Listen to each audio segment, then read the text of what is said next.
Bang. What's up, guys? How we doing? How we doing? Let me crank this music.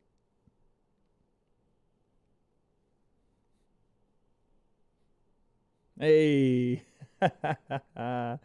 Yo. What is up, everyone? How we doing? How we doing? Yo, Daniel, I remember you, of course, guys. Is that Amaru right there? Did you change your name? A-Tube? I think that's Amaru. What's up, Doc? How you doing? I'm back, man. I am back. How we doing? How we doing? As you can see, I'm in my Fight Island attire for today. I'm going to be trying to do some live tweeting while we do this today, too, guys. But, yes, I am in my fight attire. Oh, wait, did you guys even hear any of that music, bro? You guys didn't even hear any of the music. Gosh dang it. I had a banger playing, too. Listen. Bro, I'm such a noob, dog. I had a banger playing. Whatever. I'll let it play while I'm talking. Okay. So, what are we talking about here? Sorry. That's noobish. It's Josh? Oh, Josh, what's up, man? Yeah, man. I remember Josh. Daniel, I remember. Yes, man. I remember all you guys. You switched the names a little bit. Using my picture to gain subs, and it's been working. Let's go, Josh. There you go. I had a banger playing at the beginning of the stream. I guess I had the wrong mic input set up. But it is what it is. Daniel, of course I remember, dog. Of course. Guys, we're back. Somewhat. We're somewhat back. I'm going to tell you guys all about what I've had going on. What's taken me away from the podcast. But today is about Fight Island. UFC 251. One of the best cards here. We'll turn the bangers down now. I just wanted you guys to know that I had music ready, that I'm a niff and forgot to do it. Yes, we're here for UFC 251. It is time for, like I said, it's one of the best cards possibly ever, especially of this year. I mean, you have 3 title fights. We have, Jessica Andrade on the card, Rose Namajunas on the card. Yeah, this is a banger of a card. I mean, I don't know how you could deny that at this point. You know what I'm saying? So, hold on one second, guys. So, with that being said, I can barely hear myself. With that being said, we are going to be taking it a little old school, man. We're going to be reacting like we used to do. Live stream reactions. We got wagers on the line tonight. I didn't have my picks on here because I didn't get it done in time. But yeah, we're back somewhat. You know what? This podcast is something that I've neglected for a very long time, and I'm kind of tired of neglecting it. It's something that I really like doing is this podcast. I really like being a part of the MMA community. And while I have been from afar, and of course I never stopped watching MMA, I haven't been as involved as I'd like to be. I really haven't been. So, with that being said, I think we're going to try to restart the podcast. I'm looking for a co-host still. I'm hoping that one of my buddies is going to come on here and we're going to start this thing and do it right. But today is dedicated to the live stream reactions of UFC 251. That's right. Street Jesus, Jorge Masvidal stepping in on 6 days' notice. 6 days' notice, chat. Against the Nigerian nightmare, Kamaru Usman. Listen. There's a lot of guys in that 70-pound division that are tough, that are dogs, that are straight-up killers. But this is the fight we wanted. And to walk for Jorge Masvidal and for Kamaru Usman to be taking this fight each on 6 days' notice. Granted, you know, Kamaru had a training camp, but it was for somebody completely different, a different stylistic matchup. These guys are dogs. The creme de la creme when it comes to the UFC brass. And this is the fight we wanted from the beginning. Contract disputes kind of kept it from happening, but here we are, guys. Here we are. I hope Kamaru loses. Listen, this is my stance, and I will give you guys predictions. I am going to predict Jorge Masvidal wins this fight, and I want Jorge Masvidal to win this fight. I've met Kamaru Usman in person. He's a great guy. He really is. He's a good dude, but man, Kamaru Usman he's a man of the people. You know what I'm saying? Like, you just want a guy like that to win. He's a true dude. The story, mainly just the story itself, it is one of the best of all time. And you guys have heard it a ton of times over Fight Week. I know you have. but I'm going to reiterate it because that's what I do. I regurgitate. I am a YouTube regurgitator on this channel. Yeah, man, Jorge Masvidal fighting in the streets of Miami at a McDonald's drive-thru. He gets a call from Kimbo Slice to come take part in the backyard fights in Kimbo's backyard.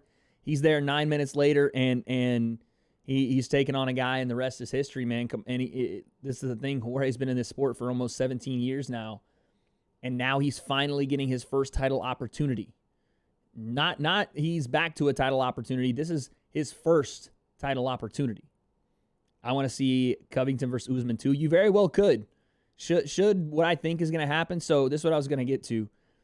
I want Jorge to win, and I'm picking him to win. But my mind tells me Kamaru Usman wins this fight tonight. And I don't want to believe it, but my mind tells me when you look at it stylistically, listen, people are underestimating Jorge Masvidal's wrestling ability. They are. This guy can wrestle his ass off. And if you don't believe that him bringing Bo Nickel, if you guys don't know who Bo Nickel is, what's up, Jericho? I'm back, baby. I'm back on the... Oh, dang. Hold on. This shirt a little tight. Your boy out here working. What's up, big dog? Good to see you, my man. That's Jericho, my man, Pots and Pans in the chat. I hope you guys, if you're over if you're over 21 in the States, 18 in Europe, I hope you got a little beach flavor for you today. I'm sipping on a little margarita. You understand?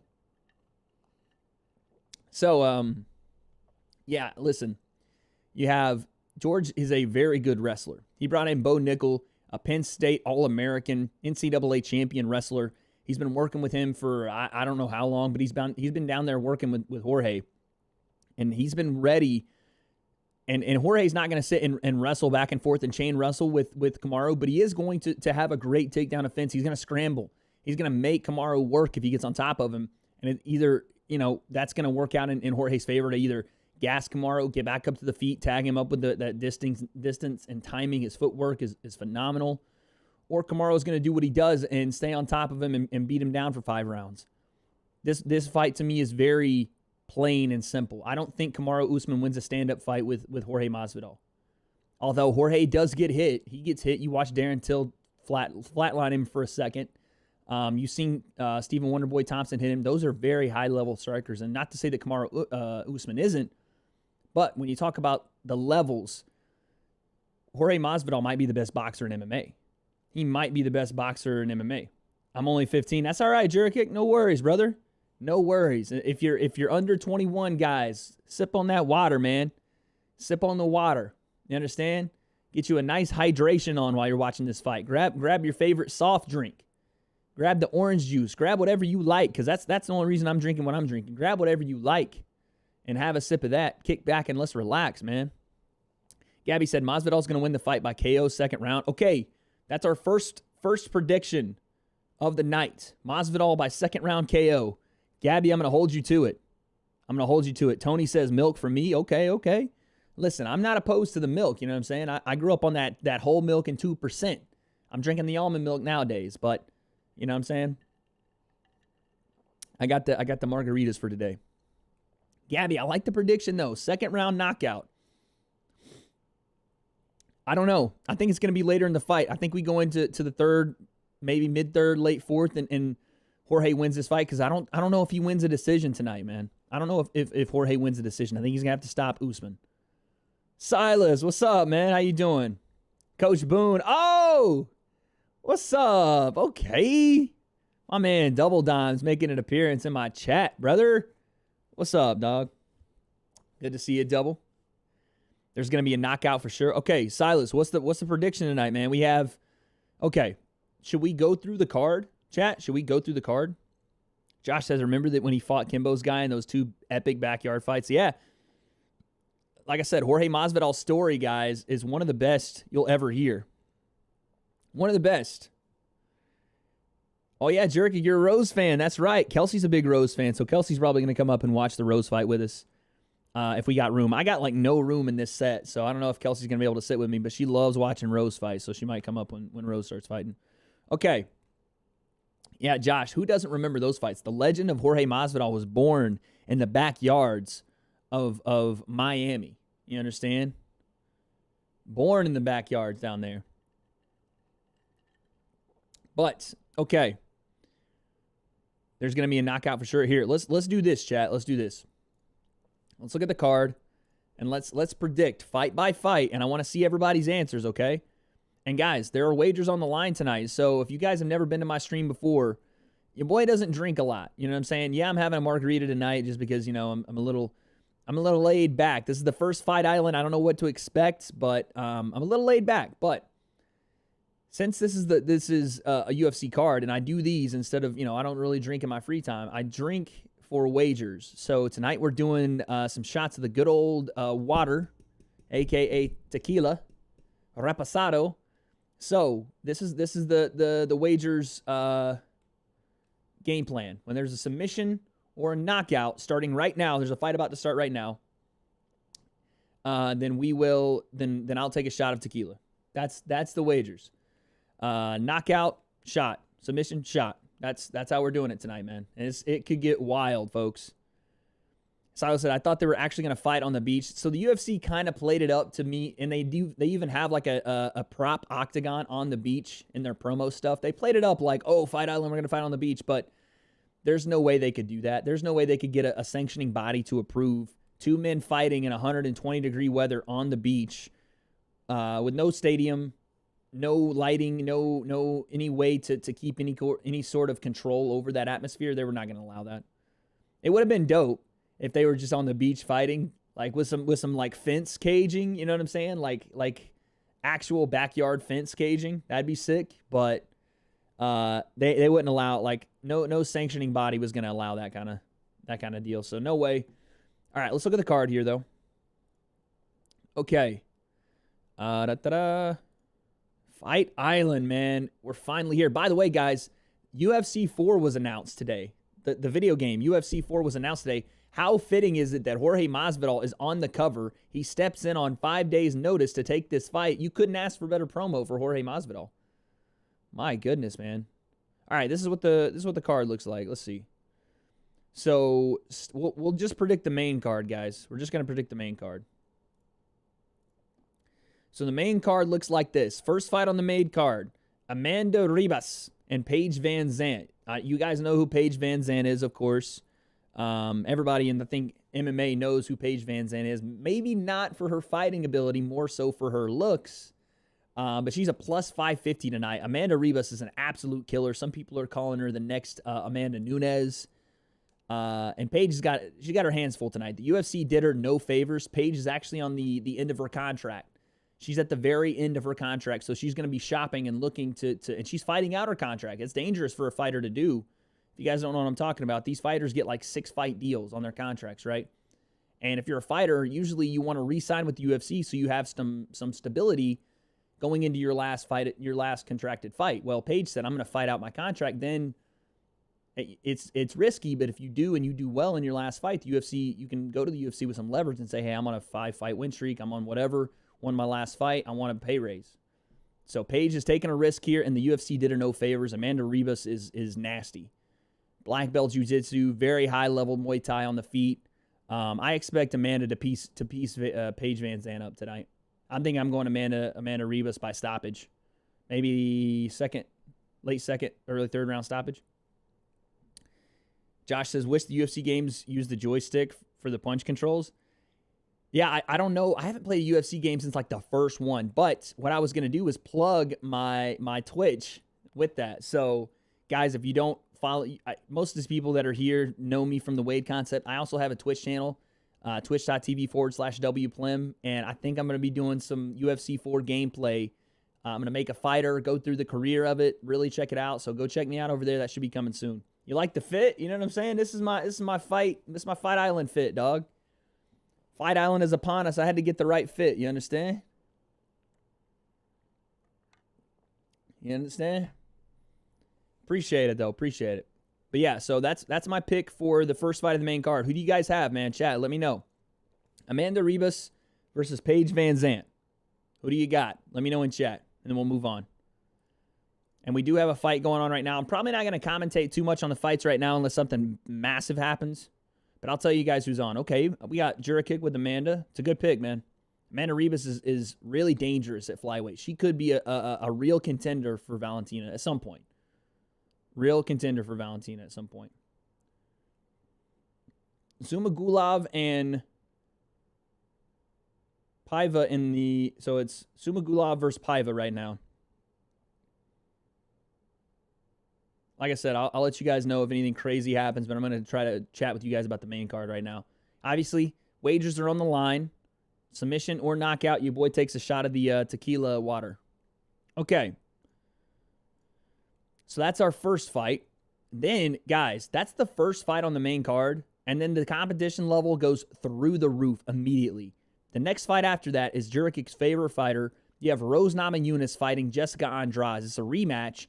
Rose is actually favored coming off a loss to Jessica Andrade. If you guys didn't see the first fight, Rose was dominating, really doing well, utilizing, again, great footwork. Her striking has improved so much. She was dominating that first, I guess, 7 minutes of that fight. Oh, nice left hand. Guys, by the way, if you're wearing headphones, I apologize. I get a little crazy on these. Rose did a really good job in the first fight. Just her great footwork, her striking at distance, her ability to maintain that distance. And at some point, she gave that up. For a split second, she gave that up. And Jessica Andrade not only got a hold of her the first time, Rose Namajunas tried to pull guard and trap the leg and look for a flying armbar submission. Jessica got out of it. And the second time Rose Namajunas did that, Jessica picked her up, rampage style, and slammed her into the ground.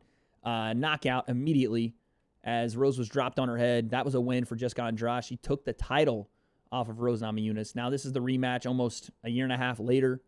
I do think Rose has the advantage coming in. She was dominating that fight. That's something you never really see happen anymore, is a spike slam, Rampage Jackson style. You rarely see that. Obviously, Jessica Andrade is a tank, so she might be the only girl in that division that could do that. So you can never count Jessica Andrade out. Heavy hands, seems to just walk through punches. She's got like a chin of granite. But Rose is the better fighter. And with 3 rounds versus 5, I think Rose could easily win a 3-round decision tonight. Easily. Josh said, wish still had Buffalo Wild Wings out here watching the fights. That was the thing to do. Yeah, listen, man. It's a weird time right now with the coronavirus. You have to kind of... Like, the way we're watching things is changing, isn't it? You can't go and watch things at the Buffalo Wild Wings with all your buddies and the whole crowd is there. I love watching fights like that too, man. But this is the way that media has changed in what, 6 months? We're all at home watching by ourselves. But that's why I wanted to come on today, man, because you guys might not have a place to watch the fights. Oh, my God, these fools are swinging. You guys might not have a place to watch the fights, and what better way than to come hang out at the W.A.D.E concept and let's watch it together, man. I hope you guys got your snacks, too. Hope you got your snacks. I got the blue, what is it, the blue tortilla chip stuff.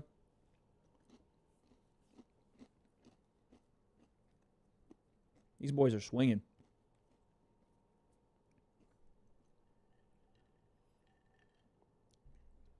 MRE is good.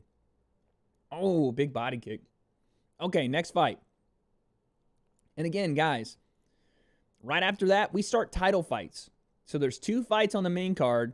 Then we have 3 title fights back to back to back. 3 on one card. The last time that happened, we were actually live streaming. I think we were live streaming. I don't know if we live streamed that card, but that was like right in the middle of when the live stream has started. So there's a video somewhere of me breaking down the UFC 217 card and like the post fight. I don't know if we streamed the actual card or not, but that was the last time there were 3 title fights on a card. UFC 217. It was Michael Bisping, George St. Pierre, Cody Garbrandt, TJ Dillashaw, and Rose Namajunas, Joanna #1. That was one of the best cards of all time. Maybe UFC 100 as well. But this card has the names and the hype to beat it or match it at least. And what I mean by that is we have our first title fight of the night. Right after that Rose fight, we have Piotr Jan and Jose Aldo. Again, I don't know, guys. I don't know. Jose seems to be making that cut to 135 look easy, which is crazy how hard it used to be for him to get to 45. But then you have Piotr Jan, who's undefeated. His boxing is some of the most crisp you'll see at 135. 135, a great division in its own right. I would say 155 might be the most stacked division in MMA. But 135 and 170 are right there, in my opinion.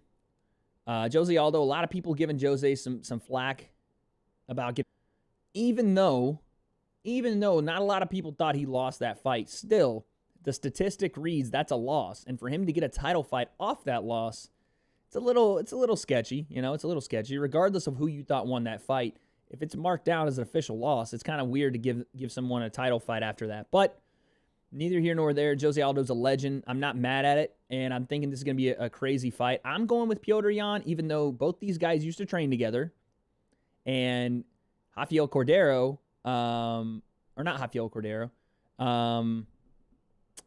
Jose Aldo's coach, I can't remember his name, he was coming out and saying that Jose used to tune him up in the practice room. Now, that doesn't mean anything anymore, other than maybe some psychological stuff between those two, but that doesn't mean anything now. That was years ago, so I'm going Petr Yan in that fight, man. You got Jan Jurkic. All right, Amaro's got Amanda, Rose, that Russian dude, Max, and Jorge. Interesting. A lot of upsets tonight.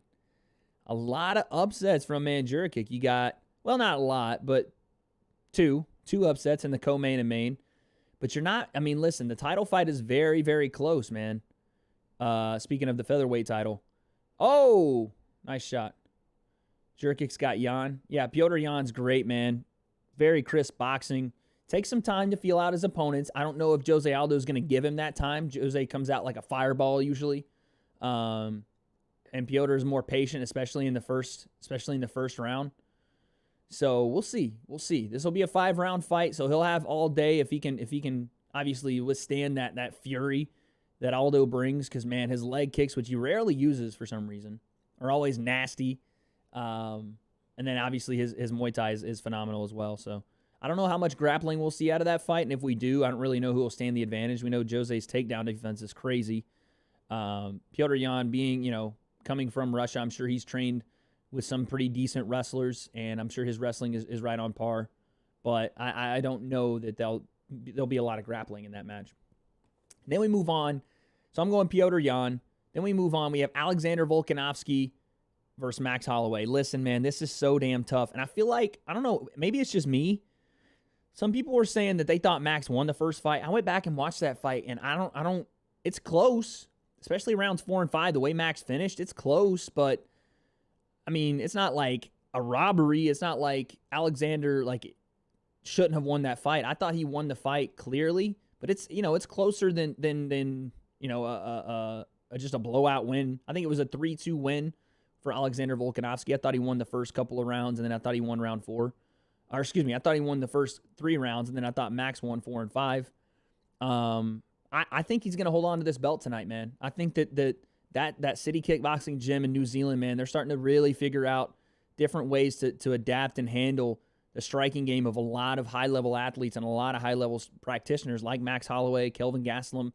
These guys are falling prey to whatever's going on up there in New Zealand, man. And even Dan Hooker in a loss was tuning up Dustin Poirier in those first 2 rounds. So they're on to something special over there. Max has to get going early. In my opinion, he can't wait around for Alexander to fade or to pick his shots early and then go. I think Max has to come out and be a little more aggressive. He can't stand to lose those first couple of rounds. But listen, Max Holloway's been doing it for a very long time.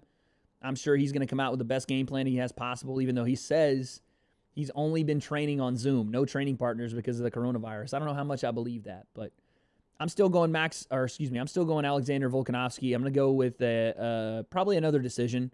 Alexander says he's coming to take his head off. I think he still wins a decision and retains that belt.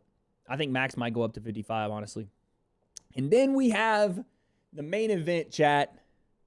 Then we have the main event, guys.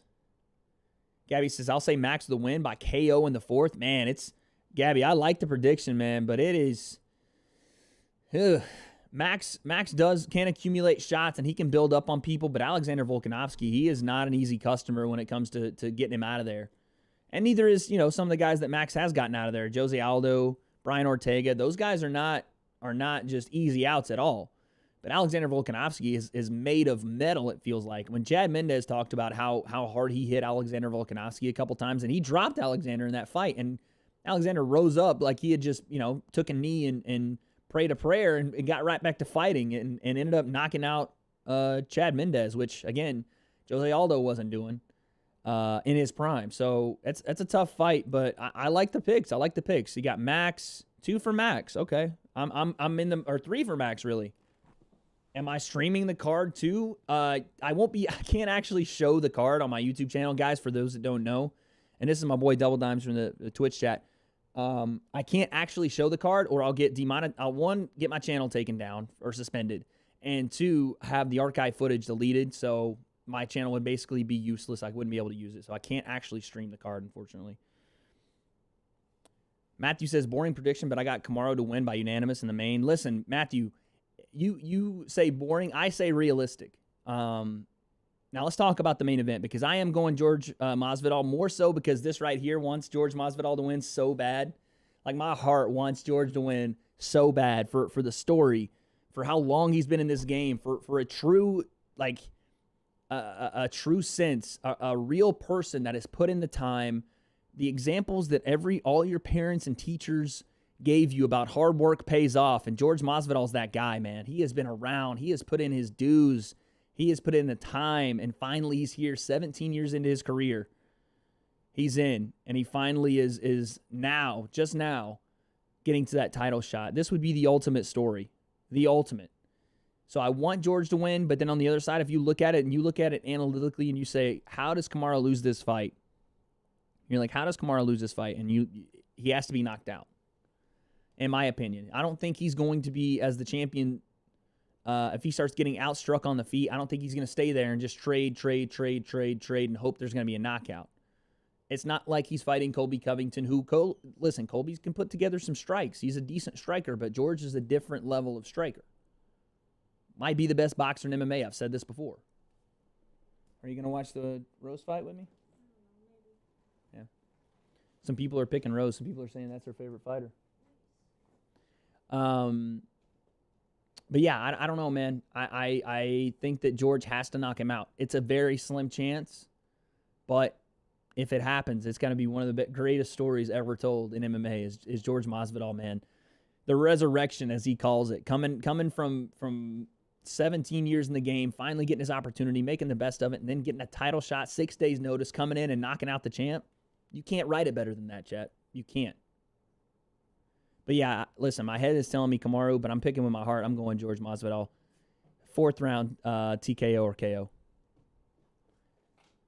Jerkic says, did you see the photo that George took with Jake Paul? Kind of made me sad. Nah, man, listen. I don't think that Jorge actually hangs out with Jake Paul. I'm sure that was something where they happened to meet up, and Jake was cordial, super nice to a guy that would rip his actual head off. And George was nice enough to kind of just, chat with him for a little bit. I don't think that that's anything that's like George and Jake Paul are vibing together. You know what I'm saying? I think George is just nice enough to be there and hang out with him for a little bit. Jake is a publicity stunt, a walking publicity stunt. So that was a nice right hand. So I don't think that was anything to see there. I just want to see Rose put Andrade in her place. Yeah, listen, Rose needs to get that win back, man. We all know that Rose is one of the most talented female fighters in the 115-pound division. I think she's one of the most talented female fighters in the world. And I don't think I would have many people disagree with me there. I think she's one of the most talented in the world. And when she's on her game, guys, she's so hard to beat. She's so hard to beat. I mean, on the ground, she's absolutely nasty. Trevor Whitman has been working with her to be, one of the better boxers in that division and really in women's MMA. Her boxing has come so far. She's so athletic. She's the perfect size for that weight class. And this is like her biggest kryptonite is someone that is just massive, a tank, can take those shots, and just happens to be able to toss her around. That's the only matchup nightmare she has in this division, in my opinion. Her, maybe Tatiana Suarez as well. And then, obviously, the champion, Weili Zhang. I think Rose has a really good matchup with Weili Zhang, too. Matthew says, reckon if Kamaru wins, he's in the discussion for 170 GOAT over GSP. Not yet. Not yet. Even though he has... look at that Darce. Oh, he almost got a Darce. Not yet. While he does have that same amount of I think it was like a 12-win streak in the same amount of time as George St. Pierre, I wouldn't say he's in the GOAT 170s yet. I think he would need to defend a couple of more times, maybe four or five times, because before you start putting the GOAT discussion of 170 up for grabs, I still think that Tyron Woodley, obviously his esteem has faltered recently, but you're talking about a guy that defended how many? 1, 2, 3. Did he defend 4 times? 4 times? I think Tyron Woodley did 4 or 5. So you're talking about a guy that defended 4 or 5 times, and yes, Kamaru beat him, and Kamaru did it handily, 5-0. No resistance almost from Tyron. But I think to get on George's level, you got to defend. You got to defend, run through that division. And Kamaru has every ability to do that. It's just a matter of time. How much more? Shogun, what's up, man? How you doing, dog? Good to see you, brother. I'm back, baby. We're back. Somewhat back. We're still trying to work out the kinks of the podcast, guys. I really want to get a co-host. I think I've told you guys about this before. I started the podcast as a one-man show, and it's just too much, man. It's too much to try to handle all of it at once. So I definitely want to get a co-host, and I'm working on that right now. So guys, no, he'd have to beat George. I don't think he'd have to beat George Kamaru. I think he would just have to do extraordinary things. Oh, that was right in the dick.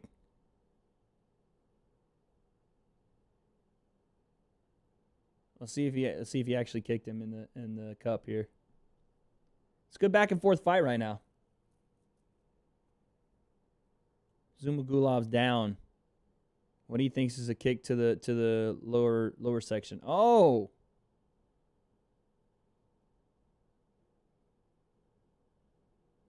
Dang, he stuffed the toes in there. Yikes. We can't even say nothing. He could lose tonight. Yeah, listen, we gotta see what happens tonight. First off, beating Jorge would do wonders for Kamaru Usman for sure, but we gotta see what happens, man. We gotta see what happens.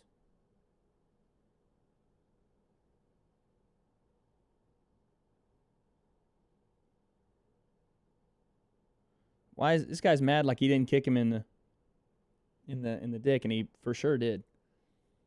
So guys, this is kind of what I've been doing while I've been gone. So the people that are here, my OGs, you guys will know I started this podcast back in 2017, as you guys can see.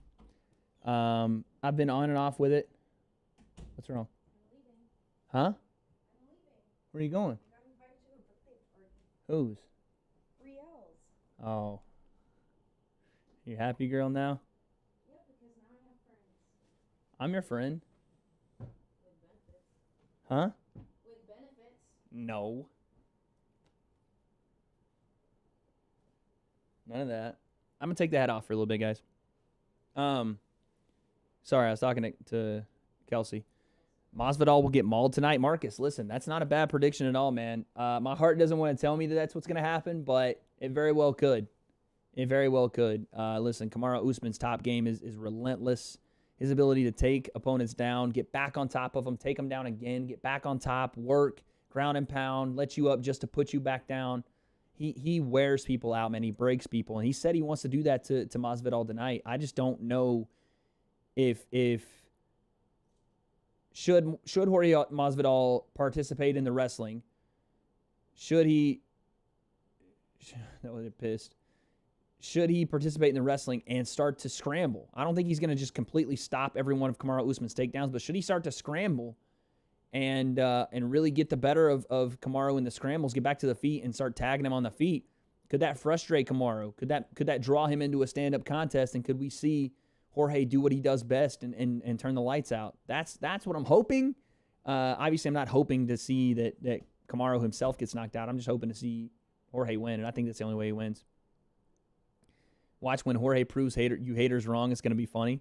Listen, if people think that Kamaru is going to maul Jorge Masvidal, it's for a good reason, man. Because not necessarily because it's Jorge Masvidal, but that's because what he's done to everybody else.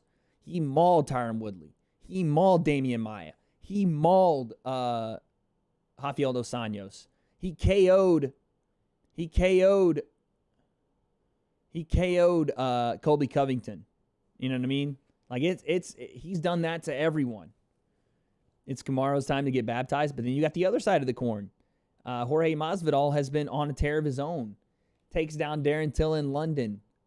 Takes down, obviously, Ben Askren. Nate Diaz with the head kick, splits him open. That fight stopped. He's been on a run, man. It's going to be a fun one. Show the screen, Rodriguez. I cannot do that, or the channel will be taken down, and you'll just go to another YouTuber and yell, show the screen in their chat. Can't do it, man. Sorry. Wish I could, but can't get the channel taken down, brother.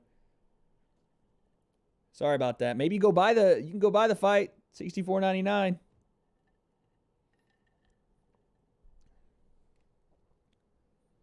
I wonder what's Masvidal's secret sauce. It's probably some of that tequila he's introduced, man. He's got his own line of tequila now. That plus the fact that he's a gamer. Like, Jorge Masvidal plays a lot of Call of Duty, so, you know what I'm saying? You got to give it up. You got to give it up. When the guy is a gamer like that, he's already got, like, high-level twitch, you know what I'm saying? Fast twitch muscle fiber. And it's just dope. I like when fighters have that different personality. They're on Twitch, playing games, doing stuff like that. Wait, if you didn't stream, my mom was going to buy the fight? Dang. So wait, she's not going to buy it now because I'm streaming it? I don't want you to miss the fights, man. Listen, I'm not going to tell any of you to go tell your mom to buy the fight for you because that's your parents' job. Whatever they want to do with their money is whatever they want to do. But if you can watch the fight somehow, some way, this is one of the ones you want to watch, man. For sure. See who wins this fight. See who wins this fight. We had a decision, guys. No shots right there. I like the commentary better. My man, I appreciate that, Amaru. Usman is like the Habib of the welterweight division. I don't disagree, man. I don't disagree. I would say the difference in the way that Habib's top game works is very different. Oh, snap. I set that down on my space bar. My bad. Habib is doing things with this top game that no one in the game is doing right now. No one. And what I mean by that is Habib himself is not necessarily doing a lot of things differently than other people. But what he is doing when he gets you to the ground, as far as like his single legs, everything he does to get you there, it's not very different, right? But once he gets you to the ground and the way he pins the legs and basically forces you to the cage, most takedowns guys want to keep you away from the cage so you can't cage walk and get up. Habib wants you on the cage. He works that takedown, pins you there, and it's a survival. For the next however long you're sitting there, it's an absolute survival. I'll be back in 20 minutes, guys, if you're still on. We'll be here, dog. I'm going to be here till this card ends tonight. But yeah, guys, I got sidetracked. This is what I was doing. So this is what I've been doing, why the channel has kind of been left alone, pretty much. One, like I said, I'm looking for a co-host. Huh? Kelsey says she would be a good co-host. What do you guys think? I got to put her through the interview process. I don't know if she can handle my interview process. Fun fact, at one point I was Kelsey's boss. That's a fun fact. I was. Listening to stream in the car. My man. Appreciate it, Josh. So yeah, guys, before the podcast has kind of been off and on. You guys know this about me. I'll take breaks, do stuff like that. I don't want to keep doing that. I really want this thing. I want to be a part of this industry, man. I really want to make my career in the MMA industry somehow, some way. And I feel like this podcast is my roadmap to doing that. So I just need to be more consistent with it. But not only that, I'm looking for a co-host. But what I've been doing in the meantime is I work for a YouTube channel, G-Minio. It's a video game channel. Share the mic for a couple of minutes. She'll probably be up here. Well, I don't know. She's going to a birthday party right now. But if she's up here for the Rose fight, we'll definitely share it. I used to have a second mic. I don't know what happened to it. Oh, I do know what happened to it. I gave it to a buddy. But so, yeah, I work for a YouTube channel, G-Minio. It's a League of Legends, Overwatch gameplay YouTube channel thing. And I do a lot of their video editing. I do reactions with them. That's kind of my full-time / part-time gig. And then I do personal training as well. So between those two, there's just not a lot of time to be doing the podcast as much as I want to. And I feel the weight of wanting to do it, and I'm getting antsy to get back into it. So we got to find a way to do it. Kelsey knows what's good. Yeah, she's a big Rose fan. That's right, Jerk. but I need to. VTK TV says, show the fight, question mark. I cannot do that, man. Sorry, VTK. I can't show it. I wish I could. I really do. I wish I could, guys. And for everybody that's going to come in asking, I can't show it tonight. I'll get my channel taken down. And I know that doesn't mean a lot to people that are just coming in here. Have never been a part of this channel, but I've had this channel for 3 years. It's small. You know, we're a small community. I probably, like I said, need to be more consistent with it, but this is my baby, and there's no chance I'm getting it taken down over something stupid like showing the fight one night. So you can go to ESPNplus.com to watch the fights or wherever you're at in your local area. And obviously $64.99 for the pay-per-view. Can't do it. Wish I could. Sorry about it. But welcome in. Appreciate you being here. Unfortunately, I will be commentating the best I can. And we have wagers on the line. It's a fun time to come hang out at the W.A.D.E concept, man. We got tequila wagers later. I got snacks. And we're going to talk fighting all night. So if you want to stay in, please do. What are you doing?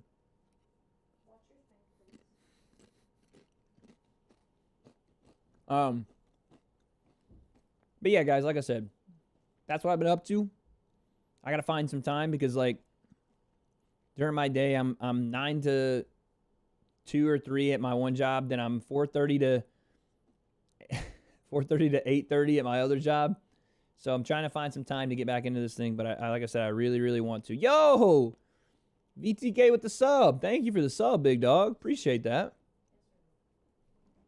I like it. You want to say something about Rose for tonight? No. Oh, come on.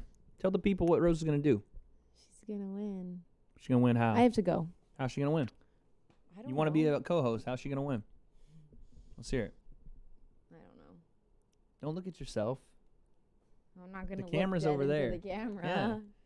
How's Rose going to win? I have no idea. That was Kelsey's co-host audition, guys. We have to work on it. Make it entertaining, and I will watch your commentary continuously. Jane, listen, I'm gonna be myself. If it's entertaining, then I hope so. I hope that it is. I'll try my best for you. I know Kelsey is the people's champ at the W.A.D.E Concept Podcast. She still holds the record for most concurrent viewership on the channel. The only other time she was on it. So, oh, here she comes. Of course, because I'm beautiful. Here she is. There we go. There we go. Well, add something other than just the looks. Why do you look like a demon? Look at that. That's scary. Add some commentary. Tell the people something. Tell them what they should look for. The new people in the chat, what should they look forward to when they come in and see me here? Oh.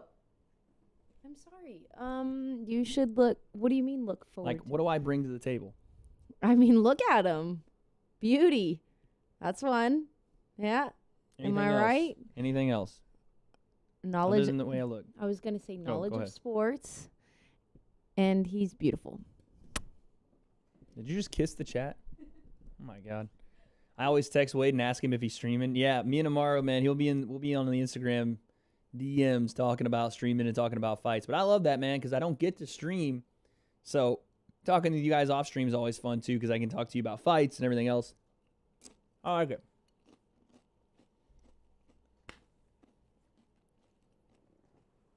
Oh, here we go, boys. Here we go. She surely brings happiness. Oh, man, she does. Bye. All right. We got a heavyweight fight next, guys. Heavyweights. Marcin Tybura. Maxim Grishin.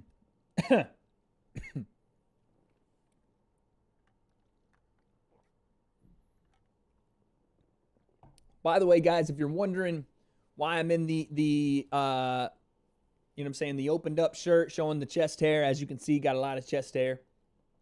If you're wondering why I'm in this shirt, we're at Fight Island today. UFC 251 is at Fight Island. So I thought I'd bring the island to myself. As you can see, I got the sun here on the W.A.D.E concept sign established 2017. And I got the waves behind me. That's the crystal blue water of the Pacific California coast. Matthew says, Stipe DC trilogy, who you got? Man, tough pick. DC is one of my favorite fighters of all time. I think the first fight had a lot to do with the fact that DC was coming up from 205. Stipe probably wasn't as prepared or maybe overlooked a little bit. The eye pokes from DC in that first fight definitely helped get that victory. But then again, in the second fight, DC was dominating the grappling, dominating the striking, and the adjustment in the third round from Stipe the fourth round from Stipe to go to the body worked out for him. I think Stipe is going to have a handful trying to deal with Daniel Cormier's wrestling in the third fight. And listen, DC understands how to make a fight boring and utilize his wrestling. I think DC could do that and grind out a decision. I think he could. I love Stipe to death, but I think Daniel Cormier, his wrestling ability is unmatched in that heavyweight division right now. John Jones is the only guy that's matching DC grappling in that, not only in that division, maybe in MMA. And I think if he can get a hold of Stipe with a single leg out in the open, Daniel Cormier is one of the only guys. Him and Habib are some of the only two guys that utilize single legs in the open like that. That could definitely be a problem. Definitely be a problem. Usman versus Masvidal. Who you think's going to win? VTK. This is the thing. My heart is telling me George Masvidal. Jorge Masvidal by fourth round TKO. My head is telling me Kamaru Usman by decision. I got to go with my heart, man. If not, what are we doing? If not, what is the hype about, man? I know. MMA math never works. But how is this not the best story ever told? Good takedown attempt right there, my Marcin Tabora. How is this not the best story ever told? Jorge Masvidal, Street Jesus, fighting for 17 years. Finally gets his title shot, and it's on 6 days' notice. He flies to Abu Dhabi, makes weight, drops 20 pounds in 6 days, which could be a detriment, to be fair. I want this story to have the fairy tale conclusion. I want Jorge to get that strap, man. And nothing against Kamaru. I've met Kamaru Usman in real life, and he's a good dude. Jorge is a guy that I see myself in. Maybe not so much the way he came up, but he would be the people's champ. You know what I'm saying? Like The Rock put the BMF title on him and everything, but Jorge's the people's champ. He's an everyday dude. You can see yourself in that guy. So I'm going Masvidal tonight, fourth round TKO. Wade, who is my favorite fighter? I have two. Well, three, I guess, but two. Daniel Cormier and Conor McGregor. Those are my two favorite fighters. Daniel Cormier reminds me a lot of a father figure. Reminds me a lot of my dad. And, all jokes aside, daddest man on the planet, all that. That guy is one of the most motivating guys. And, again, I really like the story he has. I like his mindset, his give back to the community, his IQ when it comes to the fight game, his ability to do a bunch of different things. He's a coach, fighter, commentator, coach for a wrestling team, the local high school, motivator, dad. He does so many things, and he's such a good dude. You'll never hear a bad thing about Daniel Cormier as far as outside of the cage, contrary to my favorite fighter, Conor McGregor, who has, some issues sometimes with, running into the law and some other stuff. But both those guys would be 1 and 2 for me. 3 would probably be I like Israel Adesanya. I like Uriah Hall. I'm a big Uriah Hall fan. I think his technique standing is very, very high level. I like Cody Garbrandt. I know Cody Garbrandt. I like Sean O'Malley. I'm trying to think of guys from different weight classes. I like at 55, actually, I like Islam Makhachev. I like Habib's understudy, as they call him. Another guy at 70 I like is, Mike Perry. Obviously, he just ran into a huge deal with the police. So I hope he finds a way to get counseling or something to help him. When I was living in Orlando, I was a big fan of Mike Perry. I like Vincent Luque. I like the way he fights at 70. At 85, I like Darren Till. We've been Darren Till fans of this podcast for a very long time. Darren Till has been a favorite of ours for a long, long time. I like, my boy Till. Yeah, Shogun. Shogun knows. Shogun's been here him and Josh have been here from the rip. Masvidal said about secret sauce, looks like something surprising's coming. Yeah, Masvidal always has something up the sleeves, Jane. Always has something up the sleeves. I could see Masvidal trying something crazy, especially early in that fight when he's got energy and he can scramble.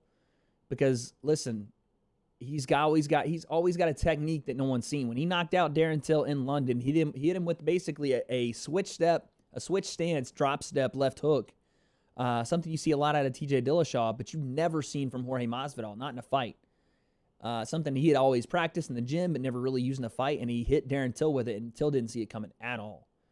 Obviously, the flying knee against Ben Askren.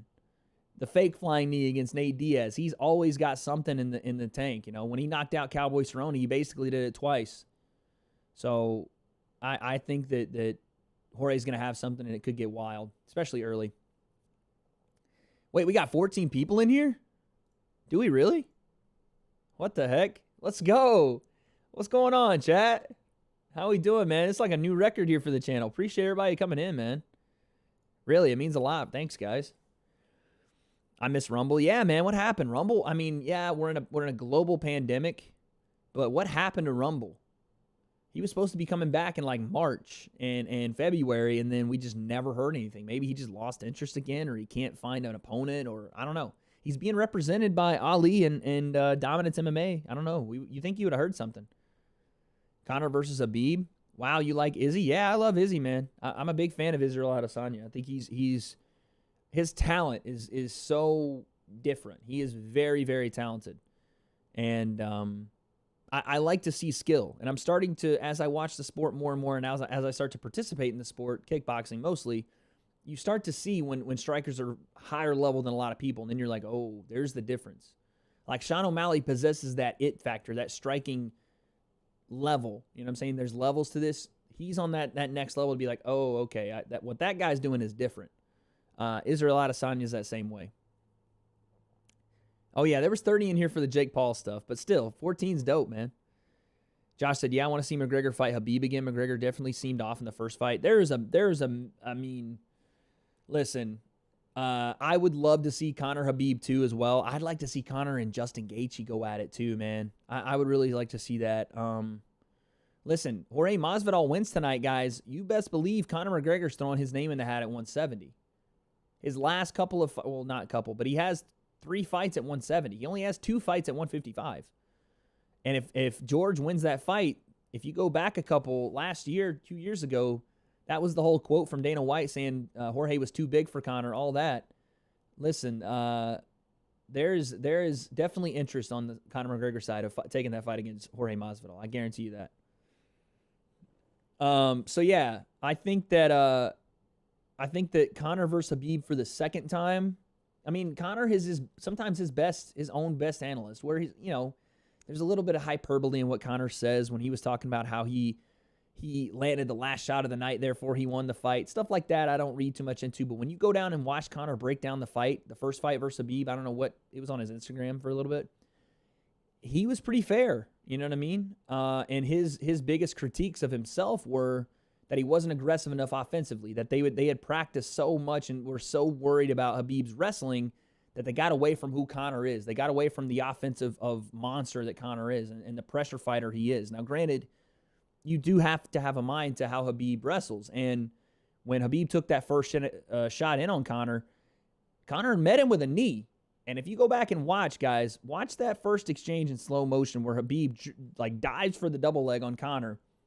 And Conor meets him with a knee halfway there, and Khabib eats it and then goes for the takedown. Like, it was a perfect knee.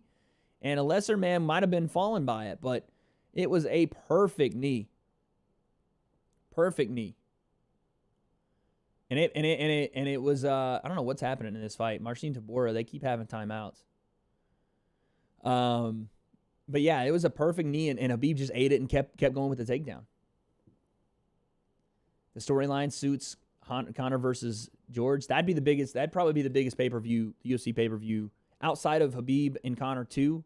That might be the biggest ever. Dana White said this week that Jorge Masvidal and Kamaru Usman is trending to be on the same level, maybe a little less, but on the same level as a Conor McGregor fight, and maybe even the same level as a Conor McGregor-Khabib fight, which is the biggest fight that's ever happened in UFC history, pay-per-view-wise. And, I mean, to be fair, it could have been one of the biggest in history talent-wise. But, yeah, for Conor to beat Khabib a second time, he just, in my opinion, again, I don't know how much I know that they don't, but Conor being more aggressive, making Khabib defensively wrestle versus offensively wrestle, tagging him up, definitely getting going earlier. Like, you have to gain Khabib's respect very quickly, or he's going to shoot in from 10, 15 feet like you saw him doing that Conor fight and look for takedowns that way. I think Conor being more aggressive utilizing maybe more back to more of his karate stance, lead leg forward, bait Habib into taking that front leg and drop him with a step back left as he comes in, something like that. Easier said than done, but that would be the strategy. He would have to be more aggressive offensively. Not that would guarantee him the fight. It wouldn't. It'd still be a tough fucking fight, but it's Habib Nurmagomedov. Not gonna happen. Listen, Shogun, I don't disagree that it's damn near impossible for that to happen, but it's a terrible matchup for Conor, just stylistically, but that's what probably he would have to do to win it. If anything, Conor looks a little bit bigger than George. Yeah, Conor's been putting on some weight, man. He's been lifting weights. I don't know how that would affect him fighting-wise. Like, I don't know if more muscle mass on a guy like Conor, who's already explosive, very fast-twitch, muscle fiber-centric, right? He has a lot of explosion, especially early in fights. I don't know if a lot of added muscle would still allow him to be so explosive, or would it take more energy for him to throw shots? I don't know. It'd be tough.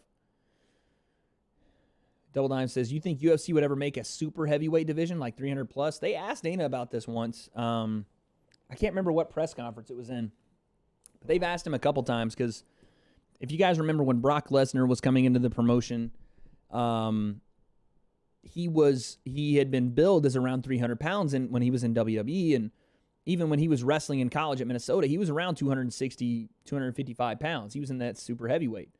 So when he was coming into the UFC, there was talk about them having a super heavyweight division specifically for him and then bringing opponents in. And Dana said he shut it all down. He said, nope, we're not raising the limit. We're not going to create a new division for one or two people to come into. So I would have to say no. I don't think they do it. Because there's just not the level of fighter that you see at that weight. It wouldn't be, there'd be like 4 or 5 guys in that division, and that's it. It would be like the equivalent of the UFC women's 145 division, except even less competitors in that division. Like, yeah, you would have some of the heavyweights try to make that limit, try to go up and fight, but what would be the point, you know? There'd be the same competitors over and over. So I think 265 is probably a good, I mean, they could raise the limit to maybe like 275 or something, but again, I don't know how many more people are going to be like, oh, thank God you raised it 15, 20 pounds so I could, you know, like there's no like massive super heavyweight living under a rock that no one knows about that would just be a monster in the UFC. You know what I'm saying? I don't know. Maybe there is. Maybe we just haven't heard of them, or maybe they just won't ever fight in the UFC because they can't make that weight, but I don't see Dana doing it now. This Marcin Tabora fight, man, it's been very odd. Back and forth, but a lot of stoppages, a lot of kicks to the dick. Not a lot of craziness going on. Weili Zhang and Valentina Shevchenko would be awesome. Yeah, I agree. I think outside of Rose Namajunas, maybe Tatiana Suarez. Maybe. And then obviously Joanna Jędrzejczyk. That fight was way closer than a lot of people expected it to be, and myself included. And that was possibly fight of the year early this year. There's not a lot of girls that can give Weili problems down at 115, and there's not a lot of girls, if any, at 125 that can give Valentina problems. So you put those two things together. Should Weili get past, if the Andrade rematch happens, if Rose gets the win here and goes on and fights Weili, if somehow Joanna gets another title shot in the near future, if she could get past those things and there's really kind of no reason for her to stay at 15, that would be a super fight at 25. Shevchenko versus Nunes is tough too, man, because Nunes isn't coming down to 25. I don't think she will. I don't think she can.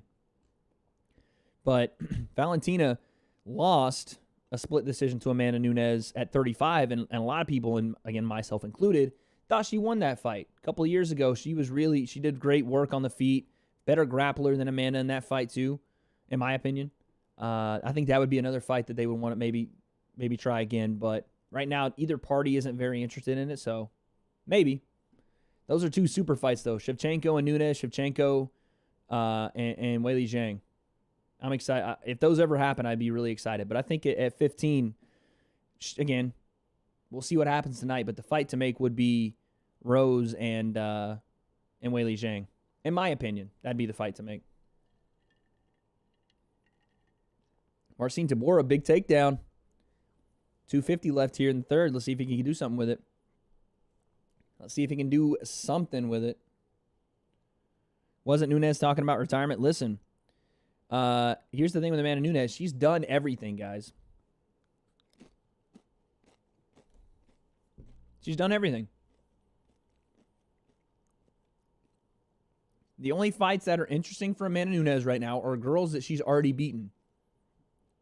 That's what happens when you do everything. That's what happens when you've conquered every goal, every championship, every fight, every opponent that they put in front of you to say, that's the girl to beat her. That's the girl to do it. And she destroys them. Head kicks Holly Holm into another fucking planet. She punches Ronda. She punches the complete confidence out of Ronda Rousey. Ronda Rousey, mentally, as a fighter, as a human, hasn't been the same since that fight. Confidence has just been shattered from that fight. When you call yourself, as Ronda does, the baddest woman on the planet after being KO'd into oblivion, there's something that leaves your brain when Amanda was hitting her. Amanda hits so hard. Miesha Tate said Amanda Nunes hit harder than some of the guys that she used to train with that were 35ers and 45ers. She beat Miesha Tate at UFC 200. She beat Cyborg, the only other girl that you looked at and was like, oh, God, that Cyborg's going to eat her alive. And she KO'd Cyborg flat in the first round. Felicia Spencer, 5-round domination. I mean, what else does she have? She's the GOAT, dude. Jerk kick, yeah, she's the GOAT, bro. Even though, is that a goat on the screen or is that a cow? I'll take your word for it. She's the GOAT. But yeah, so that's why Nunes was talking about retirement. She's like, what else do I need? What else can I do? And Dana's like, I will kill her if she retires. Dana knows that she's one of the best things for the UFC women's division. She's a LGBTQ community advocate. She is everything you'd want out of a double champion. She's a company woman. She's fights anybody, anywhere, anytime. A winner. I mean, a great representative for the company, everything. I don't know what else you would want from a girl, but if you're Amanda Nunes, you don't have to do this anymore. You've done everything you needed to do, and there's only really one person that's gone out on top in this sport, and it's George St. Pierre. Everybody else, just like the wrestling business, the saying goes, everyone goes out on their back. Everyone. And the MMA gods don't care. They do not care if you've won every single fight. They don't care if you're the betting favored by 1,000 plus, a la Ronda Rousey, Holly Holm. They don't care if you've been champion for 10 years, Jose Aldo, Conor McGregor. Everyone at some point goes out on their back. So either you make the decision or the MMA gods will. Who's my top 5 pound for pound? I love the questions tonight in chat, guys. This is awesome. Yeah, she's OP, bro. She's OP. Okay, top 5 pound for pound. Number 1, Jon Jones. Has to be. Yes, the argument of Jon Jones using PEDs is going to be out there. You can't just set it aside. You know, you can't just say, oh, well, whatever. He used you. No, you can't do that because he has. Whether it was intentionally or not, that's a debate for another day. A lot of people seem to think that it was intentional. But when you look at the greatest of all time, he has an issue with PEDs or has some sort of issues outside of the cage, whether it's the, cocaine issues or running into people with his car, being pulled over, DUIs. When you lop everything together, yeah, PEDs could make sense for a guy like that to do that just doesn't seem like he gives a shit. But then you look at the other side of the coin, it's coming out by USADA that he didn't knowingly take it, that it was a picogram. Again, no one really knows what that means. But Jon Jones' resume is insane, guys. Insane. Marcin Tybura wins a decision, guys. That's 2 decisions. No tequila shots tonight, man. I'm chilling. I'm vibing. Look at Jon Jones' resume. You got a former teammate, Rashad Evans, Rampage Jackson, Lyoto Machida, Vitor Belfort, Gustafsson twice, Cormier twice, technically, Glover Teixeira, who else? Anthony Smith, Thiago Santos, Dominic Reyes. Jon Jones is not only beating the fighters from this generation, which would be the generation that's past him, like the younger generation. He's beaten his generation, and he's beaten the generation before him. 3 generations of fighter have come through 205. Jon Jones has wiped them all out. Granted, these last 2 fights are debatable. I'll give you that. But again, on the scorecard, it said Jon Jones was a winner. He's the GOAT, in my opinion. Number 2, George St. Pierre. Shogun, yeah. Shogun, there you go. Stealing spray cans from Antifa members. That's right. Do I think John deserved to beat Reyes? No. I thought Reyes won that fight. Chael Sonnen, yeah. Uncle Chael. How did I forget Uncle Chael? I thought Dominic Reyes beat Jon Jones. But it doesn't matter what I think. It matters what the judges thought on that night. And they thought that John did enough in rounds 4 and 5, and maybe even round 2. 2 was a close round. Rampage, yep. Number 2, George St. Pierre wiped out the middle or the welterweight division, beat Matt Hughes, beat Josh Koscheck. Again, controversial, but he beat Johnny Hendricks. Was one of those fighters that won from his generation, then won the next generation of beat the next generation of fighters as well. Then to top it all off, he goes up and gets a second world title at 185, beats Michael Bisping. He's got to be number 2. Number 3. Greatest of all time. I know everybody's going to get mad about me not putting Demetrius Johnson higher, but I think Demetrius Johnson would probably be number 5. Can I do pound for pound?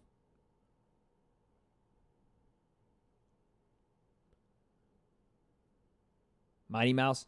Listen, this is what I'm going to say about Mighty Mouse. Yo, what's up, Kyle? Shout out Kyle, my dog, bro. Back in the chat. I'm doing pound for pound right now. Who's my top 5 pound for pound? Oh, I was doing GOAT list. My bad. I'll do GOAT list, then pound for pound. GOAT list. Jon Jones. George St. Pierre. It's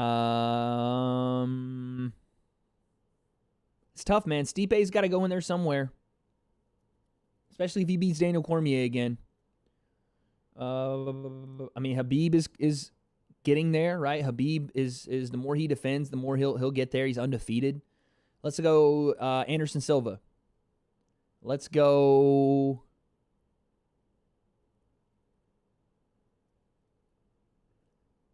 I'll say number 4 is Mighty Mouse. Number 5, I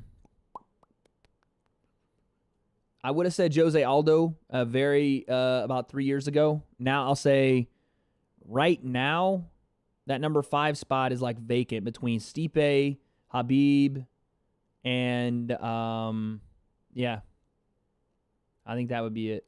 Stipe and Habib are kind of sitting there on that number 5 list for GOATs, depending on how the rest of their career shapes out. If Habib never loses a fight, that man might be like 1 or 2. You know what I mean? Oh, wait, Amanda. Amanda's number 4. Amanda's number 4. Demetrius is number 5. So it goes Jon Jones, George St. Pierre, Anderson Silva, Amanda Nunes, Mighty Mouse. That's how I got my top 5. That's my top 5 GOAT list. Pound for pound right now. Number 1 still. Pound for pound number 1 right now. The most unbeatable man on the planet right now. Probably still Jon Jones. Probably. If not, it's Habib. You really gonna put Stipe, man? Yeah, Stipe's dope, man. If Stipe beats Daniel Cormier, he's the best heavyweight ever. Defended more times. Okay, Kyle's top 5 pound for pound: Habib, Usman, Jones, Stipe, Nunes. I got Habib. I like John at number 2. I like Usman a lot. 12-fight win streak. Let's see, though. I'm trying to think. You got Israel Adesanya there, too. Undefeated.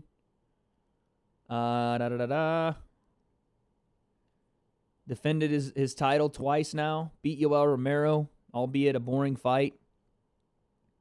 I'll say Habib, Jones, Izzy, Usman. No. Habib, Jones, Izzy, Nunes, Usman. GSP got knocked out by Matt Serra. Listen, GSP got knocked out by Matt Serra, came back, dominated Matt Serra, and dominated the rest of his career. That's the last fight he ever lost. Yes, he got caught by Matt Serra. He underestimated a Matt Serra coming off a win the Ultimate Fighter and you get a title shot season. That's how Matt Serra got that title shot. He didn't work his way up through the ranks, even though, listen, there's no harder tournament in mixed martial arts than the Ultimate Fighter. So you win that, you deserve something. And credit to Matt Serra for being ready. And when his name was called to fight George St. Pierre, he didn't look at the almighty GOAT discussion, 170 George St. Pierre. He went in there and got the job done and changed his career, changed his life. But to be like GSP's not pound for pound because he got beat by Matt Serra, he beat everybody else. And he came back and beat Matt Serra. So that is tough. I think Jones lost his last fight. Never had that with Usman or Khabib. I agree. You never had that questionable kind of like, oh, did Usman or Khabib lose? I guess the reason I keep John so high, granted, I thought Dominic Reyes won that fight as well. The reason I keep John so high is just the longevity of how long, man. How long has that man held gold? And the only reason John hasn't held gold for longer is John Jones. You know what I'm saying? John Jones is the reason he hasn't held gold longer than he has. Whether it was stripped of him multiple times, those are the reasons. All right, we have Santos and Bogatov on right now, guys. Again, shots on the line for KOs and submissions. Shevchenko, pound for pound, she drops down further on the list right now. Shevchenko does. Quality of opponents has to be measured. And yes, Valentina Shevchenko is running through everyone in front of her, and that's not her fault that she doesn't have the murderer's row that is in other divisions, men's and women's. But she's in there. She's in the top 10. That's only an excuse if it wasn't his fault. Listen, I'm not saying it wasn't his fault. It's not an excuse for him to say the only reason he hasn't held it is for longer. All I'm saying is no man in that time period has been able to take that off John Jones. Other than John Jones. Like, he's his own. Granted, recently that's changed. Dominic Reyes and Thiago Santos have changed that ideal of John Jones as the sole pound-for-pound number one. Now you have, what Kyle's saying about Usman and Khabib being in that discussion. They're winning in dominating fashions. You know what I'm saying? John is squeaking by. I think John's offense, the way he's approached fighting, has become less unpredictable. I think John is very predictable in his offensive game plans right now. And I think guys that are younger and are coming up in a sport of MMA that is multifaceted, and they're not learning things on the fly, or they're not learning one respect, they're learning MMA, are starting to get the jump on guys like John Jones, who had to build a foundation off of one thing, then another, where guys are building that foundation together. But I do think, I agree with Kyle that it's not as clear-cut as it would be with Usman and Khabib. I think it's the longevity of John that does it more. John needs to be more active, not less. He's already lost too much cash. Yeah, that's the thing. John started the year last year being so active, man. Fight after fight. He had this idea of changing the course of his career and becoming super active, and he was on track to do it. Gus, Anthony Smith, Santos, Reyes. And it looked like he was gonna keep that on track, and then here we go with this holdout stuff. Like, listen, I understand fighter pay is an issue for everyone across every division, and if you're going to be the catalyst for that, just know they're not going to give him a fight for a very long time unless he can figure out some sort of deal that's going to make him happy, and if he is what he says he's trying to do, get the fighters a better percentage, then it's going to be a while. Do I think Sean could be top 5 one day? Jurkic, do you mean Sean O'Malley? Is that what you mean? Pulled the Captain Insano on him? Captain Insano shows no mercy. Poked him right in the eyes. Captain Insano shows no mercy. Yes, Sean O'Malley. Man, it's tough to say. I think the only thing I'd like to see from Sean O'Malley more, and it's not his fault at all, because Sean O'Malley's going out and starching kids, man. His striking, I've said this, I think a lot of people would agree. When it comes to striking at his age, he's 25, and he's so in touch with how to use his distance, how to use his timing. Stuff that when you watch him fight doesn't look like it means much are so subtle hints as to what's about to happen. And he pretty much lays out the fight in that first round, how he wants it to go, dictates pace. Let's see what happens. I've heard, he said on his YouTube channel today that Sean O'Malley was on his own YouTube channel, said he signed a fight to fight Marlon Vera, Chito Vera. That interests me. Marlon Vera is a guy with relentless pressure in your face that almost plays to Sean's ability a little bit to counter-strike. But I want to see what Sean does grappling. I want to see how he works off the bottom. I know he's a brown belt in jiu-jitsu. I know he's got great grappling skills. He can scramble. At the top of the division, though, everybody can. And everybody can strike. TJ Dillashaw's coming back soon. Obviously, you have Aljamain Sterling there, who's a grappling machine. If he gets a hold of Sean, and Aljamain is a big guy for 135. If he gets a hold of Sean, what happens in that fight? There's so many guys up there that I don't know yet. I don't know what you say. Corey Sandhagen's sitting there. Marlon Marias is up there. All these guys, phenomenal strikers. Sean has the ability to beat a lot of guys in that division. I don't know if the top 5 is where he needs to be right now. One day, sure.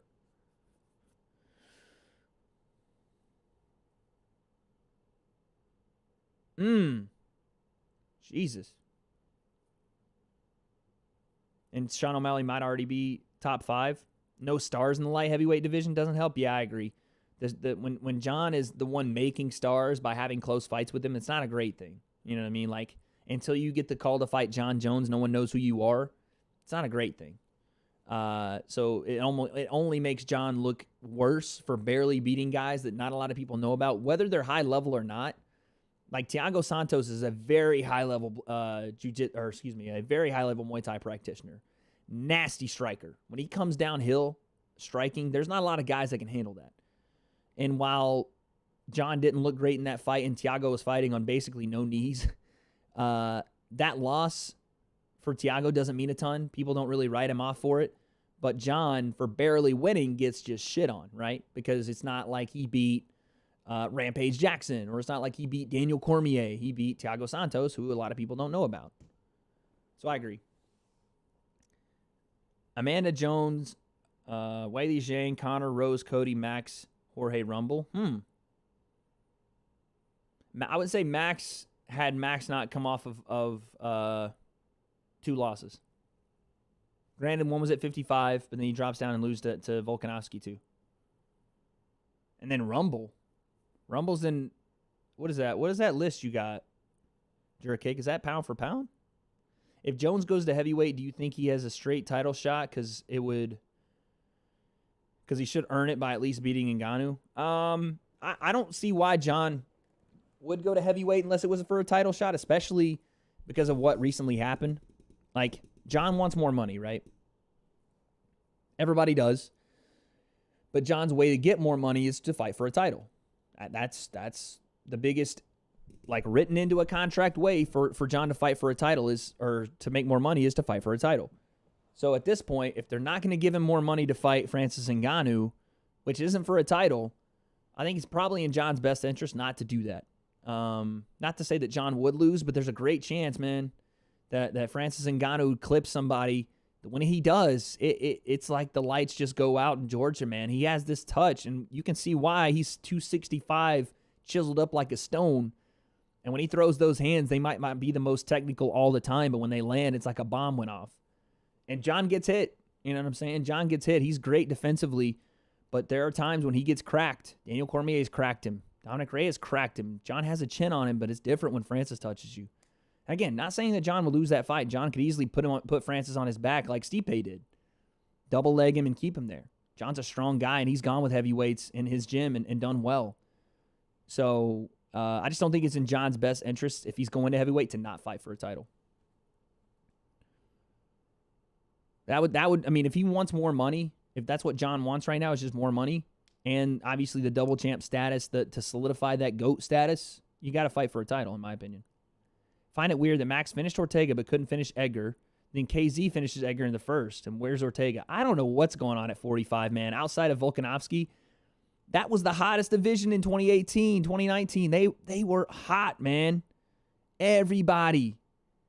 Like you said, Max goes out, finishes Ortega by doctor stoppage. Ortega uppercuts Frankie Edgar into oblivion. Then KZ finishes Edgar, who hadn't before that. Before Ortega hadn't been finished ever. And now Ortega's nowhere to be found. And he's got some weird stuff going on in his camp. And him versus Korean Zombie can't get done. They can't make that fight. Ortega's going after K-pop stars. I don't know what's going on.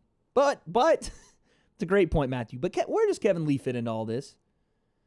Oh, that was a nice shot. Good right hand from Santos. Oh, another one. Woo, Bogatov's in trouble, folks. Oh, my goodness, he's getting tagged. Goddard, stop this thing, brother. Oh, how is he on his feet, man? Oh, a knee. One of these hands. Oh, head kick. My goodness, he's stumbling around. Bogatov is. Oh, he goes down. No, he stays up somehow. He looks for a single leg. How in the world did he stay up? He got tagged 4 or 5 times right there, guys. Oh, my God. But where does Kevin Lee fit into all this? Yeah, Santos now hammer fist, wailing right now. Oh, nice. Ground and pound. But Bogatov's recovering, man. No way. Oh, goodness. It was hammer fist to the ear. Bogatov just continues to try to scramble back to his feet here. Oh, that was a shot right in the back of the head. Kamaru versus Israel, who do you have? That fight will never happen. Never. Never, never, never happen. If it were to happen, tough, man. Tough to say. Izzy's so long. Yeah, Bogatov's getting mauled, but look at this. He turns it over. He's pinning the legs. He's giving the Habib leg pin. Santos on the cage. What was that? Santos on the cage.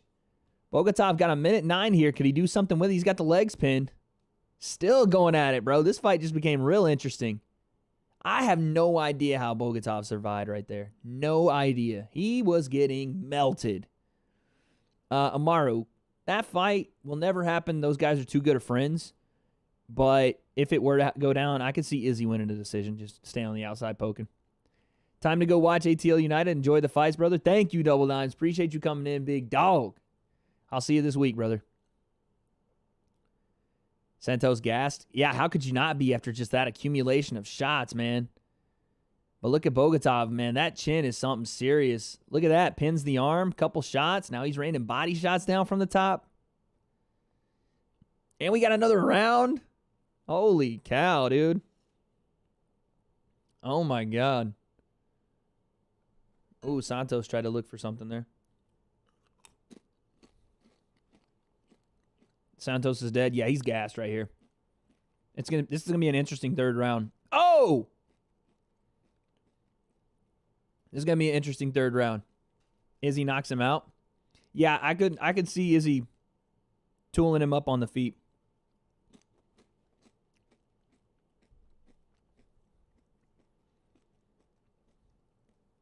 It'd be interesting though. It'd be interesting to see what Kamaru could offer in the grappling game that maybe some of the 85ers can't. You saw how hesitant Izzy was with Yoel Romero and that power Yoel possesses along with Yoel's wrestling. You might be looking at that same kind of fight with Kamaru. I mean, Izzy might not respect him as far as his power punching as much as he respected Yoel, but I think you see something similar to that fight. Why did all the Russians got Dav, Mav, Nav, or Av in their last name? I have no idea, man.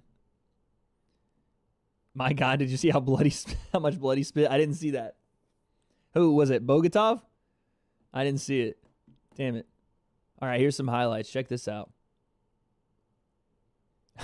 No stoppage, not on the island. Island rules to the death. Good Lord. Boom, big right hand. You can't teach heart. You definitely can't, man. All right, let's see. Bogatov looks gassed too, man. These guys are dead tired. Here we go. Mark Goddard letting things happen out there.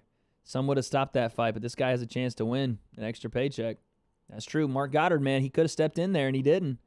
Let's see if Bogatov makes him look like a very smart man. Nice jab from Bogatov. Shoots in straight away. Same as the Croatians. That's true. That's true. Juricic? Is that how you say it? Oh, there's a knee to the dick. Juricic, is it Juricic? Or Huricic? Oh, okay, so there's a knee to the dick. We could get a 5-minute rest here.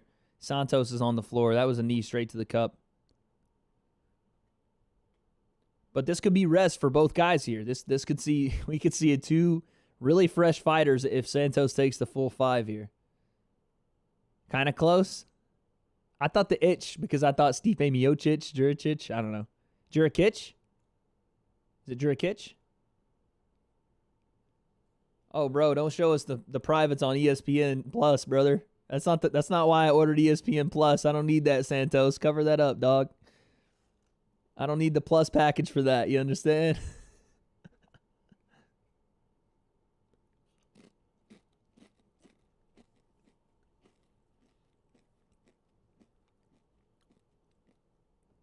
Jurikic.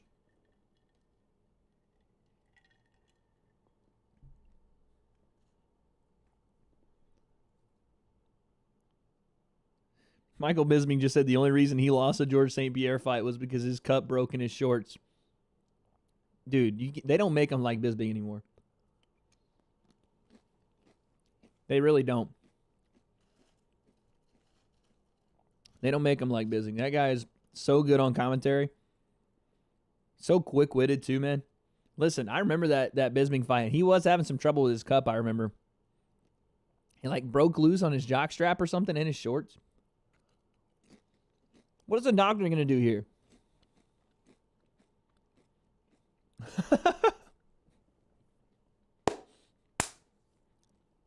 Eric Anders just had the tweet of the night. Please tell me you guys are watching the broadcast and just saw Eric Anders' tweet. He was talking about Bogatov's corner. He said, your fighter just damn near gets KO'd, nearly gets KO'd stiff in the cage, and your first strategy is to slap him in the face when he gets to the corner. Interesting. So funny, dude. Bogatov's corner slapped the hell out of him when he sat down. Holy cow. He needs to get up, though, right? He can rest, but doesn't he have to stand up? He can't just be laying there.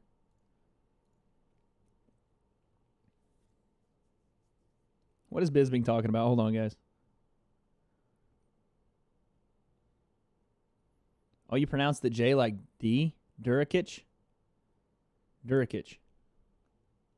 I'll have to remember that, bro.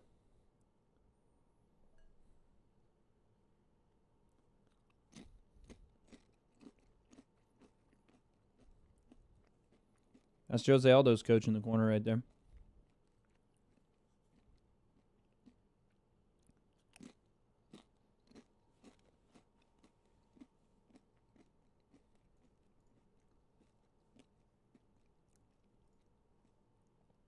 All right, here we go. Let's see what they got here. Santos still walking around.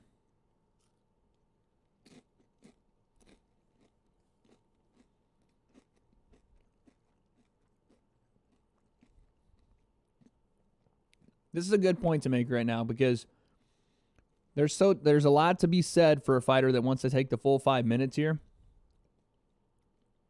You should be able to take all the 5 minutes, right? Of course. And if that's your strategy to do that and you're trying to get some rest, whatever, that's fine. But I think there's also something to be said for a fighter that stays in rhythm. You know what I mean? 5 minutes off, that's not something you simulate in the practice room. That's not something you simulate in preparation for a fight, to have 5 minutes in between rounds to then go back in there and go like you just had no time off. So I think there's something to be said for guys that do take that hit and try to get right back to it because they're in rhythm. You know what I'm saying? Anyway, we just started back here. Bogatov looks super rested all of a sudden, of course. Deep kick from Bogatov, shoots in on the single. He might get that. No. Can't do it. Nice underhook there from Santos. Feeding those hips. Bogatov tries to pick him up. Can't get him down. Santos feeding those hips to him, man. Keeping the head above the hips. That's great defense. Listen, that's great defense. Man, what fight is this? Where are we at right now, guys? It's 5:39. Okay, we have 1, 2, 3. Ooh, Dos Santos, I think, missed weight, though. Am I wrong? Americani, was it Americani that missed weight or Dos Santos? I don't remember. Somebody missed weight on these next couple fights. But those are both really good fights. Dan Henry's fighting. We're 3 fights from the main card, ladies and gentlemen. 3 fights from the main. Oh, my goodness. Good Lord. Bogatov has spun a couple times now. Spun and tried to feed him that elbow for breakfast. He was like, here, have one of these. Ha. Yo, look at these elbows, man. How dirty would these elbows be? Look at those things. Those things are pointy. Those are jagged. Those are knives ready to come out, chat. You understand? Pop. You wanna, That'd be nasty. You see one of those, that'd be nasty. Oh! Bogatov almost had a takedown. Santos might have got his toes in the fence there, but he somehow got back to his feet. Somehow. Not again.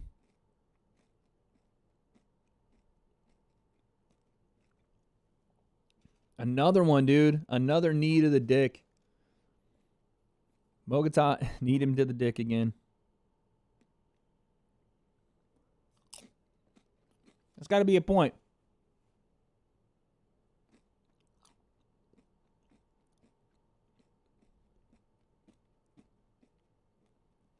Wait, I want to see it. I want to see it, Mark. I want to see it. Yeah, it was a dick shot. I want to see it, Mark.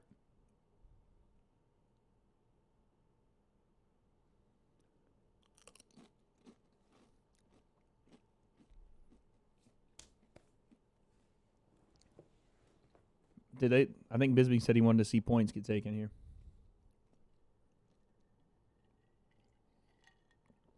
Goddard's not taking a point. Parker, he's not taking a point here.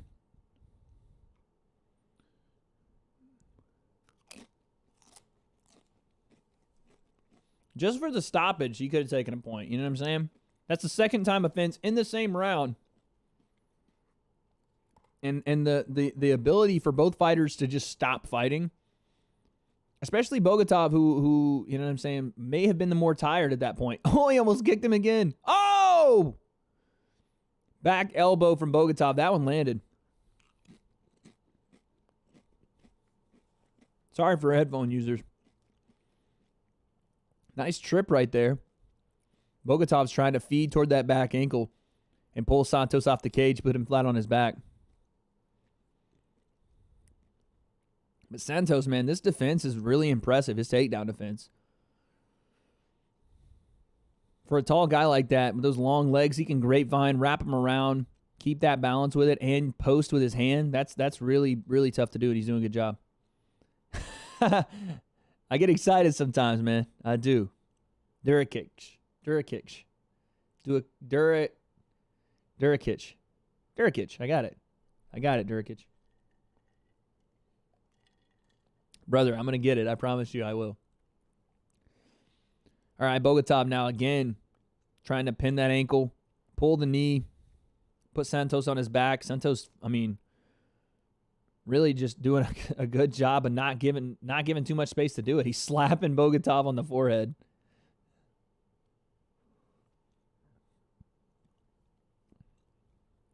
Slapped him in the face. Oh, that's a knee to the head. That's a knee to the head.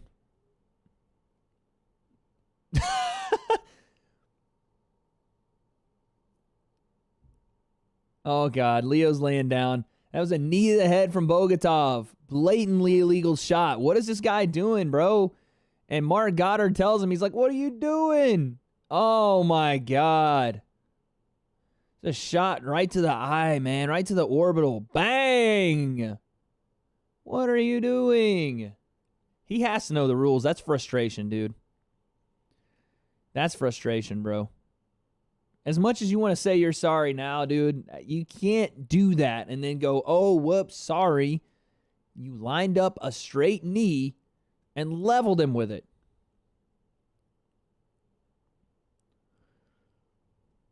If he takes a point here, that's definitely a win for Santos. What a good, just like a great second round, man. Bogatov survives. He shows that heart, and then he comes out in the third and does this.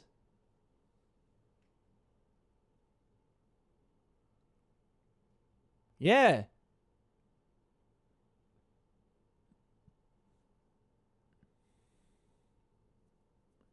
One point. 2 points. 2-point deduction from Mark Goddard, dude. Unless Bogatov knocks him out in this last minute, dude, this is a win for Santos. A minute left. Bogatov coming on strong here. He has to get a stop after that. Yo, if Bogatov gets a stop after taking 2 points away from him, chat, this is the craziest fight I've ever seen then. And not for the right reasons either. Oh! Santos with a knee up the middle. Left hand from Bogatov. 30 seconds. Overhand right just misses. What would my dream UFC fight be? Amanda fighting in the men's division? That'd be interesting. I think Amanda fights at 35, though. She gets tuned up by any of those 35ers. And at 45, good Lord, there's no way. Hands in the shorts there from Bogatov.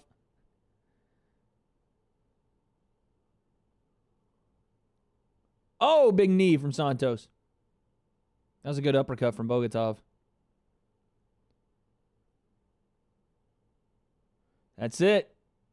I think Santos is going to definitely win that decision after 2 points are taken off in the third round.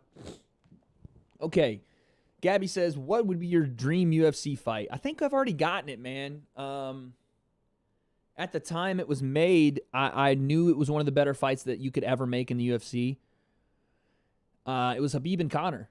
Khabib and Conor was the fight that you never knew if it was going to get made, right? And then it did. And then it got made and it was signed and Conor came out and he fought. That was probably the dream matchup I wanted just because of how much was Conor's esteem and this rise of this charismatic Irishman. How much more could he do? Because and Chael says this on his channel all the time, so I'm gonna bite Chael here. We never really knew how good Conor was. It had never been quantified. You know, yeah, he lost to Nate Diaz at 70, but he had never fought at 70. So at 55, what I considered his natural weight class, this was the test for Conor. Khabib, 27-0 at the time, or 26-0. The one guy, the destroyer. There was bad blood. There was dramatics. There was hype. There was everything in Vegas, sold out crowd. Everything you wanted to see.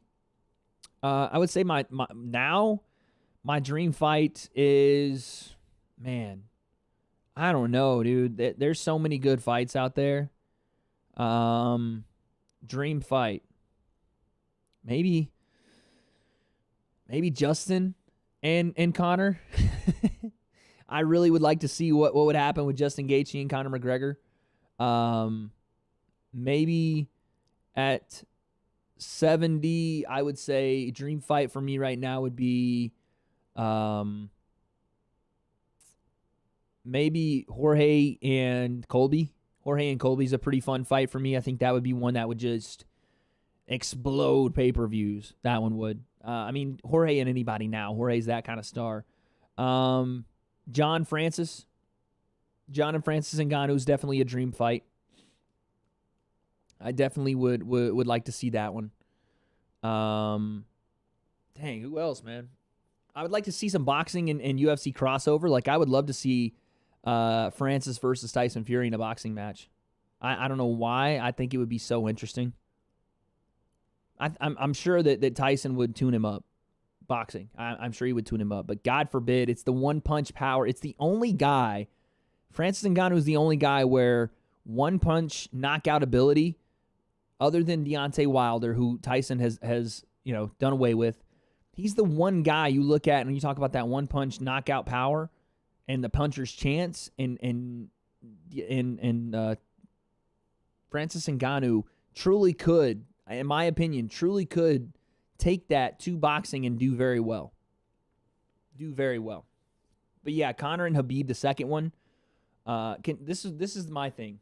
If we're talking dream matchups, imagine Conor goes out and beats Khabib. I know it's imaginary world.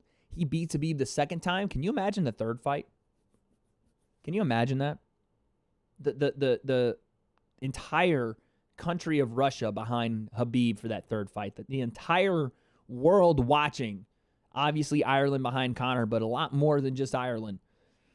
The eyes, the spectacle. You would need that second fight to go Conor's way somehow, But the second fight definitely would be another dream matchup you're talking about. If you're talking about like ever, this fighter versus this fighter, I would say George St. Pierre. For the longest time I said versus Tyron Woodley, but I would think maybe more so along the lines of George St. Pierre versus Kamaru would be fun. I think that'd be a cool dream matchup. I think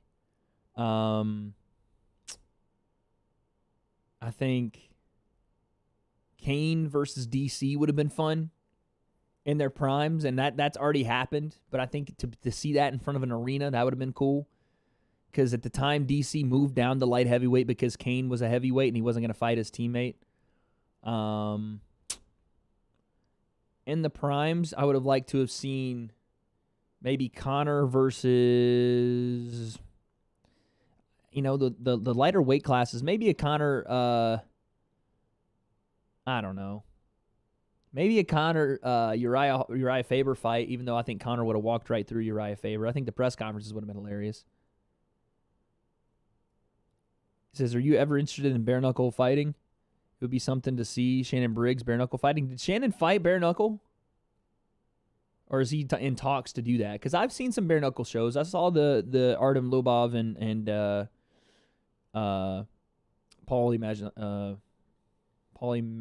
can't say his last name. Paulie. Well, I don't want to say Maginali. That's not it. Maginali? The Showtime commentator, former world champion Paulie.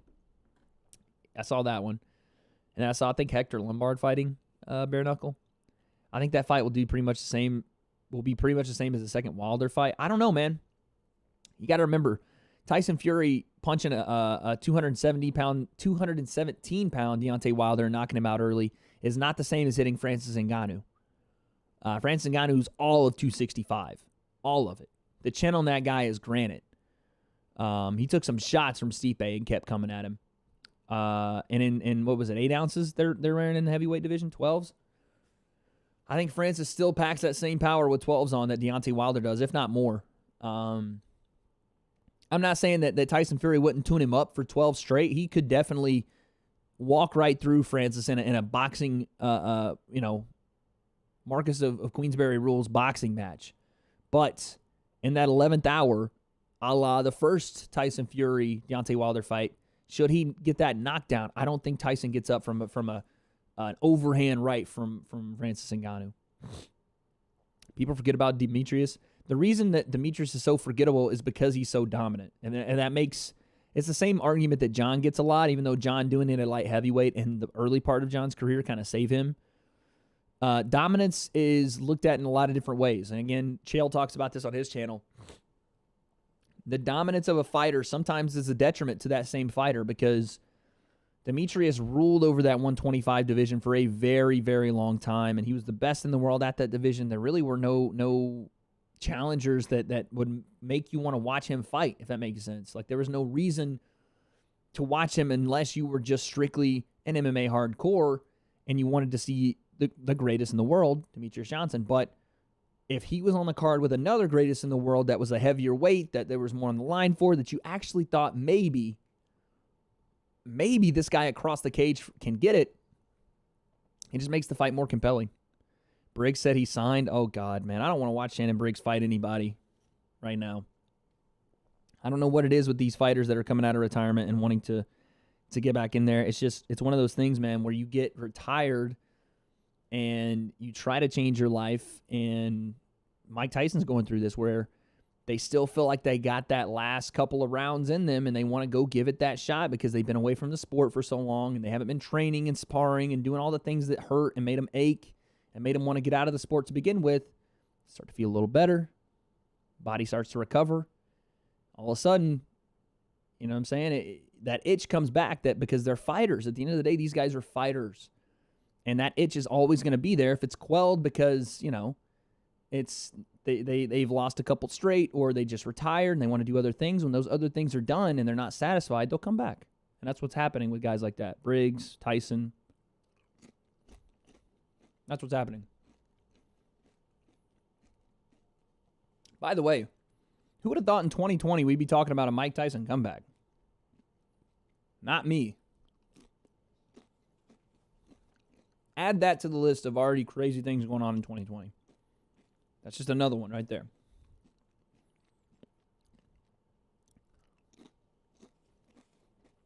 All right, we got Amir Connie and Henry here. A couple of fights left in the prelims, then we hit the main event. Or excuse me, the main card, folks. The main card.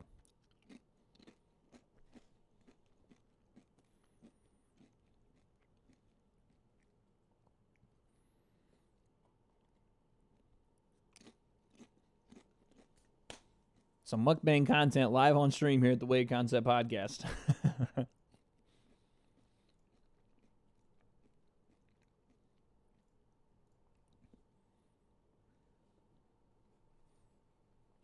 feel like the last time I watched Amir Connie fight, he either got knocked out or knocked someone out. I know that's super generalized, but I'm pretty sure I've seen his face go down in a heap.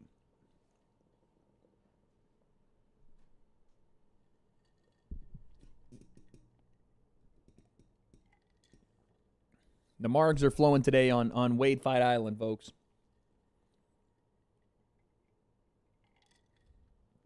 The margs are flowing. The chest hairs are showing. Fight Island, W.A.D.E Concept style.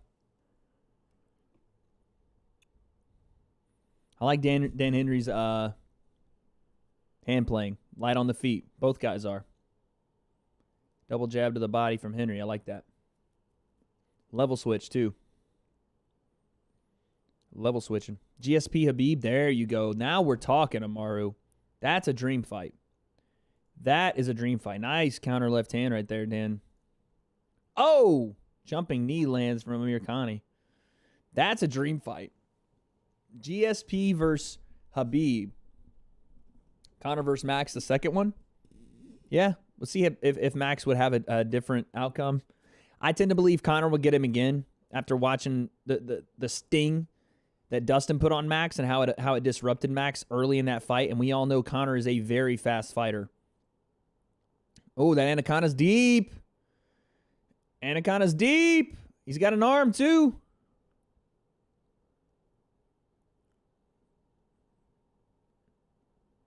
Dan, man. Dan Henry's tight in that Anaconda. And you can see Amir Connie turning his hips.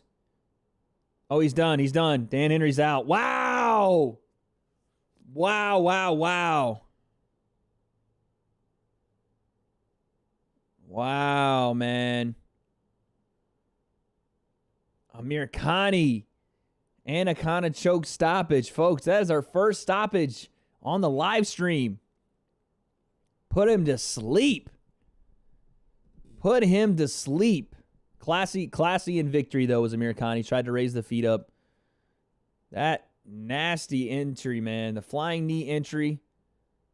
Takedown. Locks up.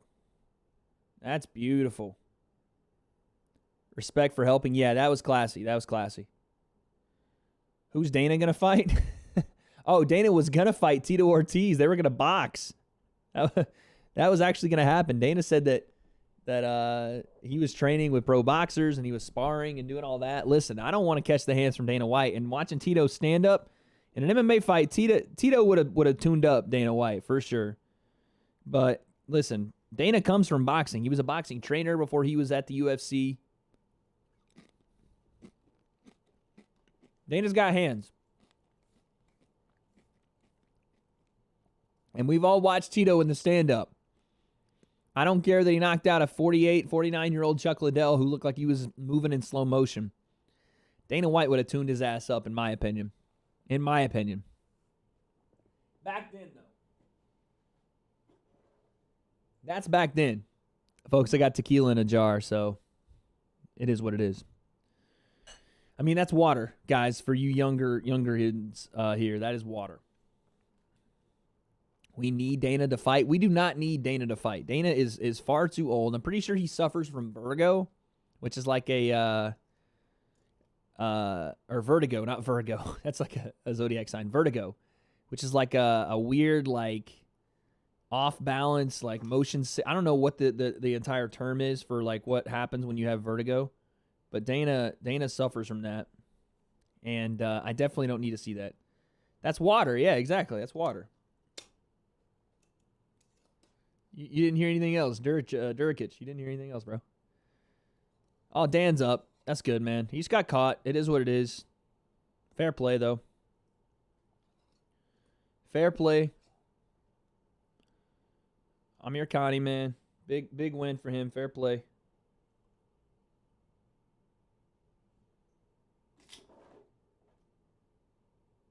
I know if I got that on me. Okay. Water cheers. First stoppage of the night goes to Mr. Finland, Amir Connie. Anaconda choke.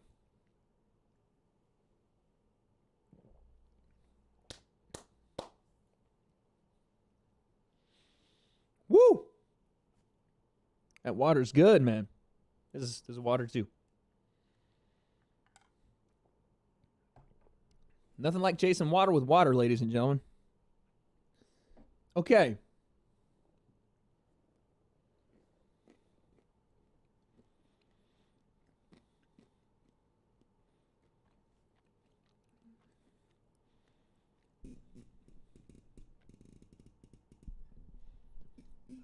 Amir Khan's going to do an interview here. Let's see what he's got to say.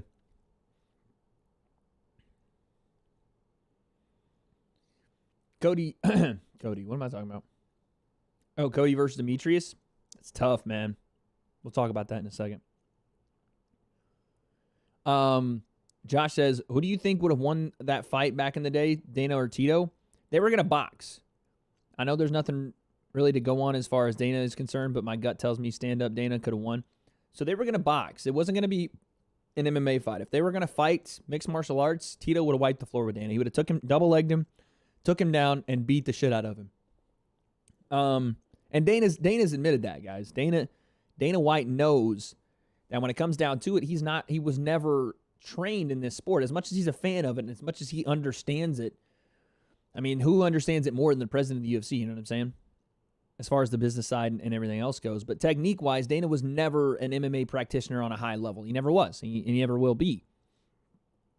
But when it comes to boxing, that's Dana White's world. He grew up boxing in Massachusetts. He was a boxing trainer for a long time.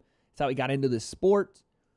And apparently he was training with pro boxers getting ready. And I saw some of the footage of him, just working the bag.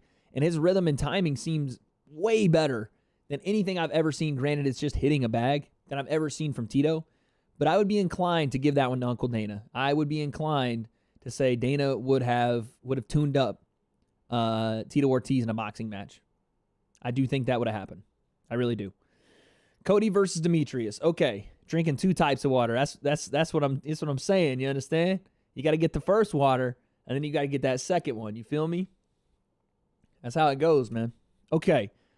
Cody versus Demetrius.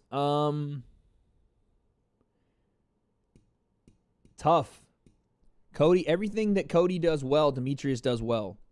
I think Cody's a little faster. I think Cody might have had a little bit better advantage in the striking. Cody's maybe a little longer because Demetrius has always been short, even for 25. I think Cody would have got Demetrius. I do. I think Cody would have got him. I don't think Demetrius would have knocked him out. The fear of Cody getting knocked out in that fight. Listen, Demetrius has knocked out people. He knocked out Henry Cejudo with a knee. But I don't know. I don't think that he would have knocked out Cody. I think Cody would have got him in the stand-up. I think Cody would have probably grinded out a decision. Cody's better. I think Cody was a great wrestler. I think Demetrius probably a better submission grappler. I think Cody was probably the better scrambler wrestler. And then on the feet, I think Cody would have had some advantages there, especially in his boxing. Although Cody has some holes in his boxing too, man. That left, every time Cody throws any kind of left hook or right hook, that hand is down and it scares the shit out of me. Even in the Sun South fight, when he hit a Sun South with that nasty off the fence right hook, the hand was here and a Sun South barely missed his chin. I'm like, God dang, Cody, please, just pull it up, please. But I'm a big Cody fan, man. We know this here at the W.A.D.E concept. Cody Garbrandt is one of the guys I'm really a big fan of. Ryan versus Loma. Who you got, Wade? Man, Ryan Garcia, he's been putting it together. Although, obviously, it's kind of tough. No one's really been active right now with boxing and the coronavirus and everything, taking a kind of a standstill. Listen, the experience that Lomachenko has in tough fights, in long fights, would give me the nod right now.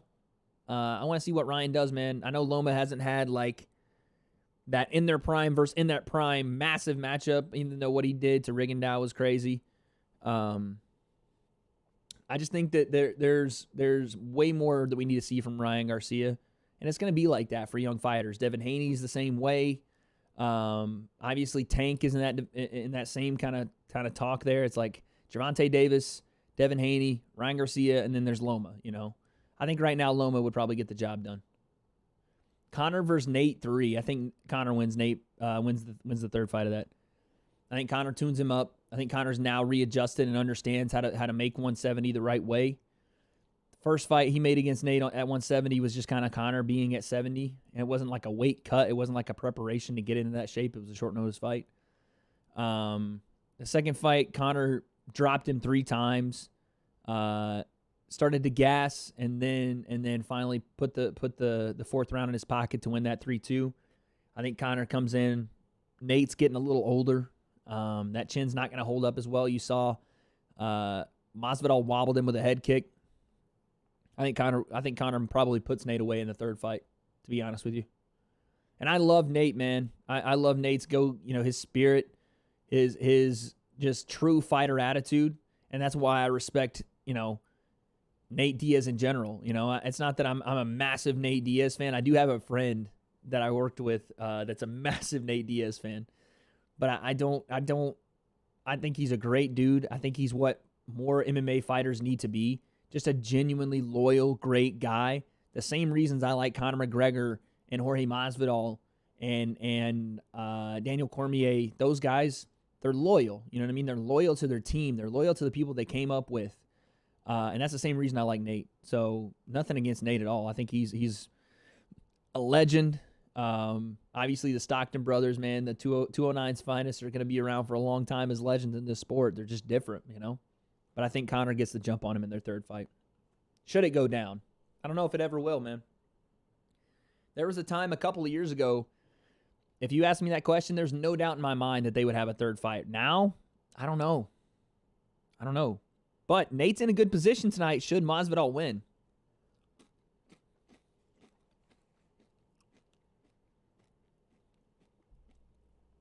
Here's the people that are the biggest winners other than Masvidal himself should Masvidal win. Nate Diaz. Masvidal this week has been talking about how he wants to give Nate Diaz that rematch because he's not satisfied with the way he beat Nate Diaz and because he respects Nate Diaz for Diaz giving Masvidal the shot in the first place to fight for the BMF. You know what I mean? At that point in time, Nate Diaz's name was at a higher level than Jorge's was. He gave him an opportunity, and then Jorge ran with it. Stephen Wonderboy Thompson wins big tonight if Jorge Masvidal wins. The last guy to beat Jorge, Stephen Wonderboy Thompson. And Jorge, again, this week in interviews has been saying, listen, if I win this title, I want that fight back. I think I could beat him. I think I didn't show up and perform my best, and I think I can beat that guy. And Stephen Wonderboy Thompson hasn't sniffed that title since his second fight with Tyron Woodley. He's been kind of in that weird spot where he beats pretty much everyone else outside of Darren Till, but they wouldn't give him that title match for the third time because of, one, he lost the second fight, and two, both the fights were very, very... the first fight was a good fight. The second fight was very boring. to some people. And so when the UFC brass saw that there's no way when you lose that second fight and you fight for a title twice, you don't come up with it, it's hard for them to make that same fight a third time, you know? So that would be Stephen Wonderboy's like short track to a title. So he's a big winner if Masvidal wins tonight. On the other side of thing, the big winners if Usman is to win, Colby Covington, Gilbert Burns. I think Connor's a big winner if Masvidal wins too. His name is right up there. Like I said, Colby Covington, Gilbert Burns at 70 if Masvidal wins. Maybe. I don't know if there's anything there. But maybe Connor. I mean, who knows? I don't know if that fight... I don't know if the UFC even wants that fight where Conor goes in there against Masvidal.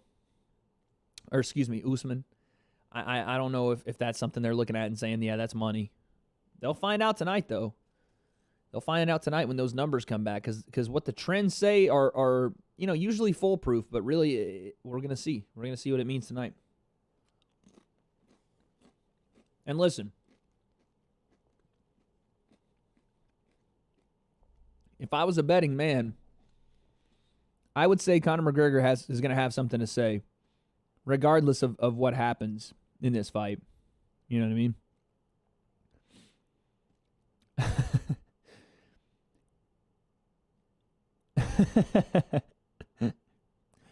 Some of the people talking about old buddy getting kicked in the nuts, Santos getting kicked in the nuts like 3 times. Conor versus Floyd rematch would be good. I think that'd be interesting, Gabby. I really do. I mean, Floyd obviously being at a disadvantage because he's damn near 50 years old, but still can do the damn thing. I think Conor would fare a little better. Conor's one of those guys, man. You give him a couple of looks at a guy, and maybe everybody's like that, but Conor seems to be very much so one of those guys, you give him a look at a guy, he might not come away with that recipe after the first time. Like, he might not figure that entire puzzle out, but you give him a second crack at it, man, and he figures it out. He finds a way. So I don't know if Conor would beat Floyd, but it'd be interesting to watch again. Everybody on Twitter talking about, gosh dang, got hit in the balls twice. A 2-point deduction, man. That's funny.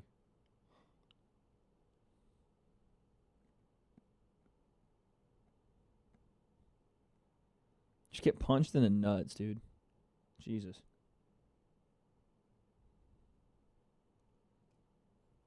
All right. We got to be aware on Twitter tonight, guys. What happened? Nothing's happened yet. There was a commercial break. We got to be aware on Twitter tonight. Let's see if we got to be on Conor watch, because when the main event is either here or right after it, Conor's going to be active. He's going to be ready to fire off with the Twitter fingers. Okay, it's a good fight, man. It's a really good fight we're about to have right here. Dos Santos and Salimkov. It's a good one. Just started. 4:48 first round, guys. This is a good one. I need a better chair, man. I can't stand my chair. I feel like I'm too tall for it. Salimkov, caught the kick and almost blasted the overhand right. That overhand, Salimkov is deadly on the feet, but so is Dos Santos. Dos Santos got a pretty sick full sleeve leg tattoo. I want to get a leg sleeve tattoo, guys. I think that'd be dope. We get a leg sleeve tattoo. Capoeira versus Sanda. Who gets the W? Gilbert Burns tweeting tonight.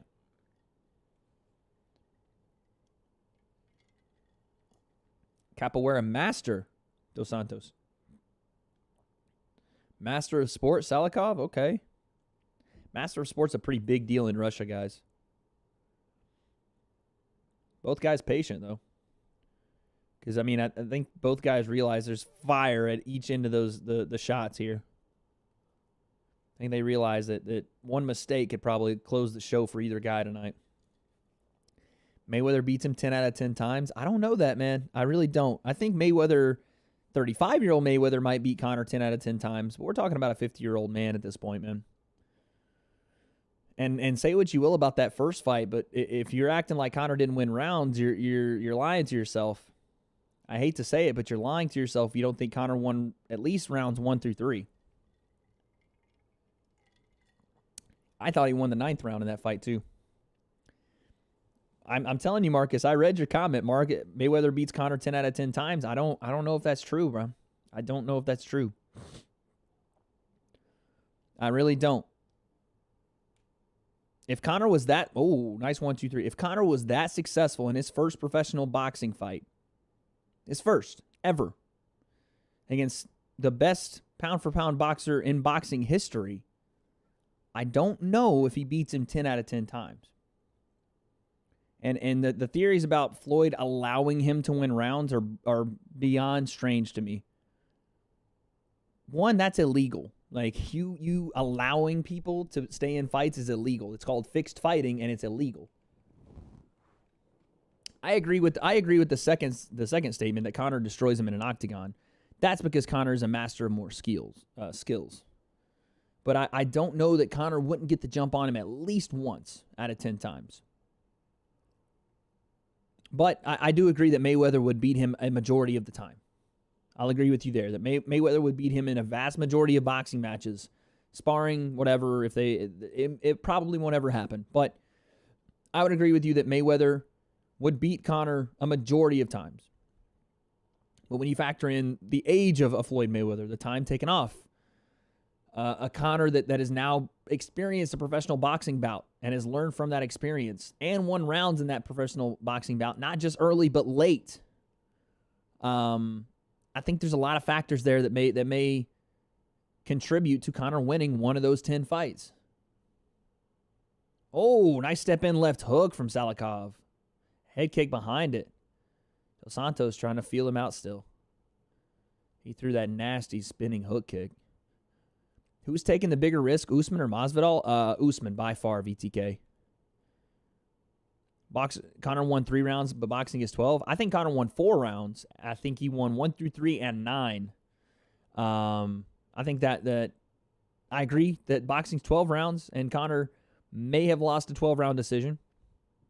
But you have to factor in that Conor has only boxed once. If a man that came into a football game that had never played football but had played rugby and was an all-star football player in his first game, that'd be a little shocking, regardless if he won the game or not, right? The man had never boxed professionally. Granted, those were different sports, and it's a team sport versus an individual sport. Conor had never boxed professionally. He comes into a sport that Floyd Mayweather has done since he was around the age of, 5, 6? Oh, big right hand from Dos Santos. He's on the attack, too. Salimkov, nice takedown from Salimkov, man. Oh, snap. Dos Santos flips over. Holy cow, the power from these guys. 1 second, Marcus. We'll debate. That's the end of the round. My goodness. Ooh-wee. Okay, bigger risk. Definitely Usman. Usman's the champion. He's basically off a full training camp, which means that, granted, he wasn't preparing for Jorge Masvidal, but he was preparing. That we know. Now, we can assume that Jorge Masvidal was preparing because he brought in Bo Nickel, who is one of the best wrestlers in NCAA right now. But we don't know for a fact how many times he was in the gym. He didn't have a fight. He was 20 pounds overweight 6 days ago.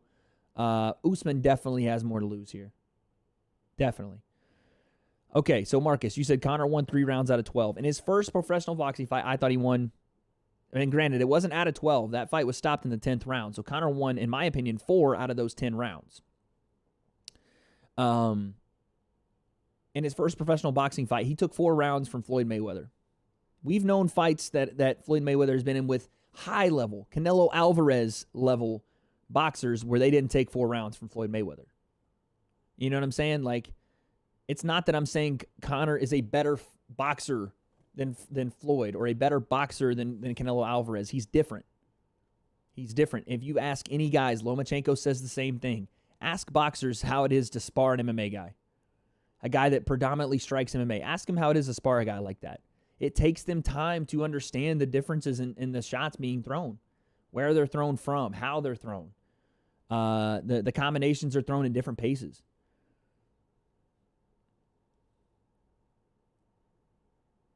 I don't necessarily agree that cardio in boxing is completely different than MMA. I think that both the sports are different, but I think that Conor probably could have done more road work leading up to that fight. He did a lot of biking. He did a lot of biking through the Vegas desert. Road work meaning he needed probably to run a little more. And let's be honest, Conor's his cardio is always in question. I think it's more so a fact of Conor mitigating endurance factors, which means he can't just throw and throw and throw and throw. But boxing cardio being different, I don't know if that's necessarily the case. I think it's just a management of the skills that Conor has and the detriments in his game, which tend to be, if he fires off shots, a lot of shots early, that will come back to haunt him. He has issues with the middle parts of fights. He's oh my God. Salimkov slamming Dos Santos on his back. Conor is very explosive to start a fight, tails off in the middle, and then regains that second win toward the end. I think it's just something that's innate in Conor's build, that he's not going to be able to just throw and throw and throw. Fast twitch guys like that, it's tough. Oh, big right hand from Santos.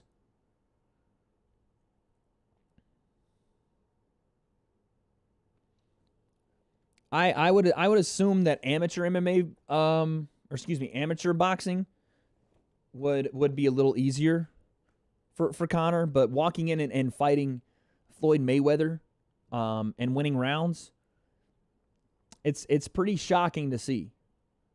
And it put boxing on notice to be like, listen, yes, boxing in its own right, Marcus Queensberry rules, the guys that are at the top would dominate guys from MMA at the top. But it did raise some eyebrows that Conor was able to walk in, again, against one of the best, if not the best boxer to ever do it. Granted, Floyd's a little older, and win 4 rounds, 3 rounds in some people's opinion. I think 9 out of 10 times is probably that happens, but I do think Conor could find a way to get Floyd Mayweather. He didn't land a clean shot on Floyd, and that's Floyd's mantra. No one lands clean on Floyd. But Conor got closer than a lot of people have in those last 4 or 5 fights. Got closer than Manny Pacquiao did. Landed more than Pacquiao. Landed more than Canelo. I mean, there's got to be something there, right? There's got to be something there. And whether it's he wasn't prepared for an MMA fighter, he didn't take Conor seriously, you can speculate as to how or why it happened, but it happened. Conor landed a lot.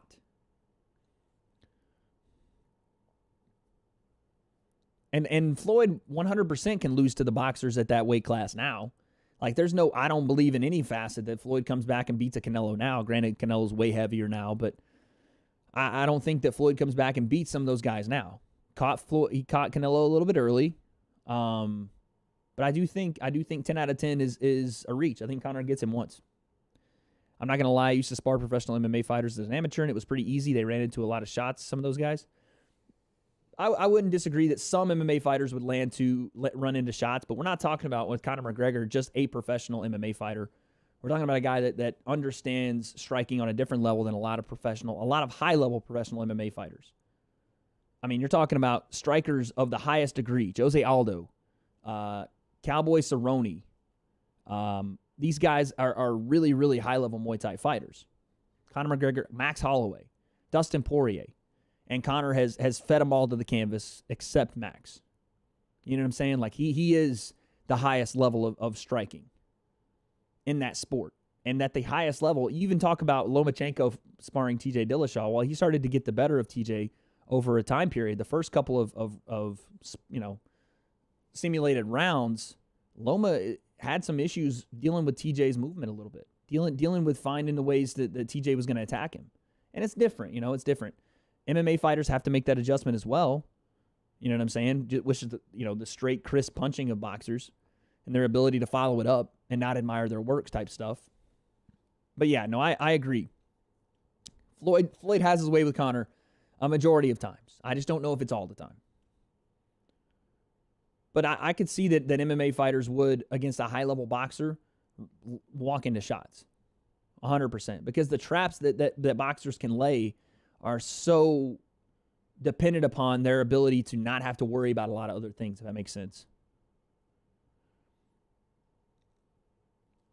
See, that's the thing, Marcus. You can't say Floyd gave him rounds. Like, he purposely let Conor win rounds.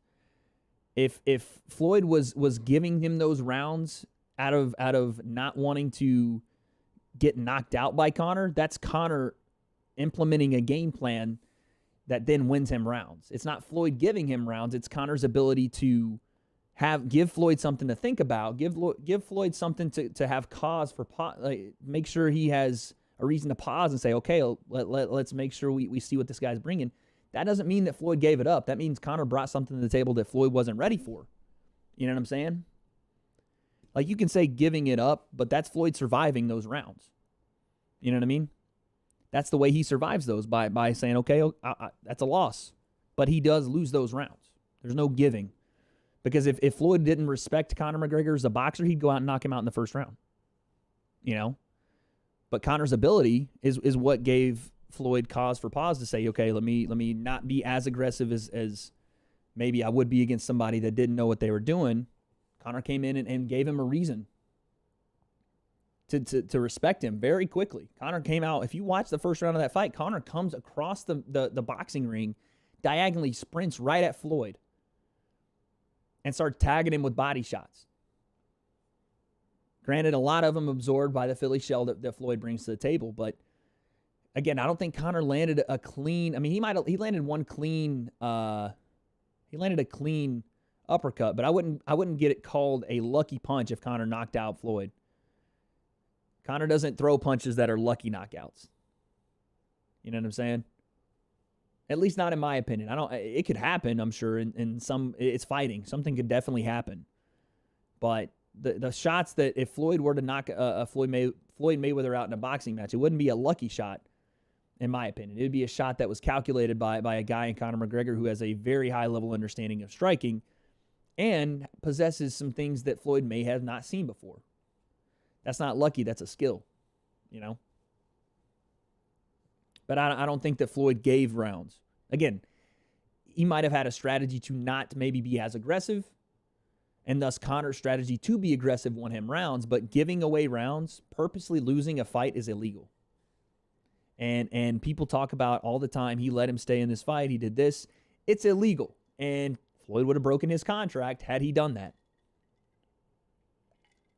Would have lost his license to fight, etc., etc. It's not the way it works. Strategy, one thing, but completely losing on purpose, no. No way. If they fight a second time, Floyd may knock him out. No way. In my opinion, no way. That Floyd knocks him out, they fight a second time.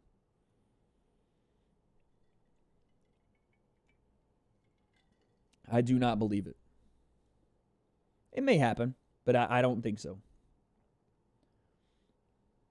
I think you give Conor multiple takes with that camera in his mind. Man, this fight right here, though, this Dos Santos fight, out of Floyd Mayweather, who is aging, who is damn near 50 years old.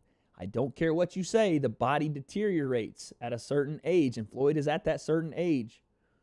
Conor would definitely have a better chance. I agree with, but Conor said lots of things in the build-up, and Floyd was being careful. Are you talking about Conor saying he was going to kick him in the head? Because Conor, there's no way that Floyd was worried about Conor kicking him in the head or doing anything like that. But Floyd being careful, I agree with you. Yes, Floyd was definitely being careful. And you have to be. You've never seen this guy. You know what I'm saying? If Floyd, Conor was less respectful of Floyd because Conor had seen Floyd do what he does in his sport for years and years and years. He had tape on Floyd, right? That's the advantage Conor had going into that fight. He had tape on Floyd. Floyd had really no tape on Conor other than a couple of glorified sparring sessions. I agree that Floyd had to be careful. But Conor comes from a boxing background. As Josh says in the chat, he comes from a Crumlin boxing gym. Amateur boxing in Ireland. He has a boxing background. He started with boxing. But there was no way that Floyd was worried about Conor kicking him in the head or anything like that. If Conor wanted to lose $100 million, yeah, go out there, kick Floyd in the head, and drop him. Congratulations, you just lost the biggest payday of your life. You know, he wasn't worried about that at all. No chance. Conor says things in the media for our pleasure. You know what I'm saying? Yes, there are times in MMA where Conor says things to get into the opponent's head, and I'm sure there were things like that said to Floyd about all the cold hands thing and my hand's bigger than your head, I'm going to knock you dead. He probably meant those things, but as far as I'm going to come across and kick him in the head, that was for us. That was for us fans, us MMA guys, to be like, well, he could do that. And for you boxing guys, that's great.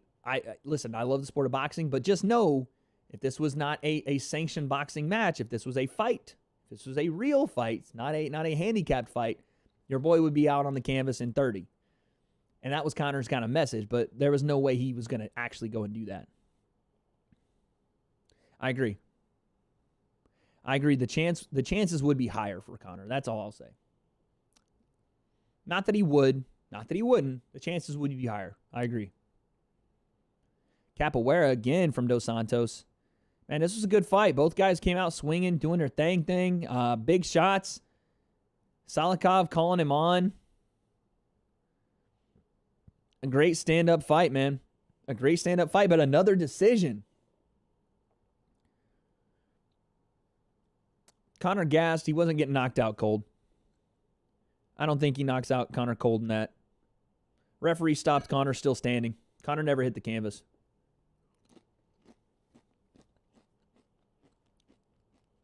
Conor never hit the canvas. You give Conor an 8 count, he gets back to his feet. I bet he survives that round and goes the distance. There's about a minute 15 left in that round, something like that. I don't think Conor gets knocked out cold in that fight. Floyd was tuning him up in that 10th. Listen, Floyd was tuning him up. And if it was an early stoppage, I don't think so. I think that was a great stoppage by the referee. Conor said he felt it like it was early, but I don't think Conor goes out cold there. I think what happened is probably what would have happened, regardless of time left. I don't think Floyd knocks him out cold. I think the referee steps in and stops that fight. Conor was gassed though. Conor was there was nothing left.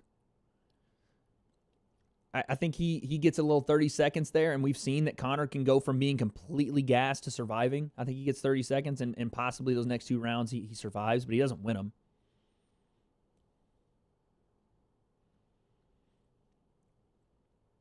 It's not about the kicking. Conor has a good left hand, and he comes with a lot of X factors. He has more than a good left hand. His left hand is his curtain call, right? That's Conor's weapon of mass destruction, if you will. But he does. Yeah, I agree. He has a lot of X factors. The reason I bring up the kicking stuff was because Conor said a lot of things in the buildup. I thought that's what you were referring to, a lot of things in the buildup.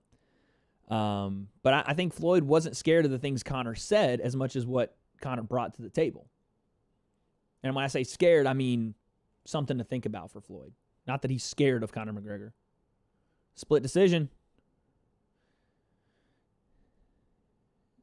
Islam Salimkov with a split decision win over Santos. Yeah, no, what I mean with Conor is he's got a myriad of stand-up strikes, man. His lead hand uppercut is really, really nice. That Prince Nassim uppercut. I'm a big fan of that shot from Conor.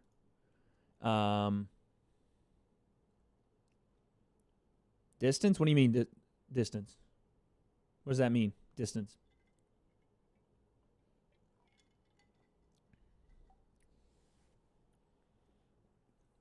Are we talking about the Floyd fight? I'm not sure. I got lost. Distance. Did I say distance? If you're talking about Conor's distance, yeah, Conor has great distance control. I think Conor has some of the best distance control in MMA. And it's because he dictates where the fights are had, especially in the stand-up. He dictates a lot of fight momentum, a lot of where the distance of the fight is. It's at his kicking range. It's at his boxing range. You know what I'm saying? If that's what you mean, then yeah, I think Conor has great distance control. But as far as the weapons Conor brought into that fight, his left hand obviously is always there. He's got a great lead hand uppercut. Got a great right hook. He doesn't get to show it off too much. It's more of a lead to get into that left hand. He throws it out as he's moving people to, which is weird. Conor likes moving people to his right, which is away from his power hand, but he almost throws his left hand like a baseball, and that back foot comes off the ground. If you watch Conor throw his left hand, not a lot of guys will throw a shot with their feet, their back foot comes off the ground, and if it is, it's just to twist and torque to get more power to explode. he throws it so hard, his back foot comes off the ground like a pitcher. But I think that some of his best weapons are window dressing for the left hand, if that makes sense. He's great at hiding it, and it comes out like a piston. I think Conor was going to look for a way out at that point, I believe anyway. I think we were robbed of the knockout. I don't know. I don't know if Conor was looking for a way out or if there was just nothing left, you know. I think that oh man, look how deep that freaking quarantine or that COVID-19 test goes. Oh, Jorge Masvidal. Why'd I have to show my man? Oh, they showed my man gagging on the freaking COVID test. I don't know. I don't know if Conor was looking for a way out, but I know that there was nothing left. You know, I think he was just going to stand there and have to take shots and hopefully survive. You know what I'm saying?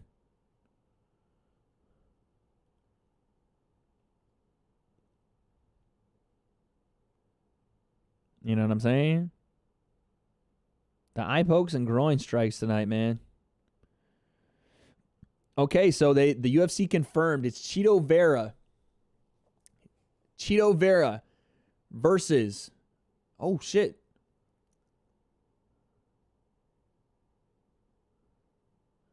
Chito Vera and Sean O'Malley are booked for August 15th, guys.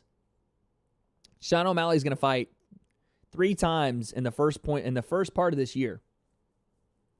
3 times by August. Sean O'Malley is making up for lost time, ladies and gentlemen. And Marlon Vera is tough. Chito is tough. He trains in this gym over in Irvine. He trains in Irvine and he trains in Santa Ana. Or no, Anaheim. I think he's over at Ruka. I think he's over at Rain Training Lab. And I know he's over at Team Oyama from time to time doing some grappling. He's tough. He's tough, man. I mean, yes, every time Sean gets in the cage is going to be a test for Sean. But Chito Vera is for real. That's a big fight. And they just confirmed it right now on Twitter. I just saw Sean O'Malley, Chito Vera, August 15th, man. That's going to be a banger. You can't get enough of Sugar Show, man. The Sugar Show's always alive and well.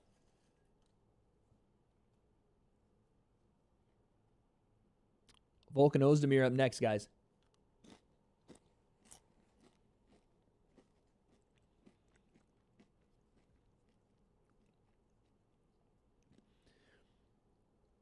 Volkan Oezdemir versus what looks like the guy that played Drago's son in Creed 2.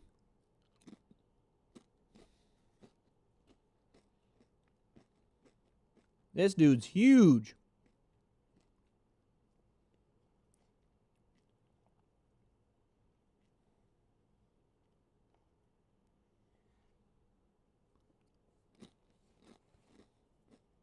This fool is huge, dude.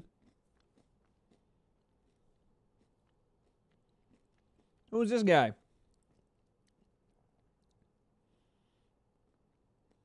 Why is he holding his hands like that? 10-fight win streak. 23 first-round finishes. I just wanted you guys to hear what I just said again. This man has 23 first-round finishes. Jerry Prochazka? Jerry Prochazka. Holy God. 26 wins, 23 of them by first-round stoppage.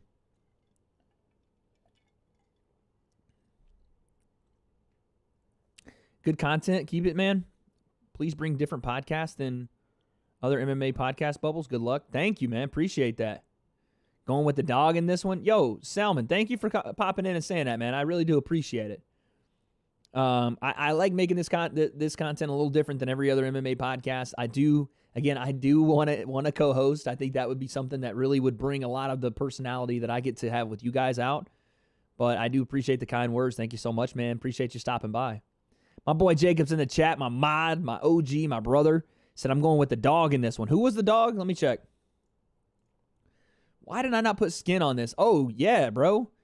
Jerry's a 150. Okay, Jacob. Okay.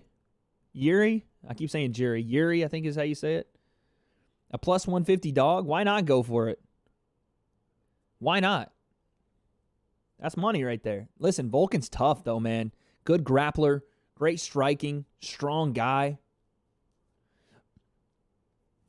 Gabby says, Masvidal versus Nick Diaz would be a good fight. If Nick Diaz even has the want to fight anymore, Masvidal versus the old Nick Diaz would be a really good fight. But I don't even know, like, what kind of training shape that guy's in now. Like, what his want is. Like, does he want to fight for him? Because the whole thing around that little build for him and Nick Diaz when it was happening was because that Jorge beat Nate. That was the only reason. Like, oh, you beat little brother. Can you beat big brother? I don't know. I know that him and Nate are always training because they run an academy up there in Stockton, but I don't know if he's like into it like that anymore. It seemed like when Nick got out of the game, obviously for suspensions and everything else, but it seems like he enjoys himself outside of the cage, man. Seems like he's fine. Just living his life. I'll watch the fights now. Good luck, man. No, thank you, Salmon. Appreciate you stopping by, big dog. Go watch the fights. Have a good night, man. Exactly from Marcus. No, guys, listen. I'm not disagreeing with you. My biggest point of contention with both Marcus and my boy Josh is just that I think Conor is, and Josh said this, that Conor would have higher chances, and I don't think 10 out of 10 times Mayweather gets him. Based off what I saw in the first fight. And the growth I've seen from Conor since, and the decline that's naturally going to happen to a guy like Mayweather when he gets closer to age 50. You know what I'm saying? 50. Let's not act like he's just going to be able to keep up forever. At some point, that body's going to deteriorate, and that's the point. Sean O'Malley's a good fighter. Sean O'Malley's a great fighter, man. I like this matchup with him and Chito Vera. They were supposed to fight anyway. I think in his last fight, they were supposed to fight, and Chito got something happened to him, and he had to get out. He had to back out or something. I think he got hurt in camp. I can't even watch the stream. My Wi-Fi's so bad. Dang, Jurkic. Or not Jurkic, my bad. Amaru, my bad, dude. My bad. I ain't trying to take up all your Wi-Fi bandwidth, you understand? Do your best, brother. If you can't watch the stream and you can watch the fights, I'd rather you do that, big dog. All right, guys, here we go. Volkan Oezdemir. Yuri Prochazka. Yuri Prochazka. I think I'm saying his name wrong, but here we go. Prochazka. Oh, he got clipped early. He got clipped and he screamed at Volkan.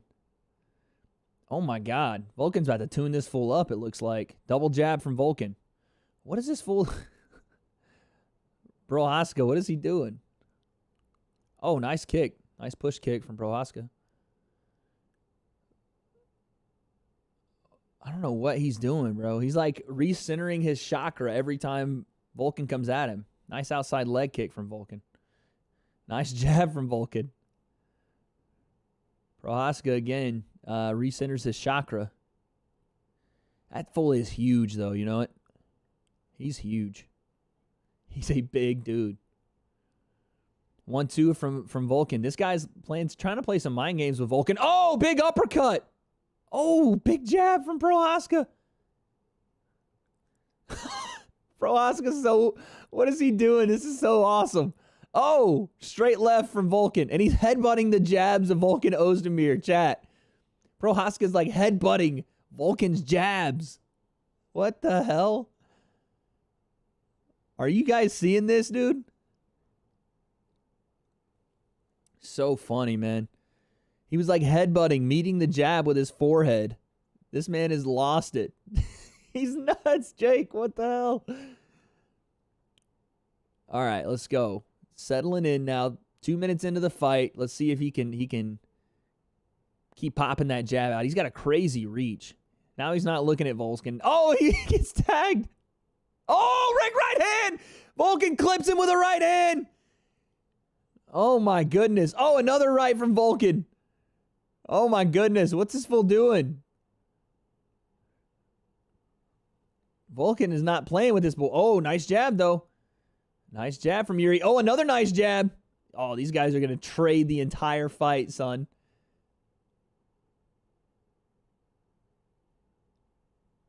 Oh, nice outside leg kick from Volkan. Volkan's landing pretty much at will, but this Prochazka kid is too with the jab. The jab is popping Volkan. It's hurting him.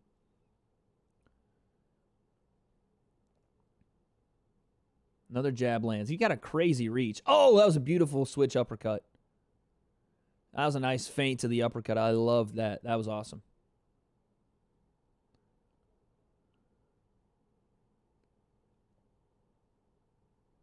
Why does he keep readjusting his gloves like that? This is all window dressing, chat.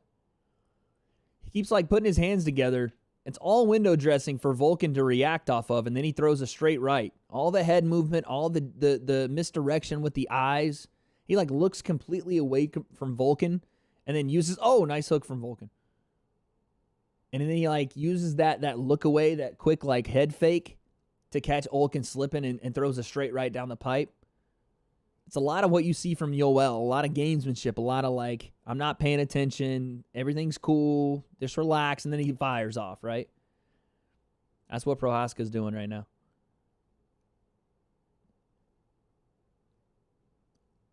Oh, Volkan comes in a little wild though when he comes in, and Prochazka's trying to counter him on the retreat. Nice check left hook from Volkan. That lands. This guy has 23 of his finishes coming in the first round. Let's see what happens when this 5 minutes is up. What's the gas tank look like? Because Volkan's gone 3 rounds a lot. Oh, right hand behind the ear lands from Volkan. He's trying to follow up. Oh, he tried to throw the spinning back elbow. Missed. Switched level. The level change uppercut missed. Volkan comes in a little wild, man. Dude, these guys are throwing. No hands up. Oh, my God. Dude, what's going to happen if this has to go to 3? These guys are gassed already. Oh! Just hands being thrown. Someone's getting knocked. Nice jab, Volkan. Woo! 130 strikes thrown. Oh, takedown from Volkan. Oh, he gets stuffed. That's the new move, recentering a chakra. Bro, every time, it's all window dressing, but it looks so funny. I've never seen every time after an exchange, my man Prochazka was like, or he was like, it's like he was doing a choreographed dance, bro. It is so funny. Down 0-1 at the half. SMH, dang. Atlanta United down 0-1 at the half, ladies and gentlemen. Bro, Prochazka was like, he would get tagged, like, big right hand on his chin, and he would just, like, go like this and just, or, what the hell was that man doing? But it makes sense, right? For him, he's a young guy. He's only 27, my age. He gets tagged up. He gets hit. Maybe that's his way of recentering and not getting too over-emotional about trying to get that one back, you know? And the rest of the stuff he's doing, like, Volkan will be here, and he's all, and then, like, trying to strike, it's window dressing. He wants Volkan to react. That way he can throw a counter strike and land something big. Like he was recentering himself. Yeah. It makes no sense, bro. It makes no sense. Playing like they haven't played in 5 months. That COVID-19 will get you. Hey, what's up, Aichi? What's up, Aichi? My dude Aichi from the G-Minio YouTube channel popping over to say hey in the W.A.D.E concept channel. I see you, big dog. Aichi, man, listen. You come around these parts, you got to know your MMA. We're watching UFC 251, a.k.a. Fight Island. As you can see, I got my Fight Island attire on. I got my margaritas. We're hanging out, having a good time, big dog. Ooh, head kick. Prochazka wobbled Oezdemir with that head kick. But here, oh my God. Oezdemir's on deer legs, but he's still coming forward. Oh, he wanted a flying knee. Wow, 1-2! He puts Oezdemir out cold! Oh my God! He puts Volkan out cold! Volkan's still laying there. Oh my God!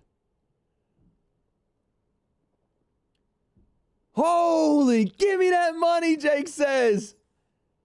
Oh my God, the head kick. The head kick that started the round, that wobbled Oezdemir. And Oezdemir, I thought, won the first round, guys.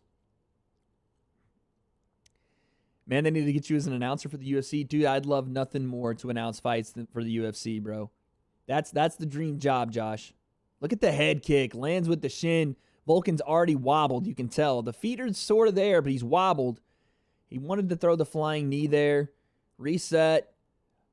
1, 2. Right hook over the top, and good Lord. Volkan falls to the canvas, man. The jab, the right hand behind it. Oh, my God. On the chin. Volkan's eyes were just, like, on the ground. Look at Bisping. Bisping goes crazy, dude. Wow, Yuri Prochazka. What a way to get into the UFC. 10-fight win streak. That's a shot. Damn it. 10-fight win streak. Comes in and knocks out a title contender, a former title contender at 205, Volkan Oezdemir. Wow. Reverse says, you looking fresh? Appreciate that, my man. My boy Aichi coming in. Shout out to my man Aichi, dude. It's good to see you, brother. I appreciate the compliments. That's a shot, chat. I know that's a shot. A water shot coming in hot, ladies and gentlemen. I got the water in the jar, you understand? Listen, I don't be drinking like this, guys, so I don't know if it's the beach flavored shirt or I'm getting late on stream, one of the two. The alcohol's starting to kick in, you understand? Bisping's the greatest one-eyed champion of all time. No one can take that away. Bro, Bisping's one of the greatest stories of all time. Yes, it's funny to talk about Bisping and all the trials and tribulation of his career. Obviously, the Dan Henderson fight, the first one, where Hendo dropped the H-bomb on him after the Ultimate Fighter. That was insanity. I've seen you funnel 2 Modelos. I literally, guys, that's the thing. Double Dimes. I don't drink. Jacob can confirm this. I don't drink. And that's why all this stuff is funny, because I used to. I just am not a big fan of drinking anymore. But when it's like casual and I'm like laid back doing my thing, I'm fine with it. Here we go, chat. A little shot of water in remembrance of Volkan Oezdemir. I'm pretty sure he was just knocked dead by Yuri Prochazka. Or Prochazka.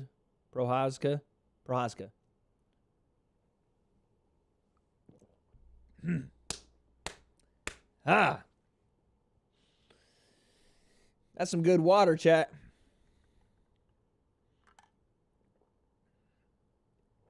You got to chase water with water, right, guys? Volkan's on the stool. That's good. He's on the stool.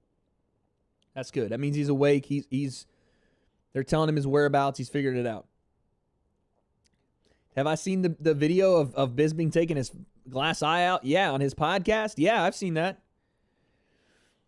Yeah, he took it out when he was talking with his podcast host. Who's this guy? Who's his podcast host?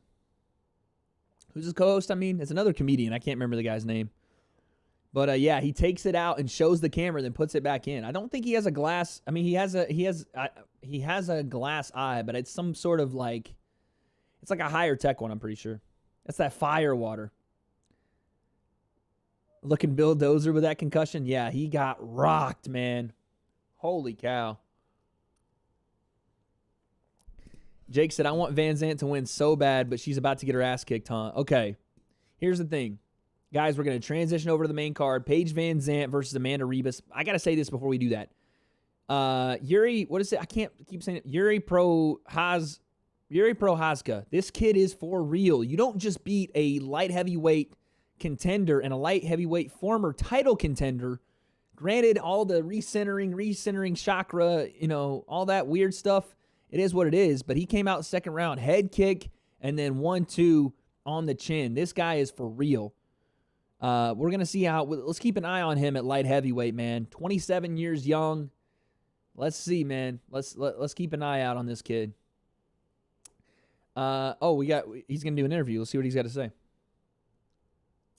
say. We'll talk about Paige VanZant, PVZ, and Amanda Ribas next.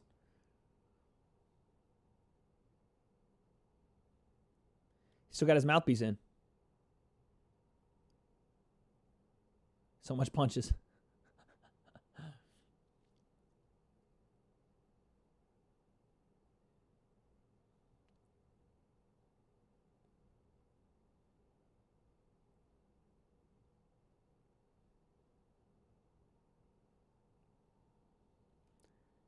I picked the winners of women's fights based on looks. Josh, who you got in the next fight? I'm curious.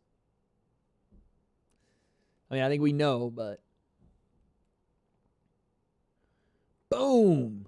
Huge right hand. Sean O'Malley weighs in with ouch on Twitter. Look up the Blonde Bomber. The Blonde Bomber. You better not be making me look up some crazy porn something.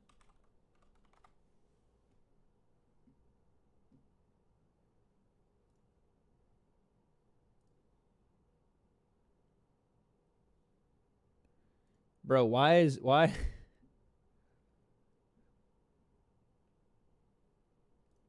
Why is it the first thing I look up? This is what popped up for Blonde Bomber. Hold on, chat. Why is this the first thing that popped up?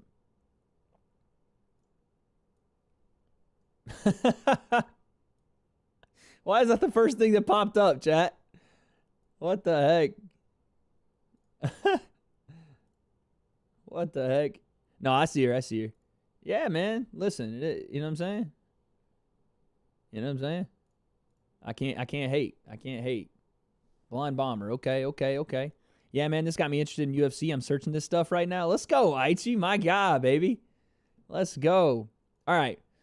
Let's talk, Jake. Let's talk. Paige VanZant, Amanda Ribas. Yes, Paige VanZant is dangerous. She's dangerous because she throws some reckless techniques. Flying switch kicks, Imanari rolls. She throws cartwheel kicks. I've seen her throw a couple of cartwheel kicks. But other than that, Paige VanZant is going to get soundly beaten in every other aspect of this fight, in my opinion. I think Amanda Ribas is at 125. She could be the girl that could cause some problems for Valentina Shevchenko. At least that's the way she's billed. I think she's 9-0, 9-1. No, I saw her, Josh. I saw her. She was on there too. It's just funny because that was the first picture that popped up. But yeah, I think Amanda Ribas in this fight is pretty much better in every position, in every situation. She's better grappling, standing, striking, anything like that. She's better. But with that being said, Paige VanZant has beaten girls that I consider better than her with reckless techniques. So she's dangerous in moderation. So you never know, man. You never know. Okay, we got to get the pay-per-view ready here.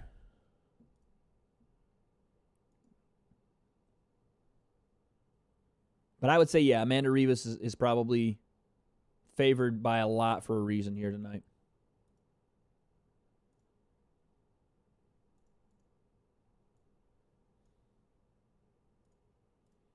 What's she? Hold on. Let's see what the number is.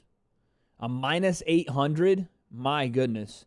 Listen, I wouldn't say bet the house on Amanda, but I mean, everything you got would probably go to Amanda, but not gonna be a good payout. If Paige were to knock her out, though, that'd be. It wouldn't be like world-ending shocking, but it would be very surprising. I'm not going to lie, I don't think Paige wins it. It would be an upset for sure if Paige VanZant wins this fight. It's her last fight on her contract. Amanda Ribas is an absolute killer. They didn't know favors for Paige here, but credit to Paige for standing up and taking this fight when she didn't have to take this fight. I'm sure she had other options, and they gave her basically the toughest matchup for her in the division other than the champion.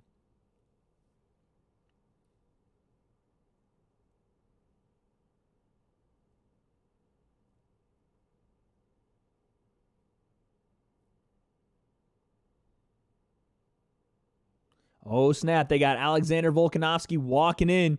What has he got on his hands? His hands already wrapped? Yeah, his hands are already wrapped. I thought he had like white gloves on. Yo, you know it'd be sick if the UFC had some white gloves. That'd be dope. Have white right here with the black, with the UFC and black over it. That'd be sick, dude. Max Holloway walking in after him. Don't count Max out, man. I know I have Max. I know that. I know I have Max Holloway.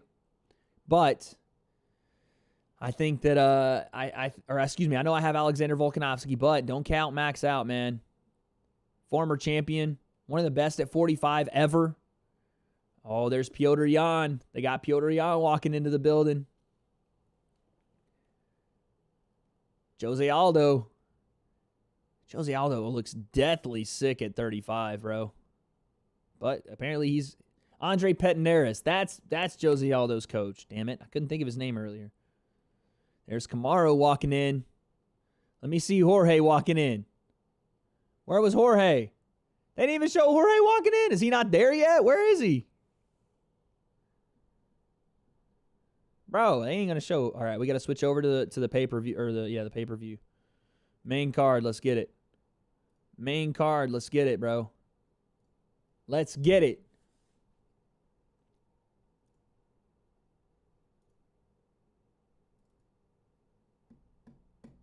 I always have issues with the main card as far as like getting it started. I don't know why.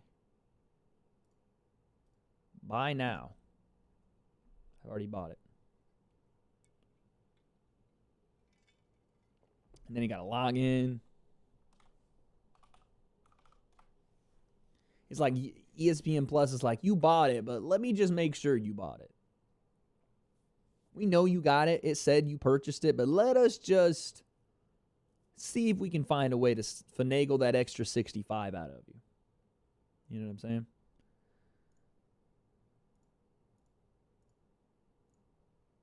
Like, look at this, dude. I'm missing like the whole introduction because they want to be petty right now. What is going on? I just want to watch the fight I paid for, bruh. That's it. Boom. Pay-per-view. Boom. Watch. Bro, don't start this BS. Chat, trying to get to the PPV action, you understand? Trying to do it. In Spanish. No, I don't want it in Spanish. There we go. There we go. We're in, baby. We're in. Here we go. Promos. Promos are going down right now. Gotta watch. Gotta watch.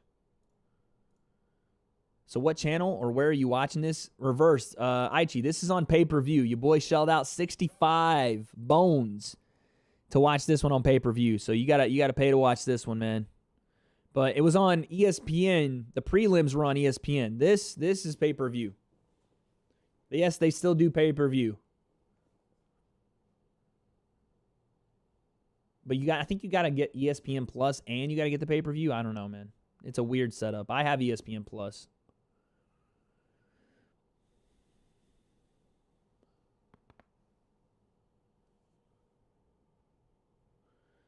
Mind is stronger. Here comes they're showing Jorge and Usman's last couple fights. And they're showing Jorge with the short hair. Years ago. Showing the knockout over Darren Till in Liverpool. Damn, I should buy it on PlayStation. Whatever you got to do, man. This is the one you want to buy this year. I'm not out here doing free promo for the UFC, but damn. It's a good one. Damn, they showed that Ben Askren knockout in slow motion like over and over. They must hate Ben Askren, dog. It's one of the best knockouts in UFC history, to be fair. But they got to hate that guy for them to just keep showing that over and over in slow motion.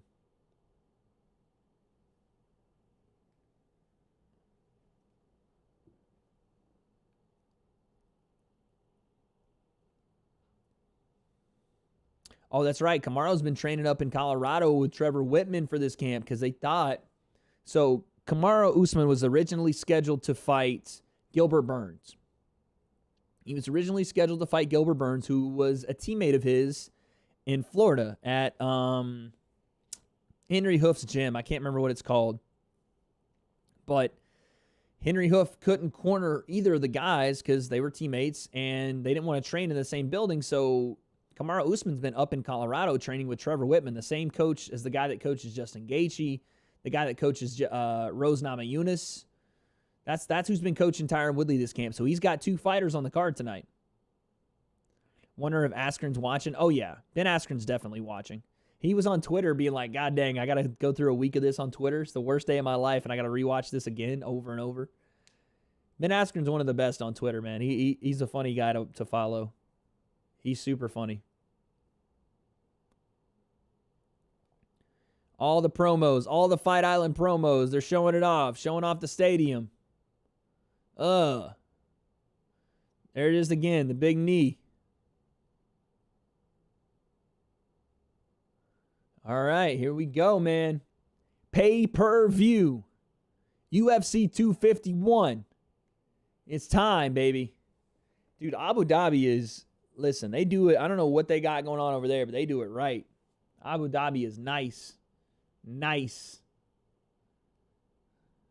They got money out there. That's that oil tycoon money, huh? I ain't saying, I'm just saying. That money a little different over there.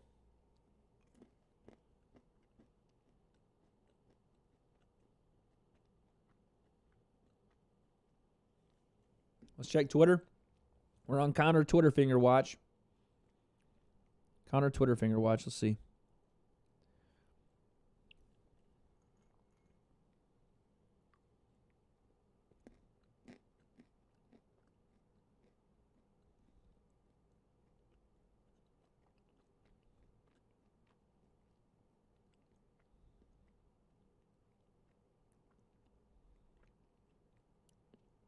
Holy shit. Oh, they got John Anik talking and you can't hear him.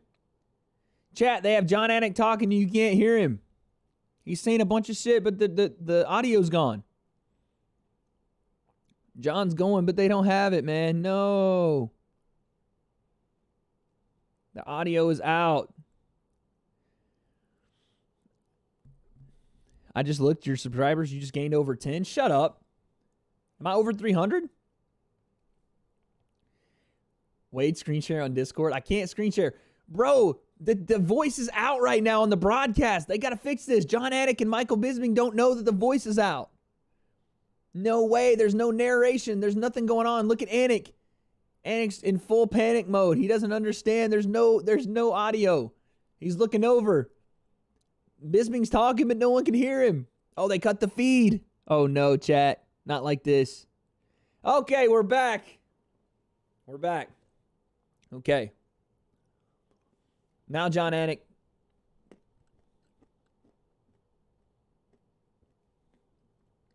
We're back. We got audio.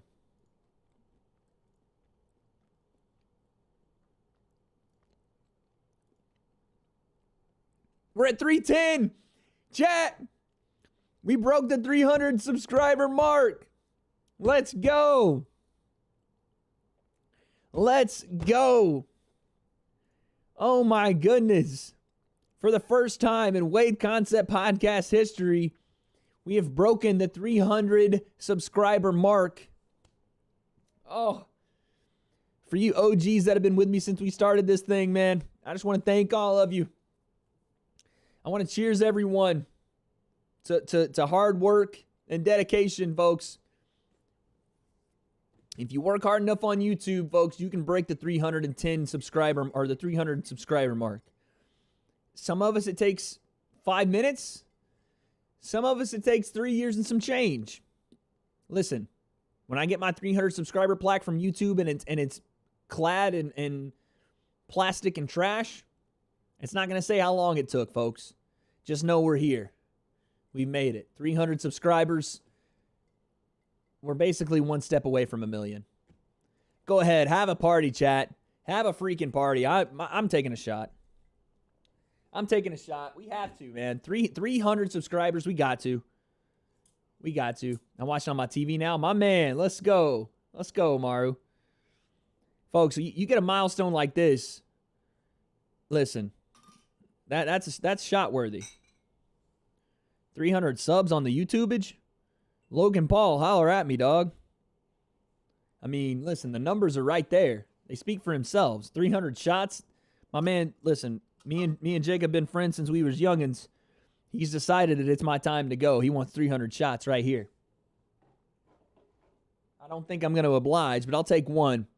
To 300 subs, thank you all for joining me. I know I've been off for a long time. Let's get this podcast going again, man. 300 subs. Next step is 1,000. This isn't a joke. I really want to get to 1,000 on this channel. Let's get this podcast going, man. Let's be consistent. Let's find a co-host. Let's open up our horizons. MMA, football, sports, everything. Let's do it.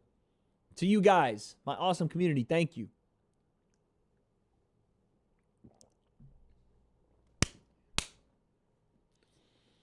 Woo!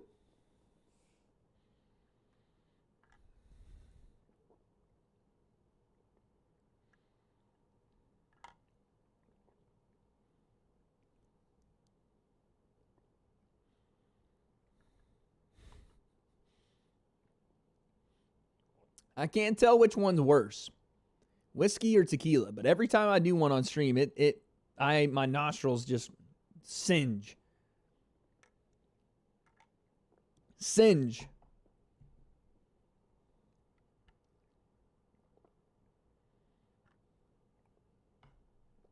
Three title fights, guys. 3 title fights on this card, but we're starting with Paige VanZant and Amanda Ribas. Let's go, baby. Let's go.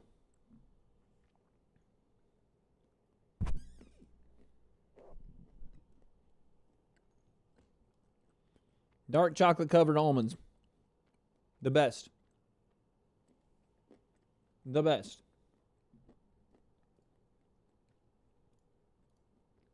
All right.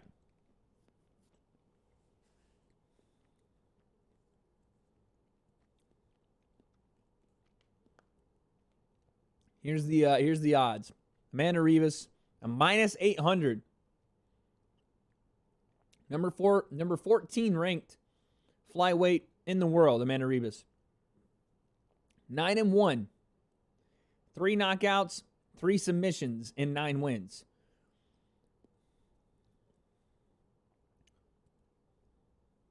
Paige VanZant, a +550 underdog. Oh, snap. That's Ricky Simone. Or Ricky Simon. Ricky Simone, I'm pretty sure, is what he likes going by.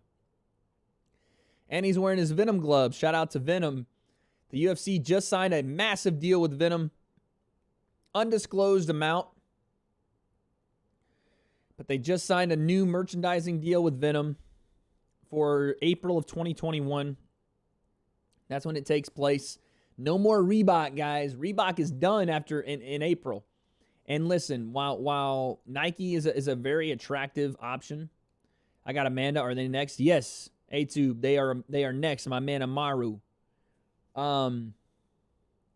Listen, while Nike would have been the more sexy product, right? The more sports friendly product. We see Nike. We know it's sportswear. Venom is the product of fight. It's the product of fighters. Fight fans, we know what Venom is. If you've ever bought a pair of Muay Thai gloves, a pair of shin guards, a mouthpiece, anything to go in and have a spar or have some equipment, hand wraps, anything to go in and hit the bag or have a spar, Venom is right there as the top of the line as far as the quality, the color combinations, things that they make. It's a great company, and I think it's a dope signing for the UFC, man. I'm excited to see if the Venom line is way better. I hope that it's way better than the Reebok stuff, because Reebok couldn't even spell fighters' names right. They were having issues with identifying even who some of the fighters were. The stuff just didn't look good some of the time. It didn't look good. Venom's expensive, yeah, it is, but it's worth it. Great quality product. Reebok was garbage, bro. The deal itself didn't help fighters. Not to say that this Venom deal will. Again, it wasn't disclosed how, because the UFC came out with an official press statement saying that the fighters were going to make more out of the Venom deal. I don't know how that is. Like, what is it that's going to allow them to make more money? I don't know. Dana White was kind of very vague as to what it was that the fighters were going to make out of it. So I don't know. I don't know what the actual numbers are on this deal, but I just like the intrigue of a company that knows MMA, that knows fighting, like Venom, coming in and supporting and being the official apparel provider of the fight game. I like that. I like that stuff, man. Ribas. I forgot that Brazilians and Portuguese, they say their R's like H's. So Amanda Ribas, not Ribas.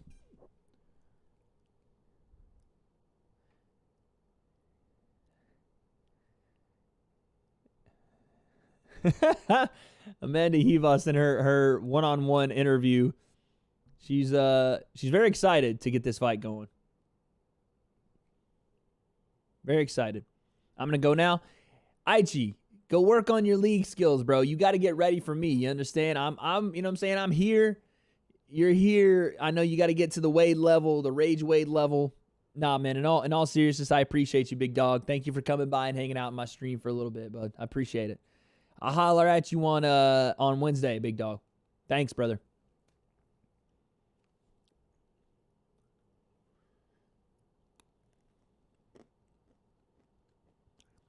What's up, baby? Durakic back in the chat. Oh, here she goes. Here goes Paige VanZant making her way to the ring. She's crying. She's crying. Why is Paige crying? She's emotional.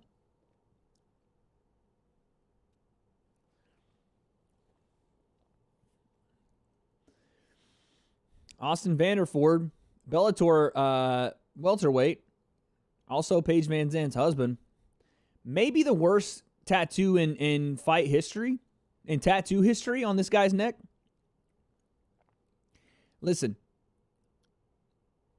A massive eyeball right here on his neck.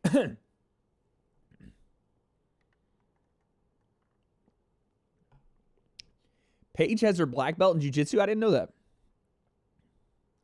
Watching fights gives me the itch to get back in there. Watching fights, does it make you want to fight? A little bit. A little bit. They just kissed through the mask. Yeah, she just kissed the outside of Austin Vanderford's mask. Probably not the best safety practice for avoiding COVID because the outside of the mask is what catches a lot of the germs coming forward. And then if you have it, you catch it from the inside. So I don't know. She might have had a double whammy there. Probably not a good idea, but nevertheless, it's her husband. So it is what it is. They probably could have just pulled it down and gave her a smooch, but can't do that on live TV, I guess. Oh, Jesus. Amanda Ribas looks vicious.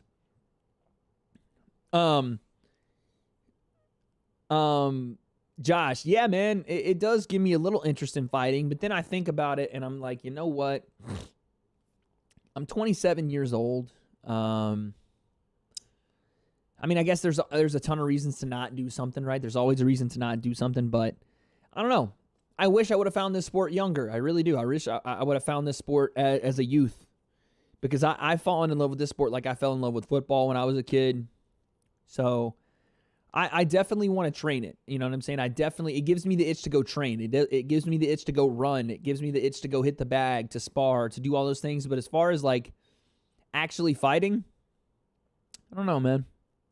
I don't know. I almost would feel like I was a fraud in there, you know, against people that have trained their entire lives, against people that really, that this is their livelihood. I think I would falter against those people. And also, like I said, I would feel like a fraud. I feel like it wasn't my place to go and take that opportunity for somebody that's been doing it for so long. I don't know. That's the most honest I could be with you right there. But it does give me the itch to do things. It does give me the itch to go in and spar and test my abilities and kind of see. So in that sense, yeah, it does give me that itch for sure. My man Durakic has got it as Amanda Ribas by decision. Okay. Yeah, I could see a decision here. I definitely could. Paige puts herself in iffy positions sometimes. She was choked by Michelle Watterson. I could see Ribas cracking her with something though. I could see her hitting her with something hard here. I don't know. We'll see. We'll see.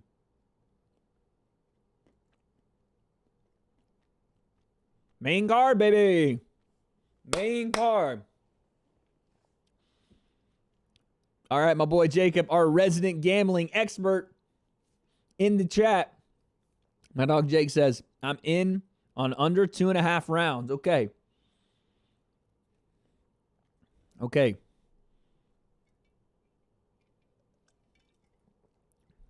Jake got in under 2.5.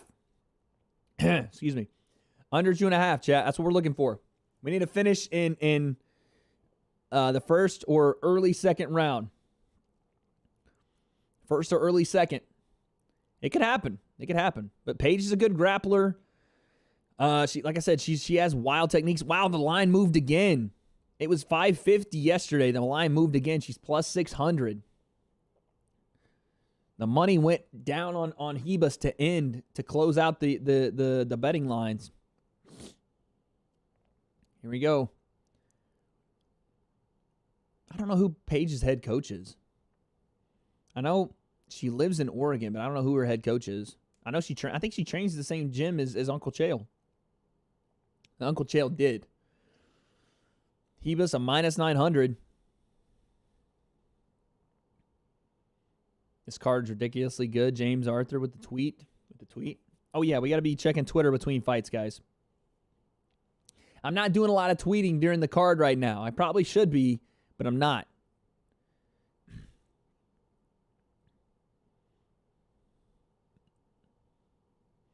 Here we go.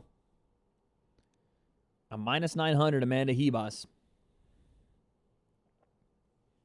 I have no idea what's about to happen. I mean, I do. I think Amanda Ribas is going to tune her up, but we'll see. Paige being very patient, staying on the outside here. Inside leg kick, Ribas to start the fight. 447, 446 on my end. Outside leg kick from Paige. Oh, check left hook lands from Paige. Paige was crying on her way to the octagon. Shedding some tears, got a little emotional. But she looks focused right now. Sliding away. But Ribas is starting to take octagon control, starting to put her behind the black line in the danger zone. Oh, big left hook from Ribas. Knee to the body, Ribas. Muay Thai clinch. Tried to sweep Paige, wasn't happening. Right hands in the clinch from both ladies. Tries a sweep. Oh, she sweeps. There she goes. She sweeps Paige. Nice takedown from Ribas. Outside hip sweep. Oh, somebody's bleeding. Somebody's bleeding. I think it's Paige. No, I know. I think it's Ribas.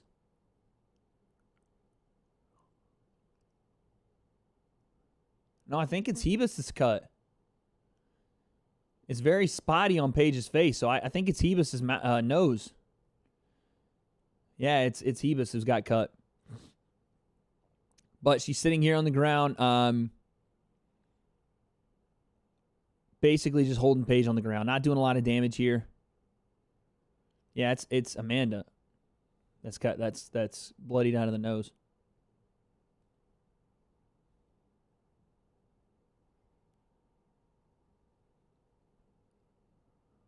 Oh. Look at that back take right there from Amanda Ribas. Pins the arm and takes the back. Oh, looking arm bar. She's looking arm bar on Paige. That might be the broken arm on Paige. Oh, she needs to stack her, man. Paige has got to stack here. She's in a bad position. Paige is holding her weight on. She needs to get her head free. Oh, she got her arm out. Oh, look at that. Oh, she tapped. She's tapping. Dang, Paige got caught. Paige gets tapped. Jake, I think Jake wins under 2.5. A submission win for Amanda Ribas. Transition to arm bar, pinned the arm, and just kept stretching it out, man. First round victory, Amanda Ribas. My money, my man Jake throwing the money down and making some returns. Why am I not betting on these things? Gah! Nice head and arm takedown, outside sweep, and then pins the arm. The beautiful transition to the back. And then Paige tries to slide out. That's when Amanda catches the arm, pulls, and tries to pull arm bar. Paige defends it pretty well, but then Amanda transitions, pins the arm behind her shoulder, and then just starts to really twist into an inverted arm bar. That's beautiful, man. Had nothing left. That's the tap. Wow, man. Amanda looking like a snack. Yo, Amaru, chill, bro. Chill, man. Amanda Ribas with a big-time victory, and Paige VanZant, man, I know she's upset with that result. I know she is. And her going on her way out here, you hate to see it because her value would have exponentially grown on the free agent circuit had she won that fight. My man Amaru, you got the wrong, you know what I'm saying? You got the wrong energy coming right now, bro. My man says, she looking like a snack. Ribas with a victory. Huge victory there. Huge victory for Amanda Ribas. Now, this might be a hot take. This might be a very hot take for me, but I'll say it. I'll say it anyway.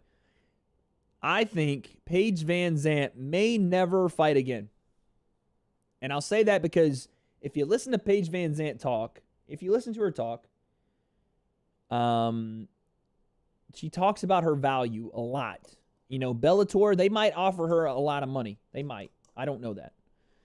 But the way she lost right there, just her star factor, her name, might gain her some money on the free agent market. Bellator, PFL, whatever. Ryzen, I doubt she goes to Ryzen. ONE FC, I doubt she goes there.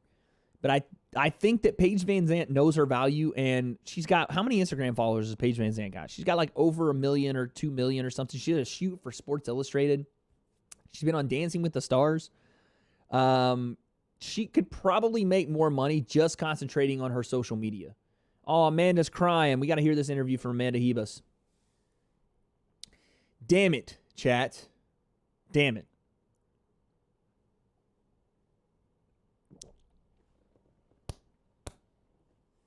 Woo.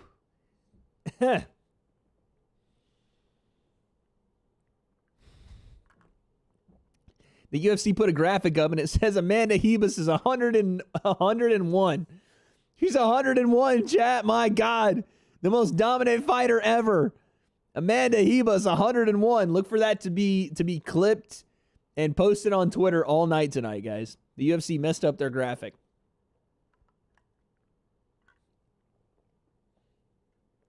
$101, son. How long did that fight between Rose and Andrade go before the finish? It was middle of the second round. It was about 7 minutes in that fight the last time. But it was a freak, man, Jake. It was a freak loss for Rose Namajunas. She lost because she was dominating. Through 5 minutes, she was dominating. Jessica Andrade picked her up and tossed her on her head, basically spiked her, and that's how the fight ended. I don't think that happens again. I would bet on the decision here. Or Rose knocks her out, but I haven't seen Rose possess the power to knock Jessica Andrade out. Only person I've seen with that kind of power is Weili Zhang at 115. I don't know if Rose got that kind of power. And maybe it's not about her having that much power, but the timing and her ability might be enough, but I don't know. Okay, chat, this is what's going to happen. I'm going to put on a banger real quick, yeah? I'm going to put on a banger real quick. And I'm going to go get some water, stretch my legs. I will be right back in less than 2 minutes, yeah? Less than 2 minutes. Let me find the song. Home. Wait, there we go. History. Let's go. I need to find the song. Hello. Hi. Will you give me some water? No. Please? You have 3 waters in here. Oh, I do. I didn't even know I had water. Chad, I'm chilling. Let me just use the bathroom real quick. I'll be right back. To be fair, You want to take over stream while I'm gone? I want to tell them something. Do not drink this water. It has salt in it. That's probably why he's thirsty, because it's just filled with salt. I haven't drank any of that water yet. Well, it's half gone. Do you want to sit down and host for just like 2 seconds? Oh, God. Okay. Your girl Rose is about to come on. Put these headphones in. You can hear what's going on the TV. Where'd you get those? From downstairs. Uh-huh. Did you get them from the other hoe? Yeah. Paige VanZant is lost. Hi, guys. What's good? Oh, shit. I didn't know they were plugged in. Chat up? Oh, wait. You got to read the chat. Hold on. The chat should be up for you to... Oh, these are not good. I don't like these. There's your chat. Next up, my girl Rose. That's my girl. What are you talking about? That's Durkic. Say hey, Durkic. Jurkic? Dur? That's a J. It's pronounced with a D. Oh, okay.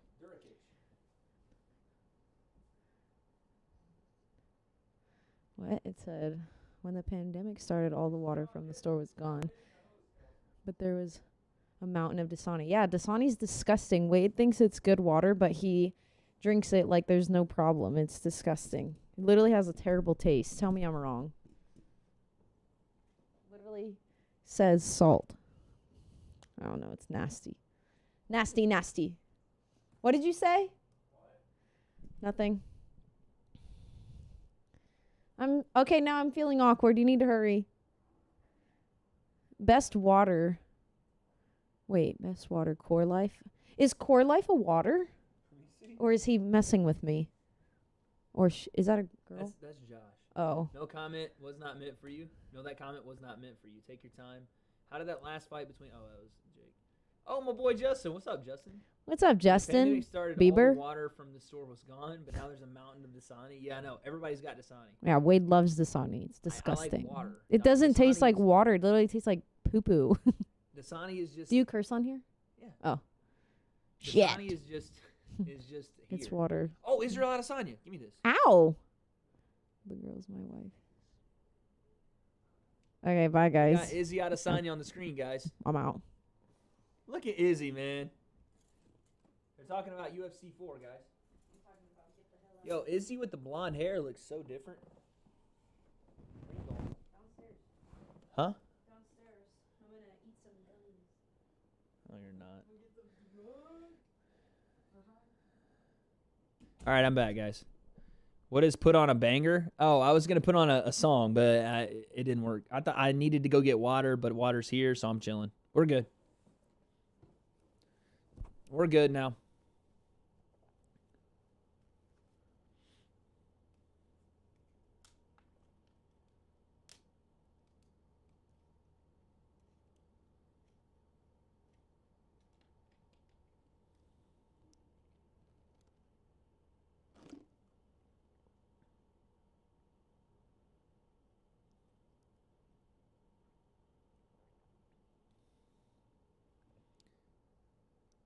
I thought that was code to bang her. Dasani is fine, if I'm being honest. Yeah, listen, Kelsa's got weird water issues. I like Dasani, bro.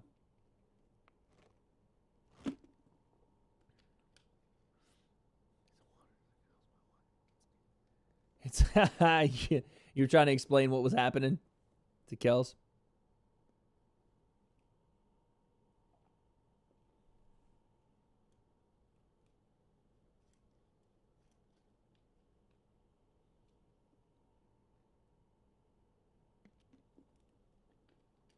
Is chat too funny? He said, I'm going to go banger. It'll only take 2 minutes. Chill, Jake.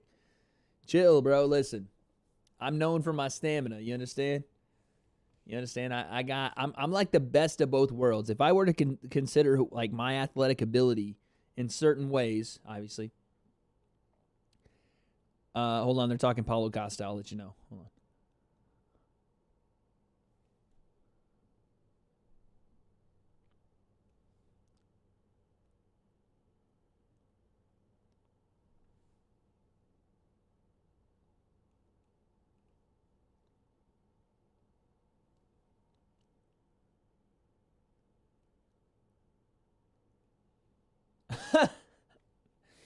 As he said, he welcomes the fight with Paulo Costa. He welcomes it, he said.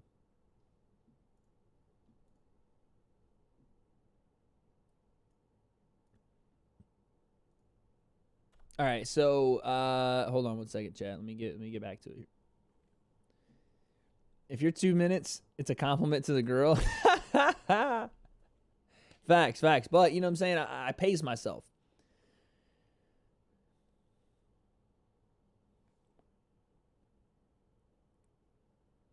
So Izzy just said he thinks Alexander Volkanovski knocks out Max Holloway. I mean, it's his teammate. He's got to say stuff. But listen. My stamina has been called into question here. 2 minutes, you know what I'm saying? That's a little light in the barrel, you know what I mean? I at least am a combination of Conor McGregor with my fast twitch athletic ability, you know what I'm saying? and the longevity of like a like a Roy McDonald, you know what I'm saying? Like a Rory McDonald type of longevity where you just can't put me away, bruh. You know what I'm saying? I'm there all 5 rounds, bro. Ask Kelsey. Okay. Here we go, man. Jessica Andrade, Rose Namajunas. Rose only has 13 professional fights. That's crazy, man. Rose won the title, and she was 8-3 when she won it.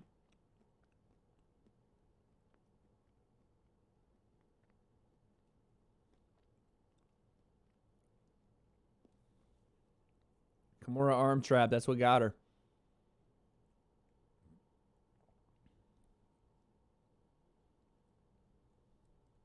Kimura arm trap. Oh, that flying knee. Rose caught Jessica with it. Stunned her. Bang! That was it.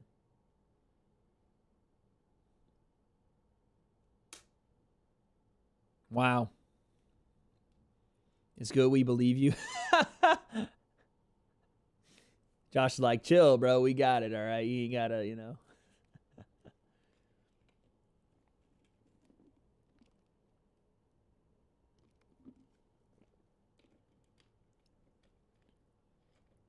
Guys, there's so many fights this week. There's so many fights this week. And next week. There's like 4 fights on Fight Island in the next 2 weeks. I don't know. I don't think we're going to live stream all of them, but okay. Durkic says, I got Rose by decision. I got Rose by decision or TKO. What are the odds? What are the odds? Jake, what's the money line, man? What are we doing? What are we doing? Jake, let me know, bro. Guys, our resident boxing, or not boxing, our resident gambling expert here in the chat, my boy Jacob Pointer, a.k.a. the brother in arms. He's got to let us know what the money is here, where the money's going. No, do your things is entertaining. Appreciate you, Josh. Oh, Rose rocking a chain, bro. I got my chain on, you understand? 0.27985 karat gold, boy. What you know about it? Rose TKO. Took Rose at minus 200 at 2.5 and under 2.5. Okay, okay.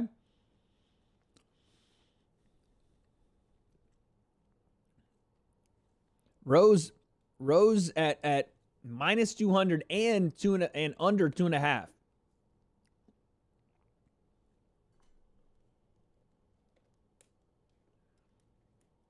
Rose hit a big knee on Jessica Andrade.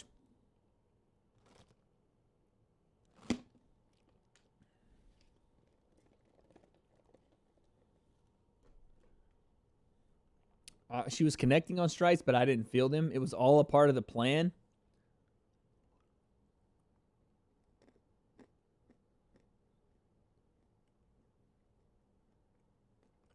Tossed her on her damn head.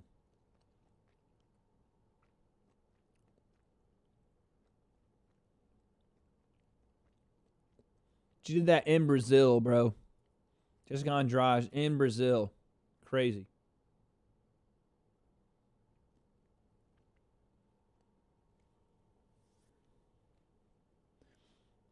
Yeah, Rose was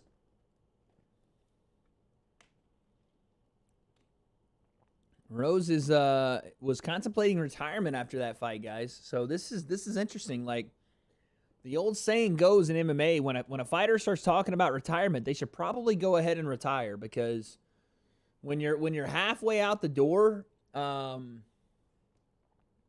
it's not a good thing to try to convince them to stay in, right? You might as well just let them go out the door, because at that point, you're not fully committed to the game.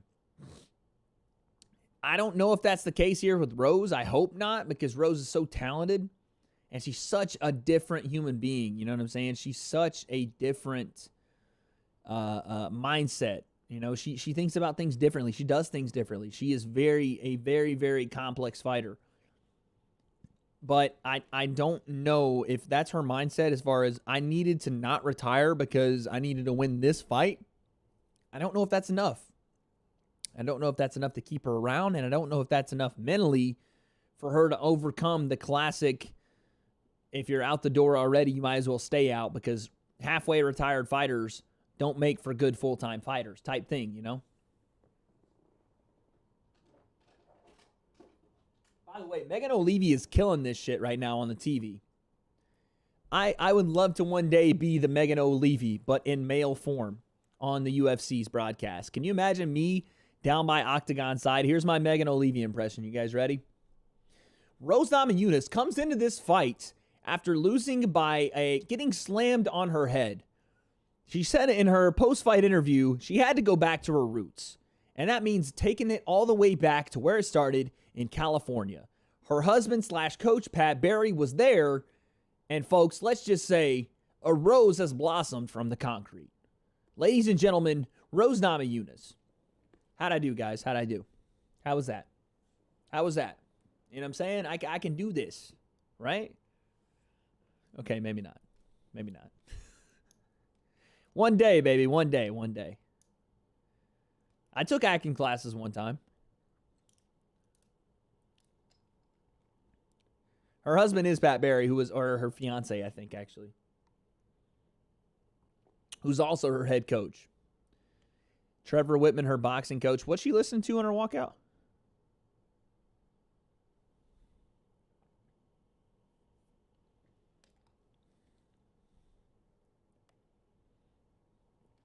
It's like some folk music or something. Oh my God. Jessica Andrade with a full headdress on, son. Oh, she's doing some, it's like the Usain Bolt dance or something right there. Okay, here she comes, Jessica Andrade. FaZe Temper on the screen. Shout out FaZe, man. FaZe Temper watching the UFC fights tonight. Oh, yeah, we got to be on Conor McGregor freaking Twitter fingers check, bro. What are we talking about?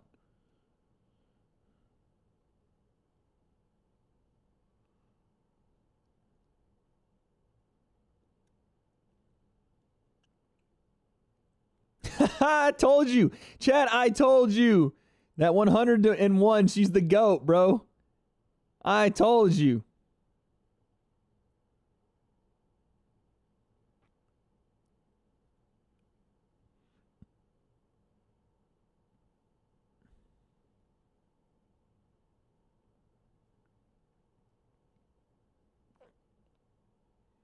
What the heck? John Jones is posting freaking videos of his dog attacking people in a car. What is he doing right now? What is John Jones doing right now? He's showing videos of his German Shepherd taking down assailants in a car.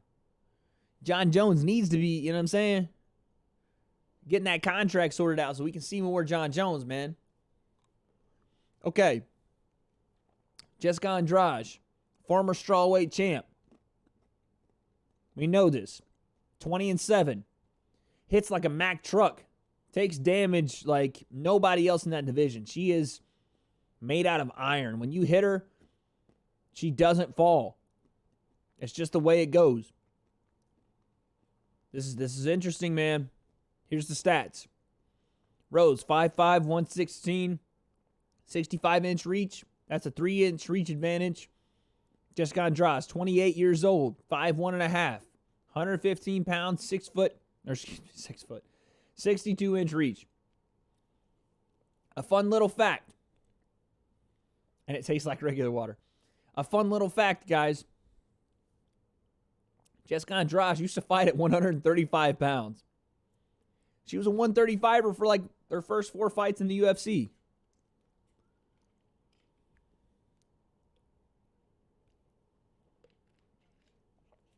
Here we go, man. Here we freaking go, chat.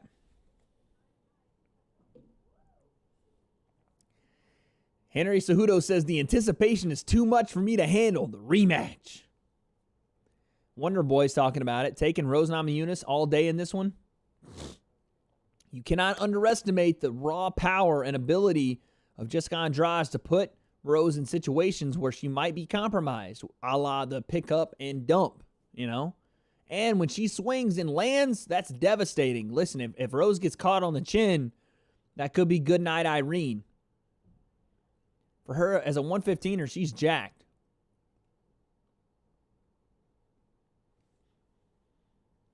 Weili Zhang put her out in like 20 seconds, though.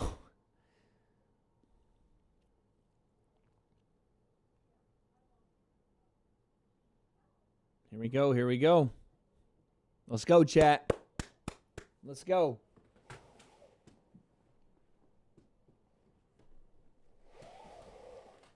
Joe Rogan said Jessica Andrade is a smaller version of Vanderlei Silva. I couldn't agree more. Shout out, Joe.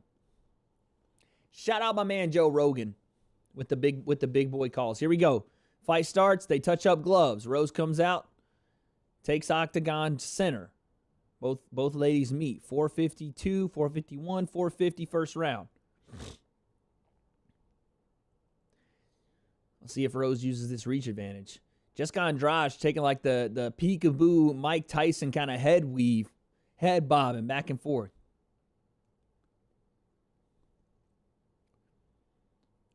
Let's see what Rose has got to offer here. Again, Andrade, that peekaboo style, kind of roll under. Oh, she showed it, though. Andrade wants to roll under the shot and throw the left hook over the top. That's the shot she wants. Nice inside leg kick from Andrade. Outside leg kick from Andrade. To be fair, man, Rose Namajunas is very boxing heavy with her style. Great movement there, though, from Rose. Jessica Andrade doing nice, though, with this head movement. Slipping a jab right there. Outside leg kick lands from Andrade. Look at this, guys. Look at that parry right there on the jab from Andrade. She's catching those jabs. Oh, my goodness. Wild uppercut misses from Andrade. Oh, big straight. Nice right straight from Rose. Push kick to the chest from Rose. I like that. I like that. Rose looking nice, looking crisp. Oh, nice right hand in the clinch there from Rose. In close. Nice 1-2 from Rose, too. Nice. Rose follows up on those attacks very well, guys. Like, not as it just 1-2. She comes forward and finishes the 3-4 as well, man. She loads shots in the chamber. Just when you think her timing's done, like she's going to reset and come at you again, she throws 2 or 3 more shots. That's beautiful. Nice slip again from Rose under the left hook of Andrade. Ladies are trading now, trading leg kicks. Both outside leg kicks there. I'll say this. Jessica Andrade's head movement is a lot better in this fight. She's slipping a lot of jabs, parrying a lot of jabs, parrying some right hands. That's good work. But again, not a lot on the offensive end. Rose just slides away. Rose catches her with a left hand. Rose catches her another left hand, another one. Rose keeping that right hand high. Big overhand right from Rose. That was nice. Oh, nice jab a stiff jab from Namajunas. Great job right there. Every time Andrade rushes in, which is her style, she's paying for it with counter shots from Rose. And Rose isn't just backing away and slipping and hitting shots on the backhand. She's staying in there and throwing in the pocket, then getting out of danger.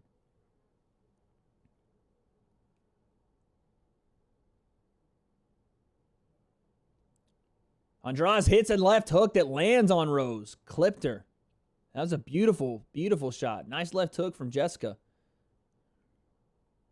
Rose about to go crazy, only 3 rounds. Yeah, this is going to be a striking battle. I don't see a lot of grappling coming here. Oh, a flying knee attempt from Jessica. If there's any grappling, it's probably going to be in the end of Rose, maybe looking to pull guard, but I don't see that.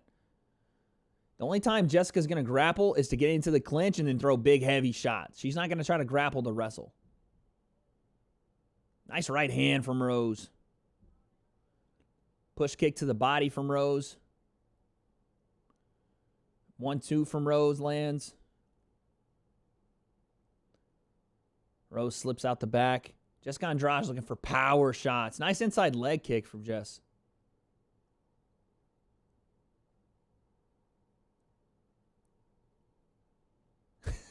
Bisping didn't know what a hula hoop was.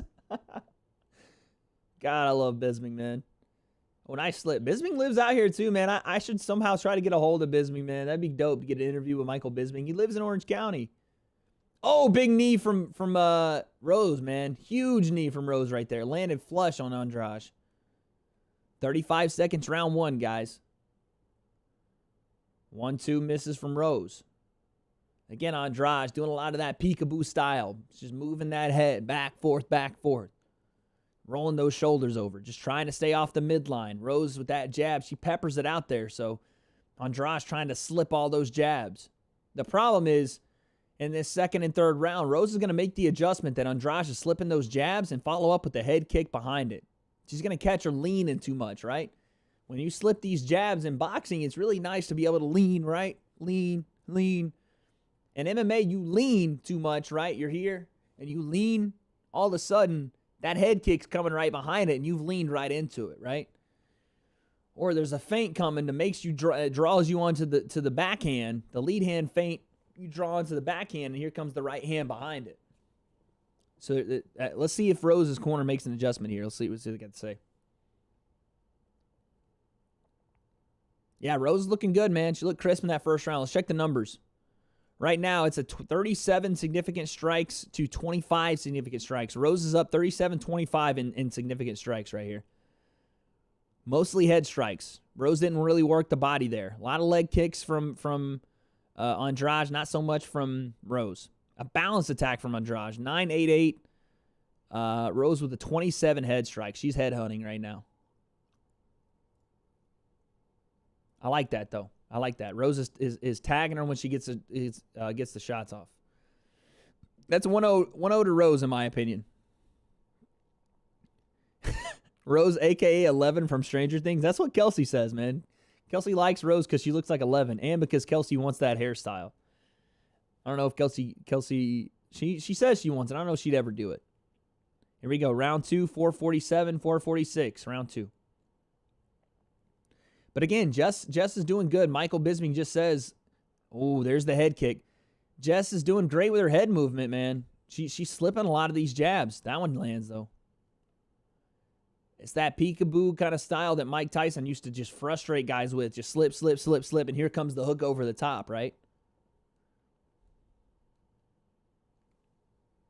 Oh, nice shot.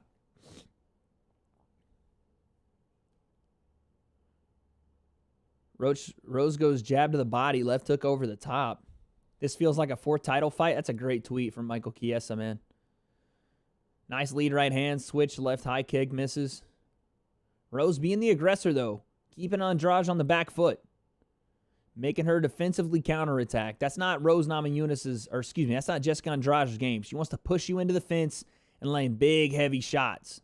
Rose isn't allowing that right now. She's taking center of the octagon and for the most part, keeping center of the octagon.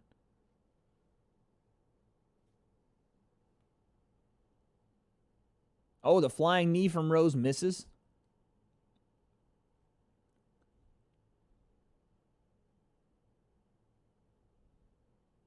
Nice jab from Rose, excuse me. Outside leg kick from Jess lands. Inside leg kick, but she eats a jab right after.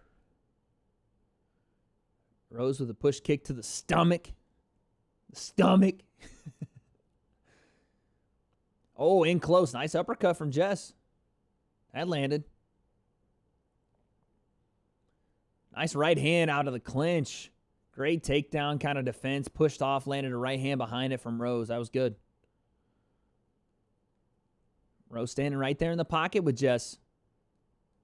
Nice rip to the body from Andrade. That was a beautiful shot. Right hook to the body. And she checks a leg kick from Rose. Oh, left hand from Rose landed. Jessica Andrade ate that one. Nice overhand right from Jess, though. This is a little bit back and forth. I wouldn't even wear my hair that short. Now they're starting to they're letting loose a little bit here. 2:30 left here in the second. Jake's under 2.5 is out the window, but still got minus 200 on Rose. Still got the minus 200. Nice check left hook from Rose. Oh, flying knee. Oh, my God. She landed on her back. Pat Barry's laughing in the corner. She landed on her back off the flying knee. It kind of scared me a little. Because I know she lands on her head, man. That might be GG, but it's good. We're good.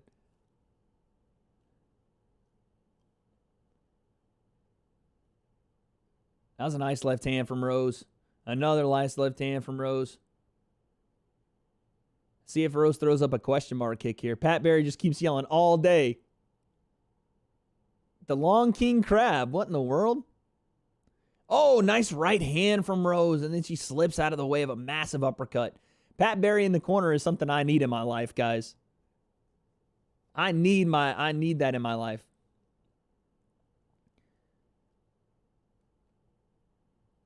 We still got to get it. We're still good. Got to get a finish. Gonna get a finish halfway through the third. Okay. We need that finish halfway through the third. Okay. Little grappling exchange. Listen, Jessica Andrade doesn't look like she wants to take this fight to the ground. She's going to grapple and then try to release and throw big bombs. But here they are in the clinch. Rose has overhook. Jess with one underhook. Over-under position. Yeah, she throws shots out of it. Nice right hook lands on Rose. Listen, guys, this round is close, man. This round is close. To do the math, it's going to be tough, but I don't know. Rose has landed at what looks like more shots, but Jessica's landed a good amount here in the second round. Nice back and forth. Pretty even round so far here. Nice jab. Jess looks for the uppercut. Not there. Overhand right. Not there from Jess. Rose keeping distance. 25 seconds left here in the second. Nice jab from Rose. But Andrade now, the one moving forward. She's ripping the body on Rose. I'm waiting for that lead, that front leg high kick from Rose. Because that right hand from Jess is just down by her waist. And there's nothing really there to protect her head. Nice jab from Rose again. Jess trying to come forward and land some shots on Rose. Rose ducking underneath those wide hooks. That's the end of the round, folks. My goodness. Jess is kind of standing right here, right? She's kind of here. She's doing here, right? She's here. But I need that high kick to come up and catch on the jaw. Rose has tried it a couple times in the first round. She didn't try it here in the second too much. I can't understand Jess's corner. Let's see what they say.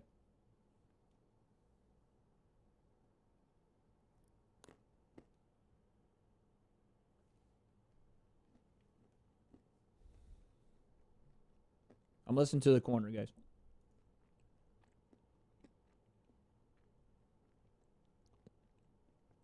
Damn. Rose, 83 significant strikes to Jessica Andrade, 54. She's clearly leading the striking. And that jab is really landing with a lot of accuracy and a lot of consistency. Where Jessica was slipping that in the first round, that jab is landing consistently now. So I think that might be 2-0 Rose. Jess had some good moments there in the second round, but I think that's 2-0 Rose. I think. Here we go. Third round coming up, guys. Here we go right now. Third round. 455, 454, 453. Here we go. So the Andrade corner says they want her to get that single leg, pick her up, and take her down. Let's see if Andrade can find that single leg and get on top. Andrade coming out with a little bit more urgency, a little bit more intensity here in this third round. She's trying to walk Rose down, but Rose meets her in the middle and says, let's go. High kick from Andrade misses.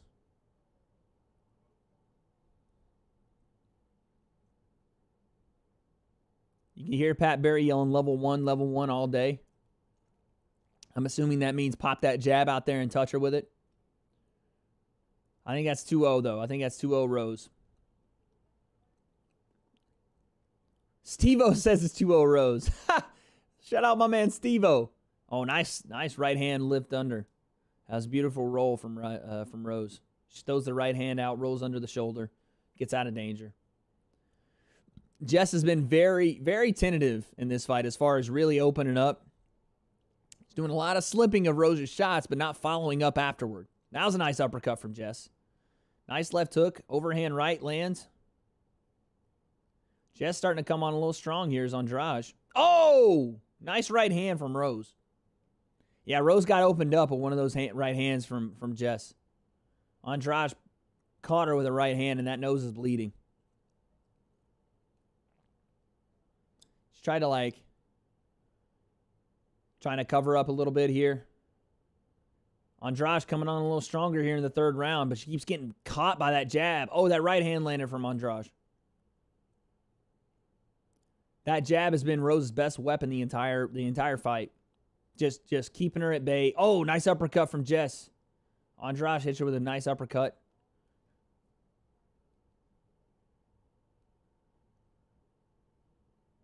was a nice uppercut right there. Rose being the thug she is. Classic. Classic. But watch this now. Jessica Andrade starting to land some stuff here in this third round, guys. And Rose is cut open. There's a mouse under that right eye from Rose. Oh, my goodness. Oh, Jess takes her down. Andrade with a nice throw to take her down. She lands on top of Rose. We got 2 minutes, 28 seconds here. And Rose is cut up, guys. There is a huge mouse. She might have broke her orbital. She might have broke Rose's orbital over her right eye, or under her right eye, excuse me, her left eye. But Rose got phenomenal jiu-jitsu. She might throw up a very high guard here and look to throw up some submissions off her back. No, she pushes her off, and she's back to her feet. Here we go. 2 minutes left in the third round. Andrade having a lot more success here in this third round, guys.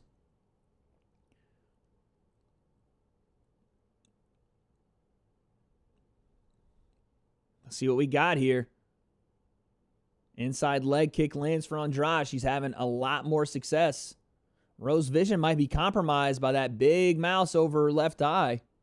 Nice jab lands from Andrade, or excuse me, from Rose. Spinning back kick from Rose lands. 1-2 from Rose lands. Knee. Oh, big right hand from Andrade, but Rose takes it. This third round right here, guys, this is up in the air. This is anybody who wants it, come get it. Another double jab from Andrade. Another jab from Andrade. 1-2 from Andrade. Just misses. Minute 13 left here in the third, guys. Andrade moving that head. Moving. Show the fighter. Bye. See you later, Spam. See ya. I mean, take off, bro. Take it easy. Have a good night. Can't show the fight. Sorry about it. Wrong channel, dog. Rose with 50 seconds left. Oh, my goodness. Jessica's piecing her up. Piecing her up. Take it easy, Spam. Appreciate you coming by. Oh, takedown from Rose. Oh, but Jessica ends up on top. At least she's got a good sense of humor about it. I'll take that, Spam. Man, this third round has been dominated by Andrade a little bit here, guys. Oh, man, stiff jab from Andrade. Both girls trade. 16 seconds left. Nice stiff jab again from Andrade. Uppercut from Andrade. Push kick. 8 seconds.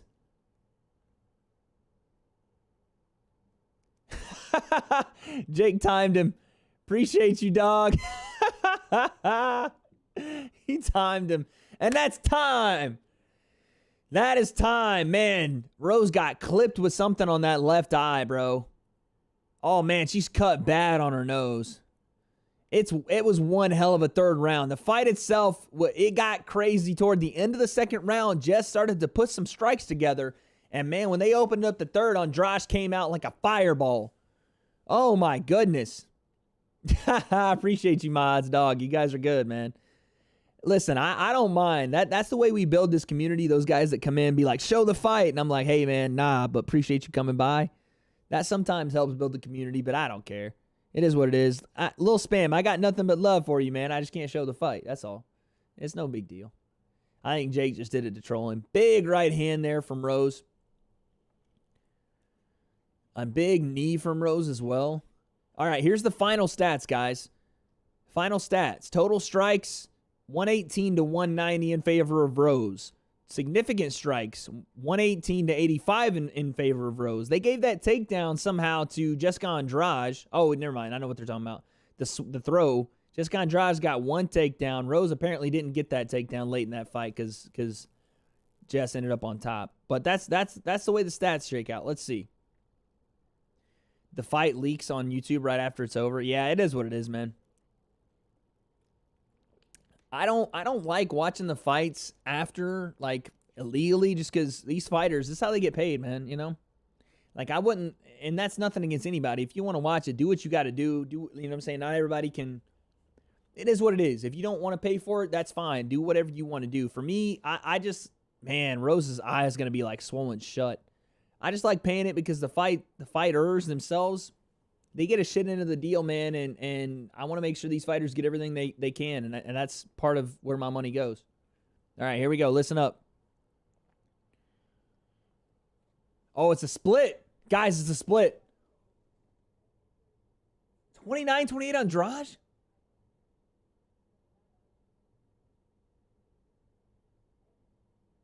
Doug Rose. Rose gets the win by split decision, baby. Oh, my goodness, man. Someone gave the second round to Jess, or maybe gave a 10-8 round to Jess in the third.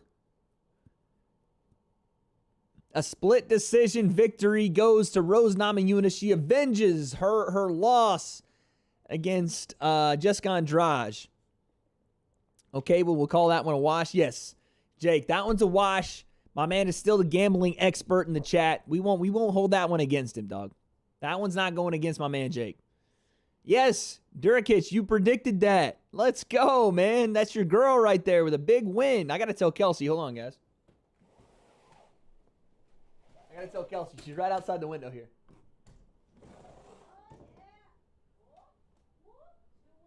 Yeah. Yeah. Split decision.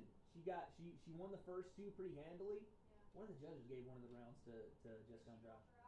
No, she got pieced up in the third. Her eyes going to be swollen shut. But she won 2 out of the 3. She won a split decision. Avenged her loss. Now she's probably lined up for a title shot.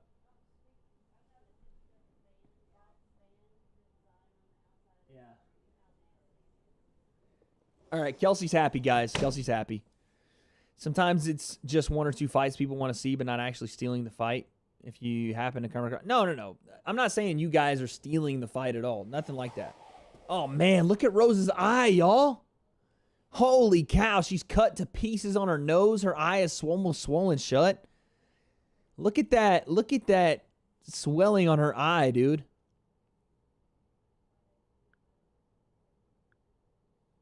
Dog, she is messed up. Jessica Andrade hits like a fucking tank, dude. Yeah, I hear you. I buy my share of pay-per-view. She's back. Bro, she's back. God dang. Her eye is crazy, son. But listen, that's what Jessica Andrade does to people, man. When Jessica Andrade hits people, that's what happens. All right, guys, I'm going to hit the restroom real quick.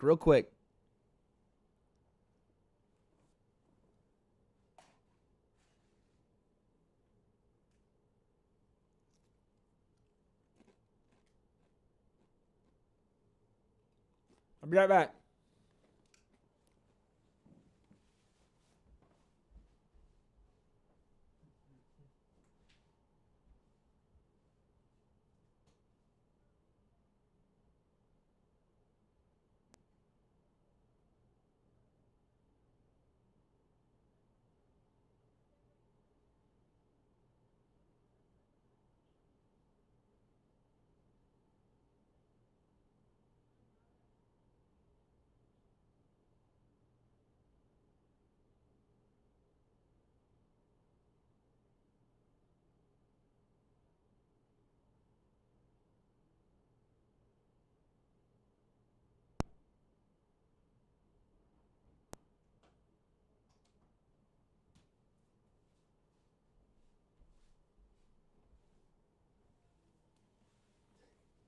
Yo, Devil, what's up? What do you mean empty chair, bro? What do you mean, dog? Empty chair. I had to let the chair take over the stream for a second, big dog, but thank you for coming in. Shout out my man Devil Monkey, dog. He's back in the chat. Rose looks good with hair. Oh, no, yeah, Rose with not a shaved head. She was a dime piece, bro. But listen, like I said, Rose is different. She's different. Mentally, she don't care about none of that. Guys, we got our first title fight coming up next. Bantamweight title on the line. Henry Cejudo vacated. That means Petr Yan, Jose Aldo up next. Banger. Just got back in town, been hunting with the boys all day. What's up, Devil? Good to see you, brother. Code word.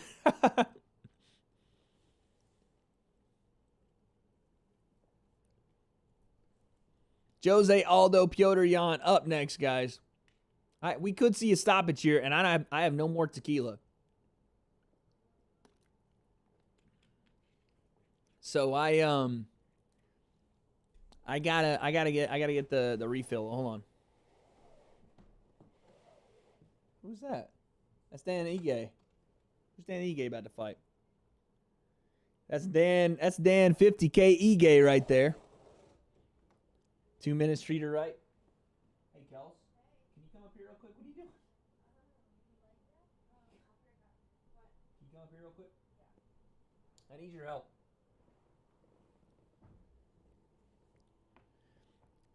Dan 50K or 50K Ige. Hi.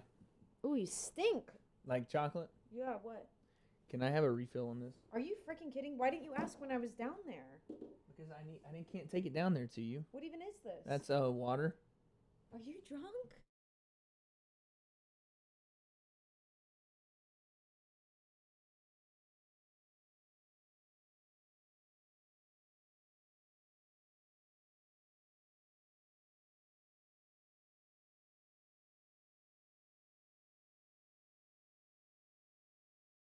He's an alcoholic. Alcoholic. I'm definitely not an alcoholic. They said laugh my ass off, Kelsey. I have no ass, so. Bubba banger, son. Josh with the code words.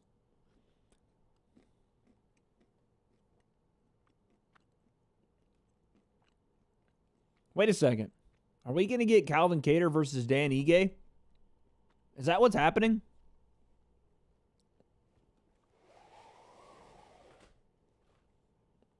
Is that what's happening right now, chat?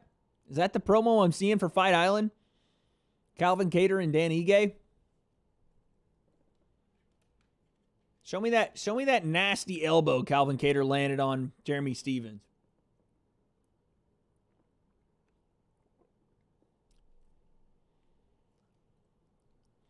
Devil, stay up, bro. You're gonna regret it if you don't stay up, my dog. This is the card of the year, man. This is the card of the year. How can you miss this one? We just hit, Devil, we just hit 300 subs on the YouTube channel. You're going to go to bed right now? Don't be drinking that whole thing. You're going to get sick. I don't know. Drink water. That's the sun. Ew.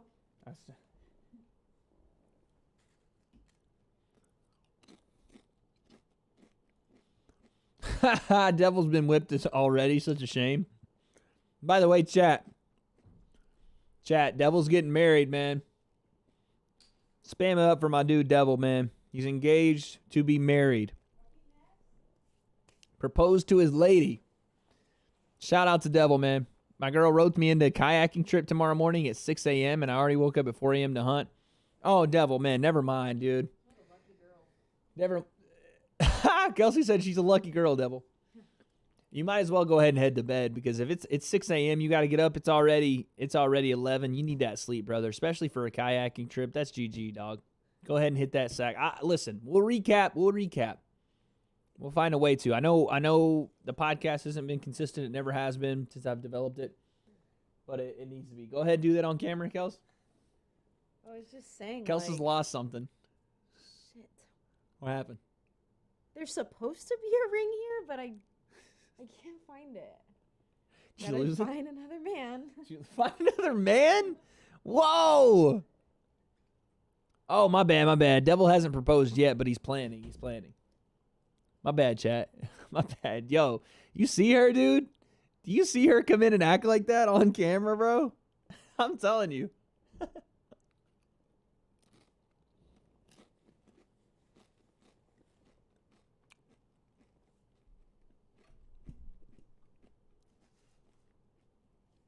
She's something else, man. Devil, my bad. I didn't mean to expose you like that, dog.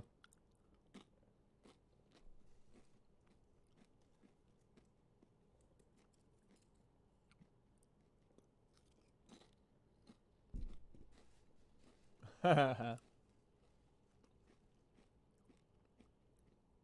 you go, Josh. We're at 310, son. 310 subscribers. It's a milestone, chat.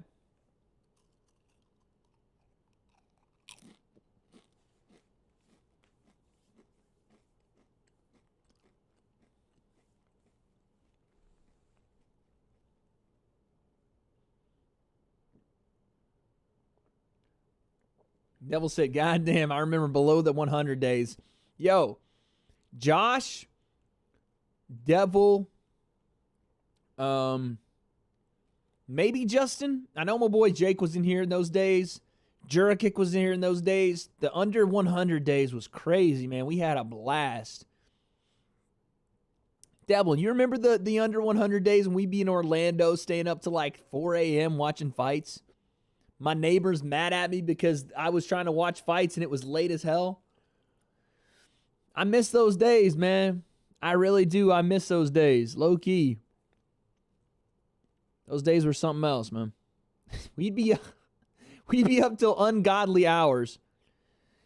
I said way more wild shit back then. That's before you were a mod, though, Devil. Devil, you're a mod now. We got you buttoned up. You understand? We got you in the corporate suit and tie.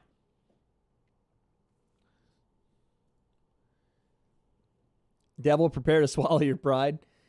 That was before we got you with the wrench beside your name. Before you were a moderation all day.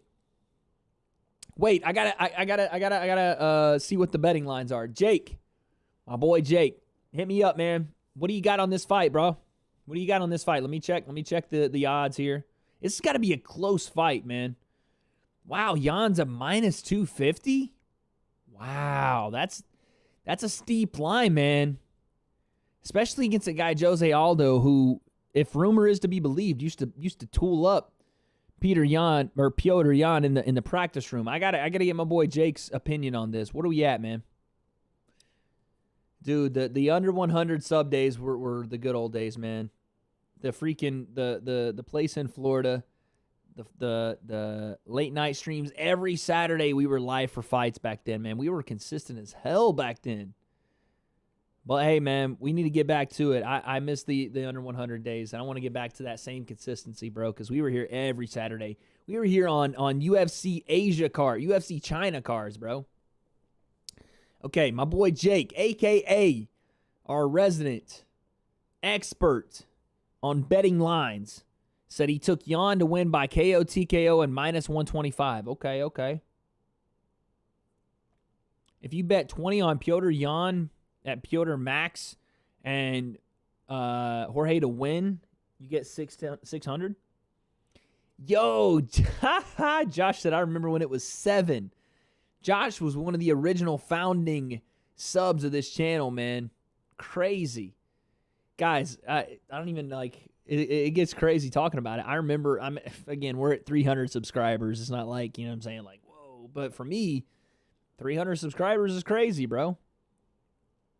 Bro, when we started the stream, I didn't know Doc was Josh either, but he told me. So yeah, that's Josh. I remember when we were at 7. That was when we were doing like pre-taped videos on the camcorder, and and I was putting the videos out that way, dude. The W.A.D.E Concept Podcast has gone through a lot. As you can see, we've upgraded the equipment. But yeah, the under 7 days were crazy, dude. All right, Jose Aldo walking to the cage, baby. Oh, let's get on Twitter. See if Connor's on Twitter fingers, man. Let's see what's on the Twitter right now. Let's see.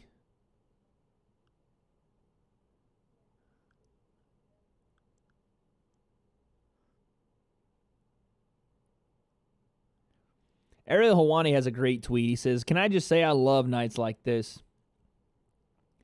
Special nights when it feels like the sport transcends the MMA bubble and everyone is talking about the UFC/MMA. Even people who never talk MMA. It's great to see, especially when the fights deliver." I couldn't agree more, man. Listen, MMA is the only thing on right now. Is the only thing on.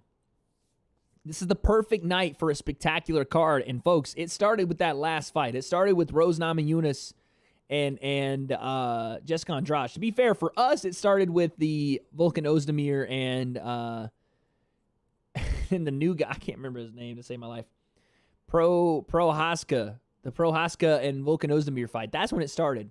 But these nights are special. There's no other sports on. The spotlight is solely focused. I can't talk. I've been drinking. It's solely focused on MMA. And this is the nights that make it special, man. I'm telling you, there's something special in the air tonight, and hopefully these last 3 fights emulate that. If you get your subs up to 5K, maybe 10K, you can start making money. This is how it works, guys. You can monetize at I think it's 4K. No, 1K with so you can monetize at 1K. Devil's correct, but you got to have some kind of crazy watch hours. I think we've already hit the watch hours here on the channel. I think we've already hit that. We just got to get to 1K so we can monetize. When we monetize, guys, we're going to introduce channel memberships, and the channel memberships are going to be fun. We're going to do some UFC 4 gameplay with the channel memberships, I think. So you guys got to stay tuned for that. That's going to be fun. The channel membership, 10,000 watch hours. There you go. I think we're there, though. I think we're close. I don't know if we're there, but we're close. We've had a lot of watch hours on this channel. But we're going to start doing some video games on the channel, like more fight-based, obviously. And we'll do like special stuff, like behind-the-scenes footage, maybe like some training stuff for the members, Discord access, stuff like that for you guys, if you want to do that. But we'll develop some channel memberships. That'll be a fun thing, man. I think that'll be cool.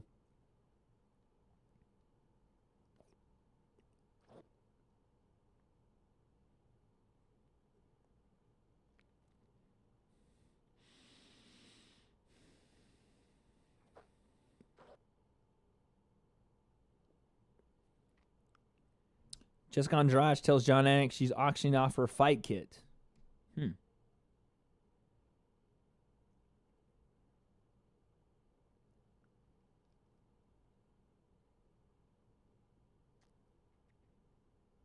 Dude, Rose's eye was so messed up.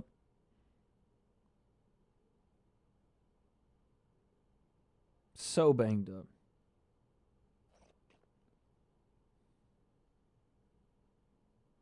Okay, here we are. 5 years, I never would have even thought about betting against Aldo. 5 years ago? Yeah, no, dude. Betting against Aldo 5 years ago was like a sin accustomed to murder. You just don't bet against Jose Aldo. He is the pound-for-pound greatest, one of the pound-for-pound greatest this sport has ever seen. Regardless of weight class, he's one of the greatest.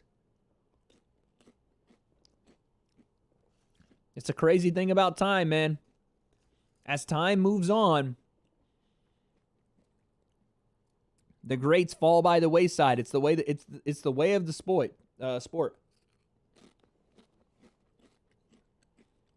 Jake says McGregor changed this man's life with one punch. He really did, bro. He really did. It changed both those guys' life. That was like a cross, right? That was a crossing of the paths, the passing of the torch. When Conor McGregor landed that step back left hand on Jose Aldo, that changed not only those two men's lives, the sport. The sport of MMA was uplifted into the mainstream with one, I mean, yes, the Chad Mendes fight, but one shot. Conor McGregor became one of the biggest superstars of all time, and Jose Aldo, that changed the course of his career. I forgot about the ball wax days. There was no gooch wax days, Devil. Chill, bro. Amaru, chill, bro. Man said the spoit.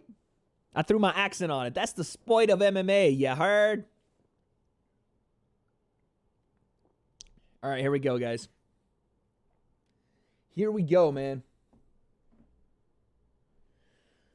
28-6, Jose Aldo, 5'7", 137 pounds. He's a plus 200 underdog, man. This I would put. I mean, listen, if I was a betting man, I know Jake is our resident betting expert. I would have put some money on Jose Aldo.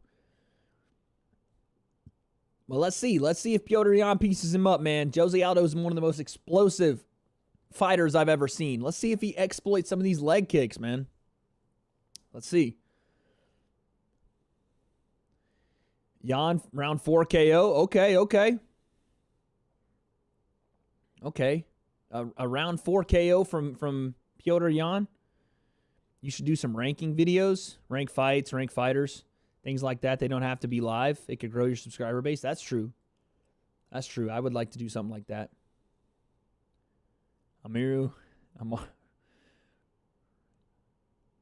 You'd be the best fighter in Russia, Amaru.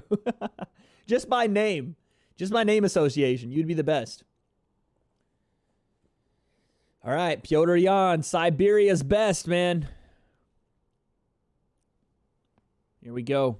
Jake has, what does he have? He has Petr Yan by TKO.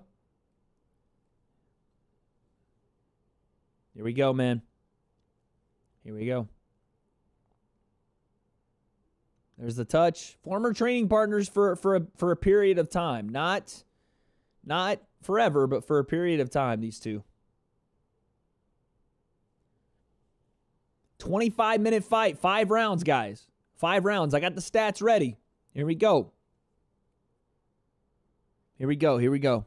And there's the fight start. We are at 4:56, 4:55, round 1. Jose Aldo, you guys got to remember, he might have a long fight career, but he's only 32 or 33. Still very young in life, in the sport, and a veteran for sure, but very young still. Inside leg kick, Petr Yan. Hands high from both gentlemen. Going to be a very interesting Thai style matchup here. Thai style matchup. Let's see if Jose starts to take advantage again of the leg kicks, or if he chooses to stand and throw hands here. Ha ha ha. Devil says, Poirier liked my comment on Twitter the other day. I'm pretty sure I screeched like a 12-year-old Justin Bieber fan. Devil Monkey, a true homer for Dustin Poirier. Yeah, McGregor stole all that momentum, all that thunder from Jose Aldo after that huge buildup. A lot of movement, a lot of feints. Oh, overhand right from Petr Yan. They got barely missed there. Outside leg kick from Aldo. There's the next leg kick. Inside leg kick. I think he went shin on shin with Aldo there. Petr Yan did. Oh, 1-2 from Petr Yan.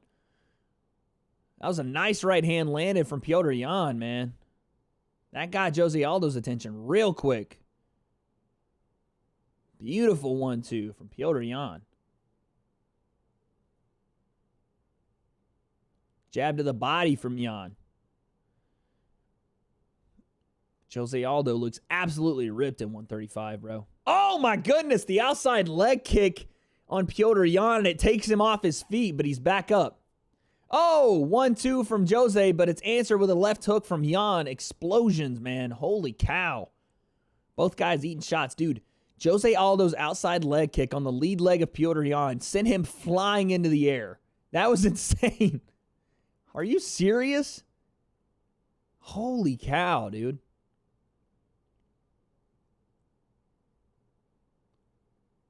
Both men still feinting, looking for shots. Looking for shots here.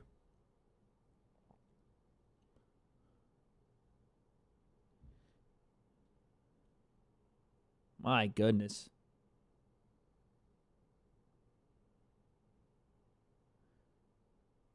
Jose Aldo fakes a switch left kick. Both men continue fading. Devil says, imagine being Jose Aldo and waking up on the ground to your worst nightmare. McGregor flipping off the crown / making it rain. Where is Joe? Joe doesn't make the international trips anymore, man. I'm surprised Joe's not like doing a fight companion, but COVID, that makes sense. Yeah, Joe Rogan stays in the States for all the pay-per-views. He'll do those, but he's not traveling anymore. I mean, Joe's like 50-something. He's said on his podcast he just doesn't like to travel. He doesn't like to go overseas for these fights. But this is Abu Dhabi. Like, I'm sure Joe wanted to be there, but probably just restrictions applied and some stuff he just probably didn't have to deal with. If it's in Vegas, he'll be there, I'm sure. But yeah, Joe doesn't do these. But a two-man is not bad for this situation. I would like a 3-man, maybe Daniel Cormier. I would like to see Cormier there, but I'll take Bisping and Anik. I like Bisping on commentary. Joe was doing the fight companion? Oh, okay. So he is. Who's he doing the fight companion with, Devil? He's stoned as shit. Typical. Is he with Eddie Bravo, Shab, and Callan? Shab and Callan, I think, actually have COVID-19, so I don't know if he's doing it with them. Remember Aldo fucked up Faber's leg? Yeah, he shattered Faber's fibula, I think, in that fight. Nice switch body kick from Aldo. Oh, right hand from Yan. Ooh, hoo, hoo, hoo. Dude, Petr Yan, man. Oh, nice kick to the body from Petr Yan. Aldo attempts a takedown. Wow. Aldo tried to take Petr Yan down. Oh, big right hand from Petr Yan. Petr Yan on top of Aldo on the ground. Aldo's grabbing the gloves. Aldo's cheating. Oh! What is happening? Yan got off a right hand as the referee was checking all those hands to try to grab Petr Yan's gloves. Yan is landing some hands right here. Oh, a shot to the body. Oh, that hurt Jose Aldo. Yan falling up. Oh, that shot to the body hurt Aldo. Oh, Yan goes to the body again. Right hand. Aldo's trying to push Petr Yan off. 2-1. That's the end of the first round. Yo, Petr Yan shot a left straight to Jose Aldo's body and hurt him bad. Hurt him bad. Coco Diaz and Tony Hinchcliffe. Ah, man, that's a good group too, though, man. Joey Diaz and Tony Hinchcliffe are a good group, man. It's my dream to do a fight companion with Rogan. It's my dream, bro. That'd be so sick to do a fight companion over there. I don't even smoke. I don't smoke. I don't do any of that. If I was on the fight companion with Rogan, you best believe I'm puffing whatever's being thrown around. I do not care, bro. Petr Yan landed a devastating body shot to Aldo while he was on the ground. And then followed up with some shots to the head as well. I don't know what it was. Aldo showed some weakness to the body there. I don't know if Petr Yan caught him in the kidney or in the liver, something. So close, Jake. Here we go, second round, man. That's surprising that Aldo shot him for a takedown there. That's surprising. 36-19, significant strikes in favor of Petr Yan. That's 1-0 Yan. Double Monkey says, I give her a 3-finger Louis. That is a quote from Joey Diaz. I'd expect nothing less from my man Joey. Aldo takes a more Thai-style stance here in the second round, popping that lead leg up to try to check those kicks. He does not want those leg kicks to come, and Petr Yan is obliged to give them. Aldo, again, taking a more Thai-style stance, bouncing on that front leg. Nice outside leg kick from Jose Aldo there. I just died laughing. That sounds like some shit Joey Diaz would do, bro. Oh, nice body kick. Jose Aldo going to the kicks here. Broken rib, question mark. Stephen Wonderboy Thompson thinks Jose might have a broken rib. Could be. I mean, I don't know, but could be. He winced as soon as that shot came in. I have no idea. Petr Yan now switching southpaw.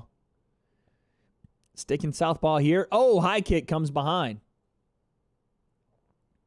I love how you can see the tweets as they come in. Yeah, the UFC does a really good job about like having those live tweets show up on the screen. I love that. It just gives more depth to the analysis of it, right? Like stuff the commentators won't say, but professional fighters that are watching, they might see. That's really cool to me. Like I didn't even think about it being a broken rib. I just thought maybe he just got caught in between breaths, or he got caught in the liver or something. I don't know. Petr Yan, strictly southpaw here. Ooh, check overhand right. Coming forward, missing shots. Jose doing a good job here. He must have recovered from whatever happened. Outside leg kick. That lands on Petr Yan. He is tearing up that lead leg. Petr goes back orthodox here. Shot to the body, Petr Yan. Another outside leg kick on the lead leg. That's what's making Petr Yan switch stances. Usually Petr Yan switches by himself, but these outside leg kicks to the lead leg, his left leg when he's in orthodox, is making Petr Yan go southpaw. We all know Jose Aldo's leg kicks are like freaking firecrackers going off. That guy possesses explosive power. Aldo isn't the same explosive guy. He's not going to be the same explosive Aldo as old, but those leg kicks are still eating up Petr Yan, man. Especially in the upper body striking, his punches aren't landing the same. He's not evading the same. He's not being able to counter the same or coming forward with the same ferocity, but those leg kicks are still there, and he's tearing up Petr Yan on the leg kicks. But that's what happens with age, right, Josh? That comes, right? And on the feet, the mind might see the shot coming, but the body's not responding in the same way that the old Jose Aldo would. That's a nice straight right from Jose, though. A nice straight right from Jose. But when both guys are in the boxing exchanges, Petr Yan is winning those. Hands down. He's tagging Jose with the lead hand. He follows up with the straight left behind it. Nice. Kick to the body from Jose. Push kick, teep kick to the knee. Petr Yan again, switching stances. Stays southpaw this time. Straight right hand from Jose.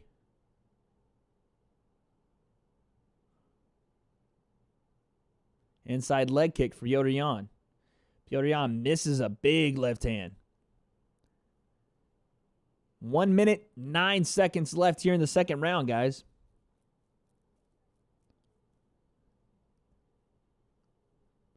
Bravo is the best on here. Yeah, Eddie Bravo's the best in the Fight Companion. He just goes off on tangents, bro. Oh, nice head kick, Jose Aldo. He starts either talking about conspiracies or, oh, nice straight left hand from Yan. Or he starts just telling fighters to pull guard left and right. Which, to be fair to Eddie, some guys could pull guard and don't. And it would be a really good move for guys to do. Pulling guard is a lost art in MMA, man. Probably mostly because the sweat, as you accumulate rounds, like rounds 2 through 5, guys are so sweaty, it's so hard to pull guard on dudes unless you just got super long legs and arms and you can just clasp them together, like get a body lock to pull guard. Harder said than done. Excuse me. Easier said than done. The tequila, bro. Oh, big straight left hand. Petr Yan, he's starting to explode. This is a lot of Petr Yan's game plan. Every fight he has, those last 10 seconds, he really likes to let go shots. Okay, I'll be right back, guys. I'll be right back. Give me a second.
All right. Here we go. Round 3. Imanari roll, Tony. Eddie's just always screaming Imanari roll in the corner. To be fair, that's not Eddie's place, man. All right, here we are. Round 3. 450, 449. Eddie was just giving instruction in Tony's corner that he knows. You know what I'm saying? Tony's striking coach should have been advising him better in that Gaethje fight.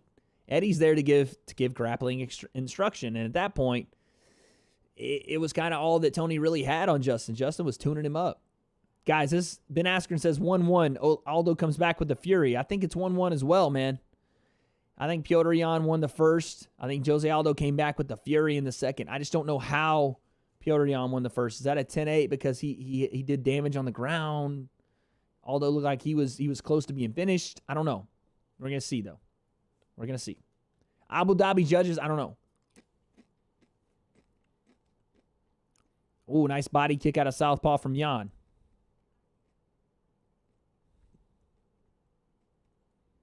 Little exchange there.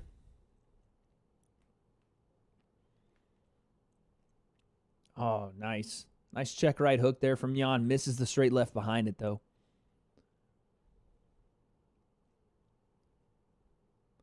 Overhand left from Yan. He is sticking in southpaw. Oh, nice check right hand from Yan. Right hand to the body from Jose Aldo. It is back and forth, guys.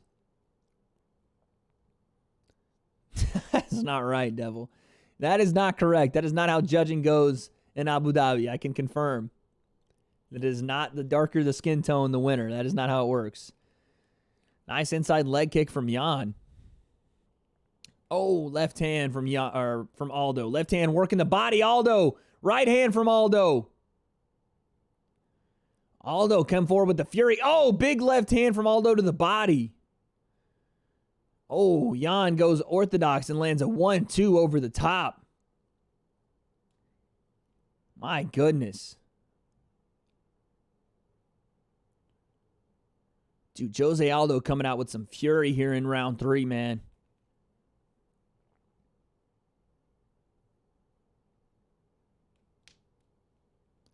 Michael Bisping makes a point of talking about Jan's fingers being open. The referees warned Jan a couple of times about having those fingers open out there for eye poke reasons, obviously. Outside leg kick. Oh, knee to the head from Jose Aldo.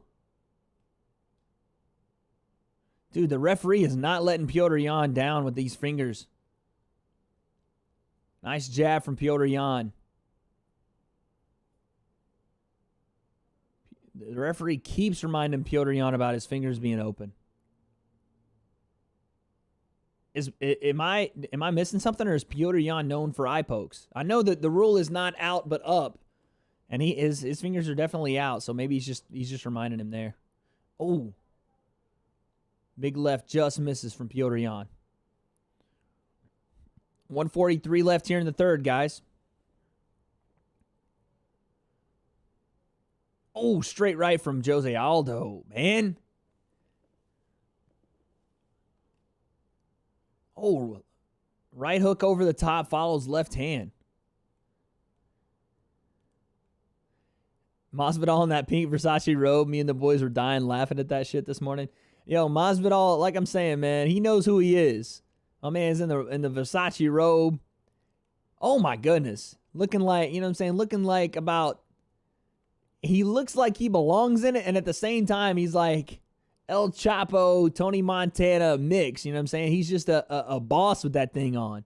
He could be in Versace clothes all day, and he still is one of us. You know what I'm saying? He's still a blue-collar guy. He's still one of the people. Oh, look at this back and forth. Petr Yan coming forward, tagging Jose with the hands. Oh, Jose gets caught with a left hand there. Stands there and takes it. Now Jose comes back. Knee to the head from Jose.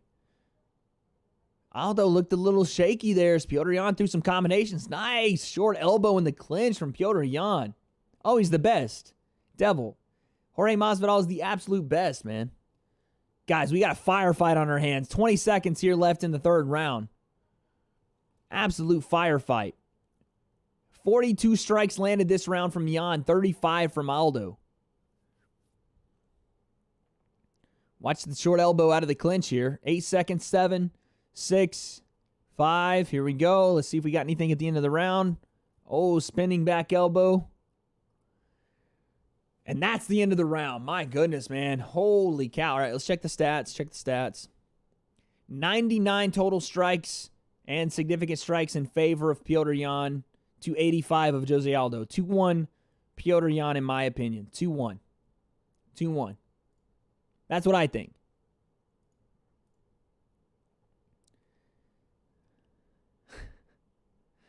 Subscribe before I knock your ass out.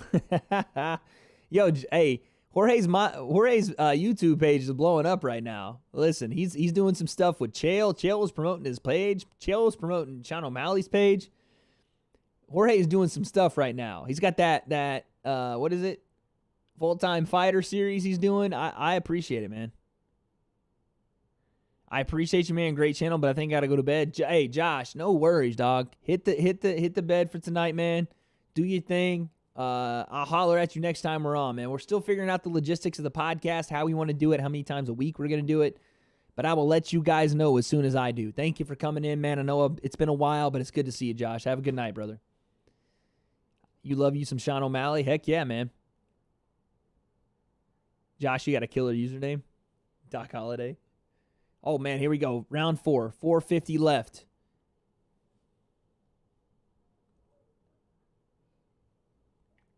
I'll be your Huckleberry. Oh, my God.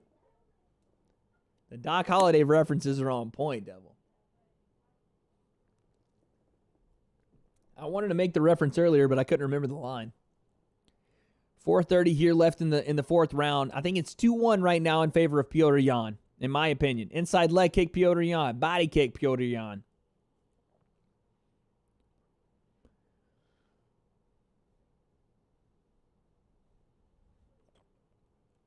Little eye poke there from Jose Aldo, but they squared away really quickly. I got to fly. Right hand to the body. Ooh, right hand to the face. No setup shots from Jose Aldo. He's just firing away. You got an I'll be your Huckleberry patch on your tactical bag? Let's go. Every time, man, Bisbee makes a great point. Every time one of these guys gets a shot off, the other one fires back as well. It's tit for tat today, man.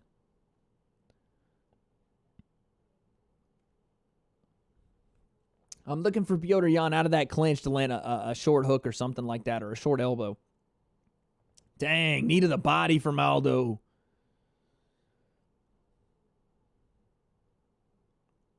Rip to the body again. Aldo working the body. Petr Yan sticking with the head game. He's tagging Aldo.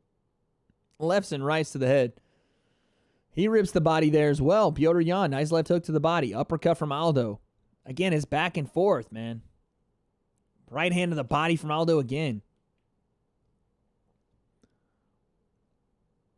They end up in a clinch. Knee to the body from Yan.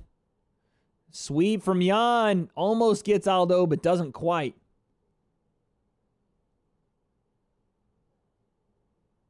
Almost, but doesn't quite get it.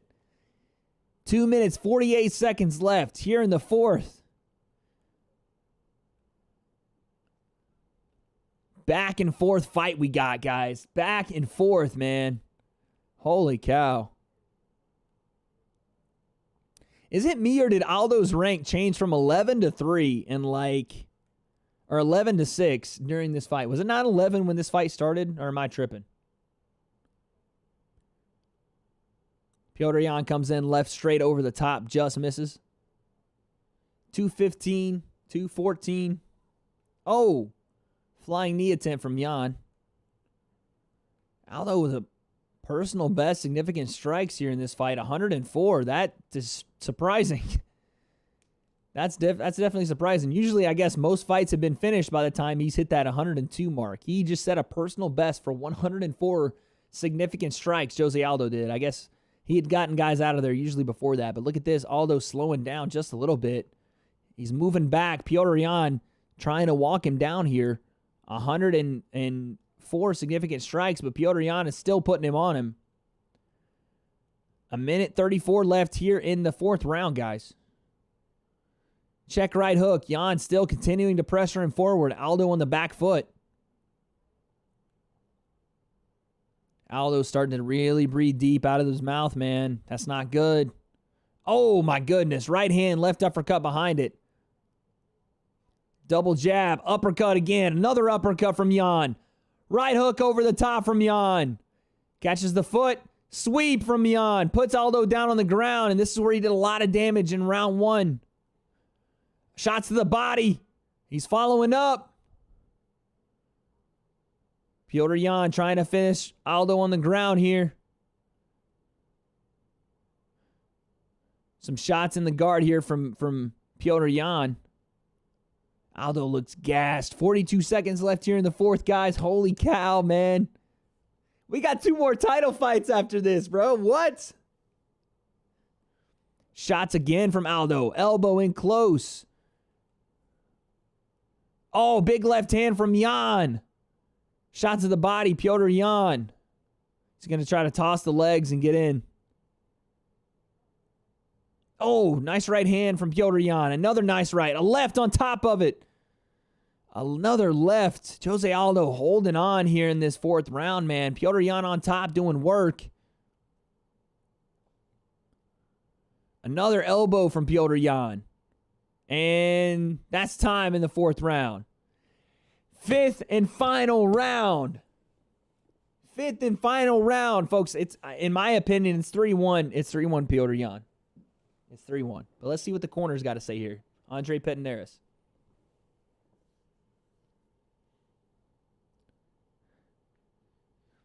Andre Petinaris says it's 2-2. I don't know, man.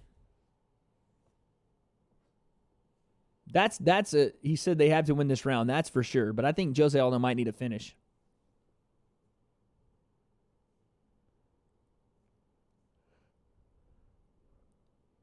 Oh, man.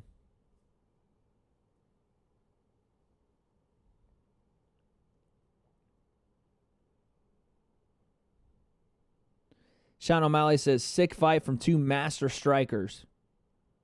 Listen, Sean O'Malley's giving it up, man. He trolls Petr Yan on Twitter a lot, but he's giving it up for this fight, man. Back and forth between those two. And I think that's 3-1 in favor of Petr Yan. I thought he won the first, third, and fourth. The second definitely went to Aldo, though. Here we go. Fifth and final round. Here we go. 455, 454 for the bantamweight title, folks. The bantamweight title, and both guys, especially Petr Yan. Oh, big left. Huge left hand from Petr Yan. Oh, another left from Petr. He sits Jose down. He's firing off right hands. Lefts and rights on top. Petr Yan firing shots off right now on Jose Aldo. He's trying to pass guard. He's in half guard. Oh, no, he's in mounted crucifix. Mounted crucifix. Trying to pin the arm of Jose Aldo. No, he's back in half guard. Jose regains half. Oh, my goodness. He's trying to pin that arm and get into mounted crucifix. Jose's trapped his bottom leg. Oh, no. Shots raining down. Jose Aldo. Oh, an elbow to Jose Aldo. Oh, my goodness. Petr Yan opening up right now on Jose Aldo. The arm is trapped. Oh, my goodness. Jose Aldo finally regains half guard. But Petr Yan still raining down shots on him. Oh my goodness. Yan is again trapped the leg and trapped the arm. He's going to work on Jose Aldo and mounted crucifix. Oh, but again,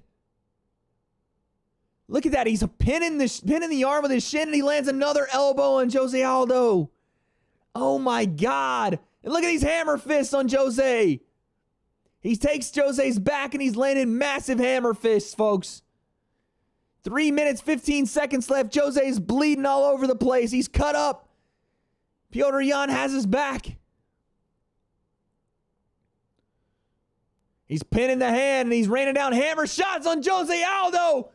Referee wanted to step in. He might do it right here. He's getting beat up. He's trying to fight back.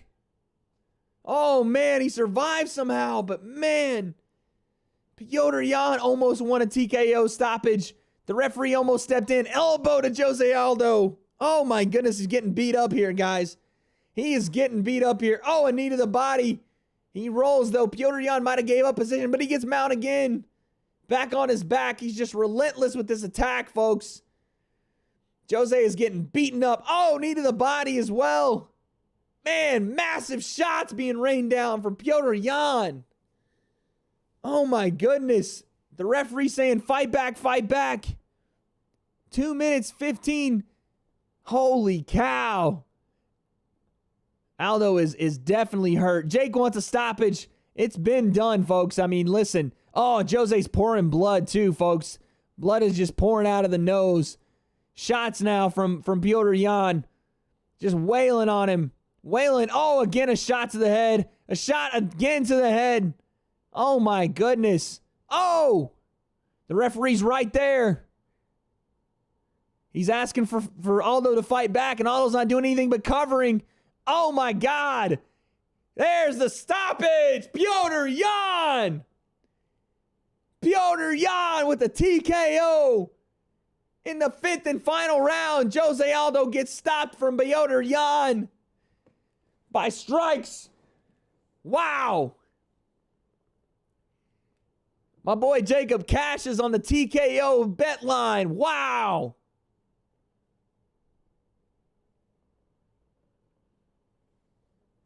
What a fight and what a win for Petr Yan, man. Oh my goodness. Obviously, Jose Aldo is devastated. Obviously. He and Michael Bisping makes a great point. This guy is a legend forever, no matter what. But listen, it is the same thing that we said in chat earlier, man. The torch has been passed. Jose Aldo tries to come down to 135. Tries to come down to 135.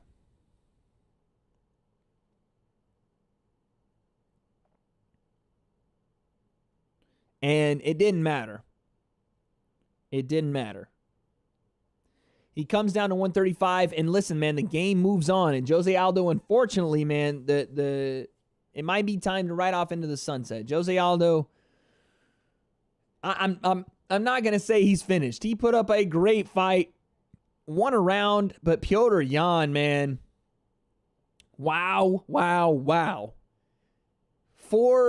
In round 5, a TKO stoppage. He wins 4 out of the 5 rounds. Your new bantamweight champion, Petr Yan. Oh my goodness. Dana White's in the cage, ready to go. Jose Aldo, they give love in the middle of the octagon. A great fight. Obviously, Jose Aldo's devastated. It is what it is, man. But what a great fight. Amaru, Petr Yan won the fight. TKO by strikes. Ground and pound in the 5th and final round. Dana White straps the belt around Petr Yan. He is your new bantamweight champion. Look at that, man. Look at that. Look at that. Petr Yan. And listen, he's got a line of killers. Now looking at that target on Petr Yan, you're talking about Aljamain Sterling. You're talking about Cody Garbrandt. You're talking about TJ Dillashaw when he gets back into town. The round is on Cup tomorrow with that win. Yo, my boy Lee in the chat. What's up, Lee? Shout out my guy Lee, man. The rounds are on Cup, man. He's winning all night tonight. He pushed with one of his bets, but he's won all the other ones, folks, and we still got 2 fights to go. Petr Yan, a great win. Your new bantamweight champion in the UFC. Another Russian champion. Another. That's 2 Russian champions in the UFC. Khabib Nurmagomedov. Petr Yan leading the charge for Mother Russia. What a fight. What a win from Petr Yan.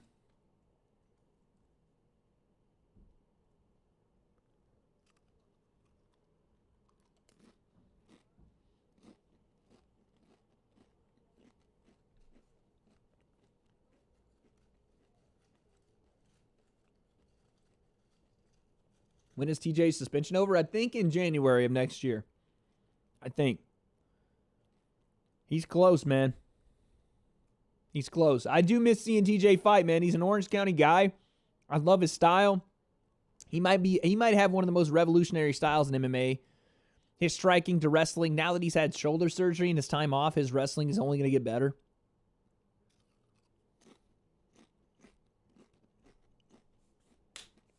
All right, they're going to interview Petr Yan. Let's see what they guys say. Shit, that's a shot too, chat, huh?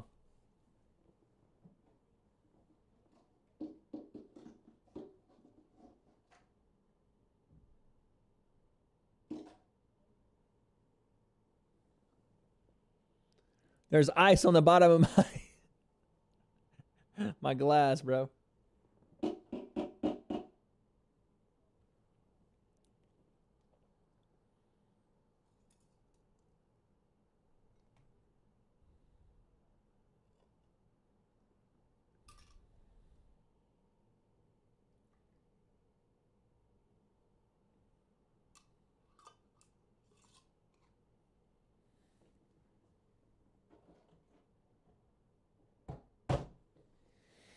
Oh, damn it, chat.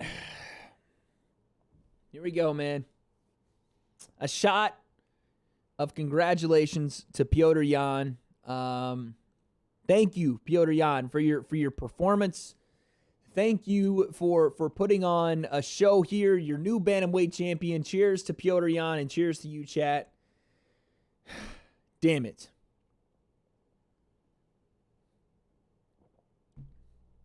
There you go.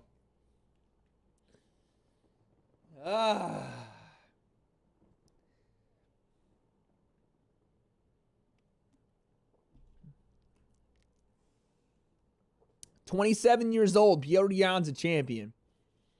27 years old, I host a YouTube channel with 300 subs. I mean, who's really winning in life, chat? Who's really winning in life? The guy with the UFC belt, 2 kids, I'm sure enough money to take care of his family, all that, or the guy with 300 subs on YouTube? Who's the winner here? Add another baby to Petr Yan's family soon. That dude keeps getting his wife pregnant. Yeah, he's about to have another kid, man.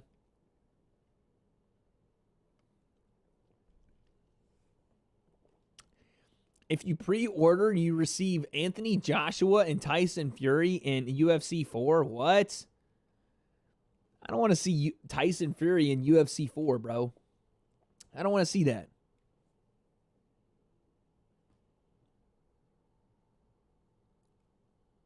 I mean, actually, it'd kind of be cool. I'm pretty sure they added Dana White to one of the UFC games, and he had like a 92 overall rating. It's so funny.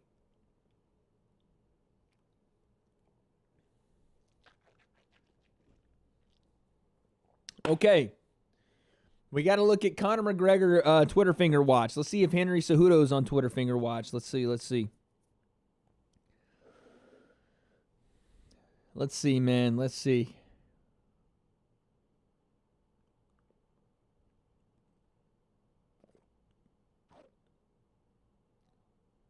Oh, snap. Cody Garbrandt's tweeting, folks. Cody Garbrandt is tweeting about Henry Cejudo says. What did Henry Cejudo say?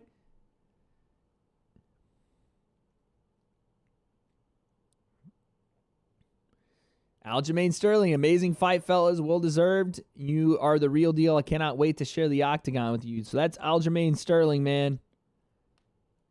Aljamain Sterling is tweeting. Cody Garbrandt is tweeting. What did Cody say? Only a matter of time. Cody 2.0, man. He doesn't understand how hashtags work because you can't put a period in it, but I get it, man. Cody is right there. Let's see what Henry Cejudo tweeted. What did Henry Cejudo tweet, man?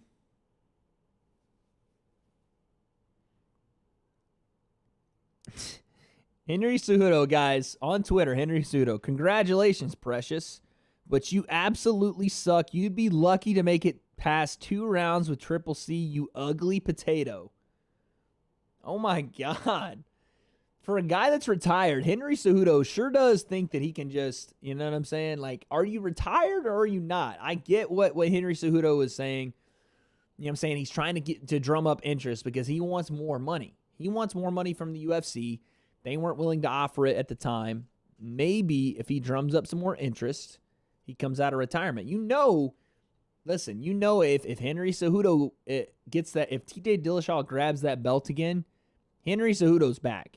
There's no doubt about it. If TJ Dillashaw comes back from suspension and grabs that belt, I don't care what Henry Cejudo says about, I don't want to fight that guy again. He's a dirty fighter, all this. He would fight that guy again. For the right paycheck, he would definitely do it. Wait, I thought Petr Yan only had 2 kids. That's crazy. Man's got 4 kids and 1 in the belly, 1 in the oven, bro. Oh my goodness.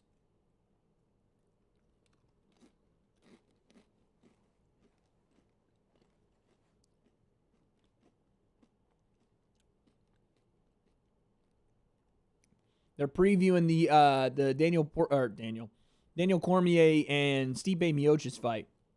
The trilogy fight that might be the most anticipated and greatest heavyweight trilogy of all time. Better than Kane and Dos Anjos.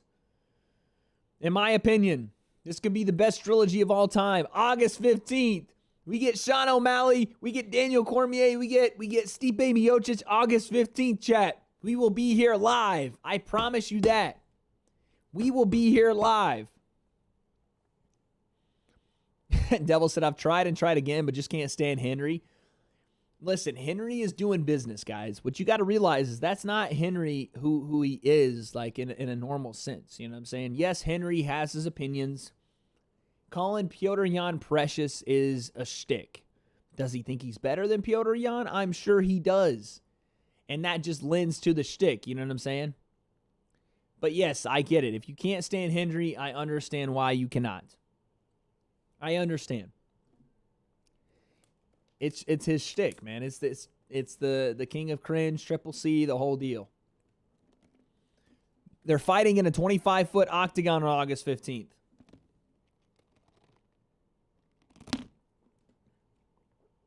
There's no way he can live off the money he's made forever. I agree. But I think that Henry could do other things. He could go and coach Olympic wrestling. He could take a commentator job. He could develop his own company. I don't know what he does right now, but he could find a way to develop his own company.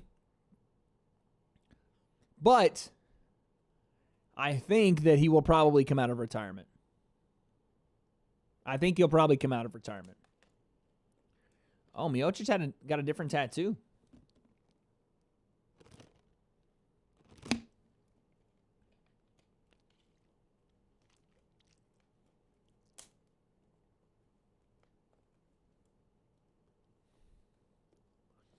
The trilogy fight at heavyweight, guys. The heavyweight trilogy's coming up August 15th, bro. Okay, here's the August 15th card. Stipe, Daniel Cormier, Junior Dos Santos, Jairzinho Rozenstruik. We got Pedro Munoz, Frankie Edgar, Sean O'Malley, Marlon Vera. Oh, my goodness. That main card is nasty at the UFC Apex, man. Sean's ranked. Sugar Sean O'Malley, number 14 bantamweight. He's moving on up, man. He's moving on up. And Marlon Vera, that's a fight right there, man. That is not an easy fight at all. That is a fight.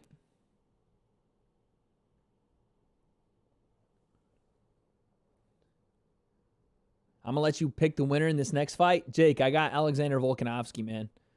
I got Alexander Volkanovski. I think that whatever they're doing up at City Kickboxing in New Zealand, it's working. And I think he gets Max again, man. I think he gets Max again. Let's see what Joe Rogan's JRE is talking about right now. What are they live with? Oh my God, there's 107,000 people watching Joe Rogan right now, bro. How do I compete with that, dude? How do I compete with that, bro? Here's the answer. I don't. There's the answer. I can't compete with Joe Rogan with 107,000 people. But I got 8, you know what I'm saying? We got 8 live in this chat, bro. Yeah, I got Alexander Volkanovski, Jake. He his leg kicks were definitely bothering Max in the first fight. He was definitely giving Max problems in the first 3 rounds. Max came on strong in 4 and 5. But he was tagging Max up with the leg kicks. Then he was going up top as Max was stunned off the leg kicks. He was throwing some big shots up top on Max. And the biggest thing was he just didn't let Max get going. He didn't give time to Max to adjust to him. He started coming out quick. He came out quick and started punishing Max early in that fight. Leg kicks, combinations to the top, everything.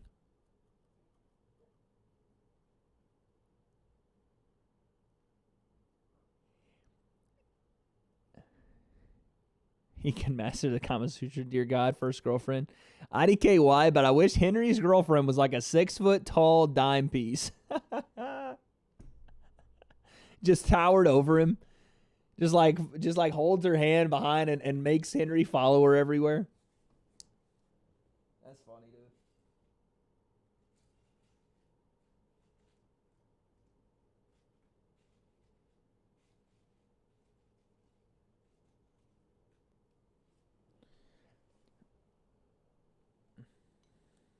All right, man, here we go. Max Holloway, Alexander Volkanovski. Something has to be said for Max Holloway's ability to have longevity in this sport.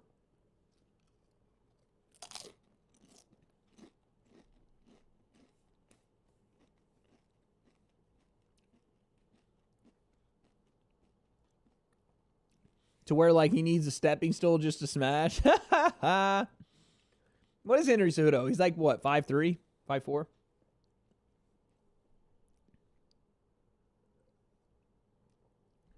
All right, man. Alex has said he wants to put Max away in this fight. He wants to put Max Holloway to the canvas this fight.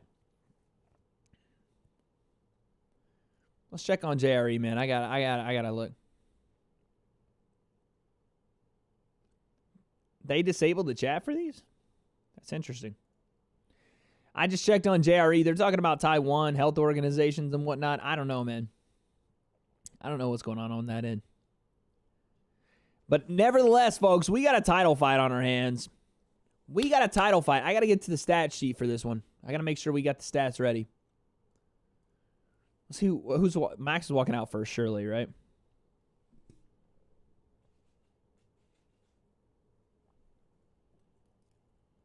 I've had the same bowl of salsa right here for like 3 hours, guys.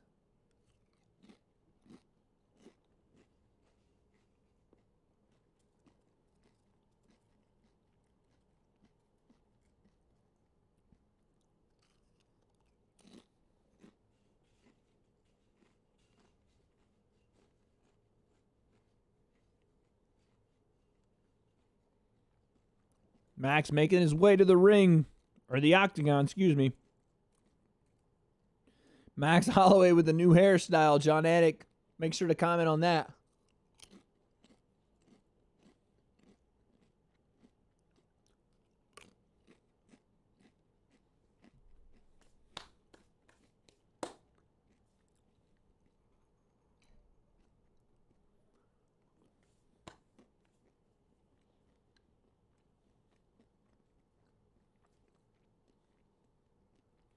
Alex is kicking walls. Alex who?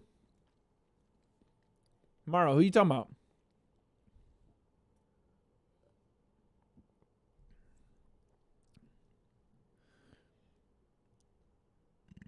Oh, Alex. Alexander Volkanovski is kicking walls. He's on that Tony Ferguson. He's on that Tony Ferguson training method. He's out here kicking walls and shit. That's what we're doing. The city kickboxing. But yeah, listen.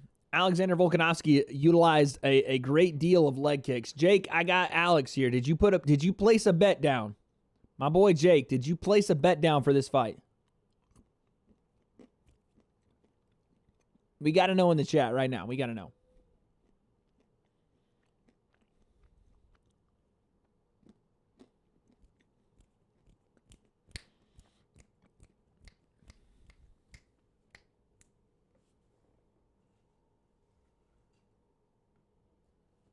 Free promo for Zoom there. Max Holloway said he's been working with his coaches over Zoom chat. It's because Alex was kicking a wall with like gloves on and his shins were red. What the hell? Alexander Volkanovski's wild, man.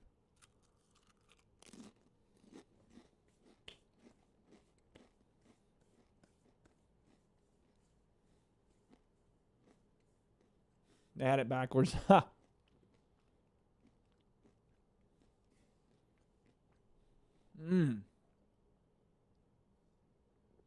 Okay. So my man Jacob has Alexander Volkanovski to win, and for a little extra action on the side, he put a little on him to win by TKO/KO because that was at 340 plus. Max Holloway's a tough customer to finish, man. Not a lot of people finish Max Holloway. Alexander Volkanovski, we'll see. Fun fact about Alexander Volkanovski, guys. If you didn't know, Alex Volkanovski used to play rugby, and he weighed in, and this is not a joke, he weighed in. Oh, look at Piotr Jan. He weighed in at 215 pounds, folks. This is a guy that's fighting at 145. He used to weigh 215 pounds when he played rugby not too long ago. Fun fact. That was really cool. He dabbed up Piotr Jan backstage. Piotr Jan was waiting to go backstage. He dabbed up Alexander Volkanovski. I think he's like 5'6". 5'6", 215 pounds, bro. You want to talk about stocky? That man thick with 2 C's. You understand? Thick with 2 C's, bro. All right, here we go. Alex is getting all fixed up. Getting his corner all dapped up. That's an interesting tidbit. Alex Volkanovski broke his hand in the 5th round of that Max Holloway fight. Alex Volkanovski's on an 18-fight winning streak. That's fucking crazy. How do I not know that stat? I thought Kamaru Usman's 12-fight winning streak at 170 was something serious, but 18-fight winning streak for Volkanovski at 145. That's nuts, dude. All right, chat. Shake out the cobwebs, man. Shake out the freaking cobwebs because we got a freaking title fight on our hands, and to be quite honest with you, it's going to be a barn burner. This is going to be action from the very start to the very end, chat. We got 2 fights left on the card. Get your minds right. Get your minds right. Drink the water that you got there at home because this is about to get wild.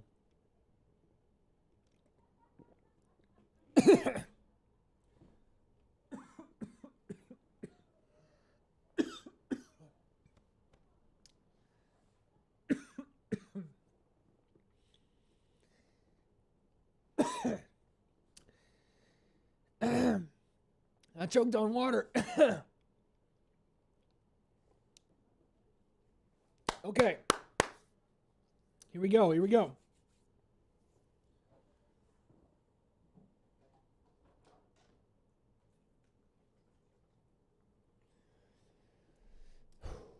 Here we go, man. God, I'm nervous as hell. I choked on water, chat. My bad.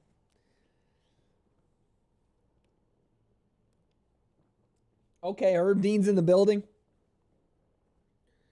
Herb Dean's in the building, chat. Here we go, man. Here we go. 5 rounds. The rematch. I get nervous, man. I don't know why I get nervous. I get so damn nervous. Max Holloway, 21-5.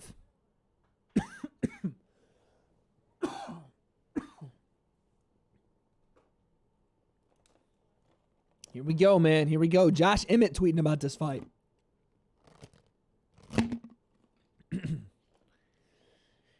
Let's see if Conor McGregor starts paying attention here. Let's see if Conor McGregor's on Twitter Fingers watch here. I'm interested. I'm interested to see if he's on Twitter Fingers watch.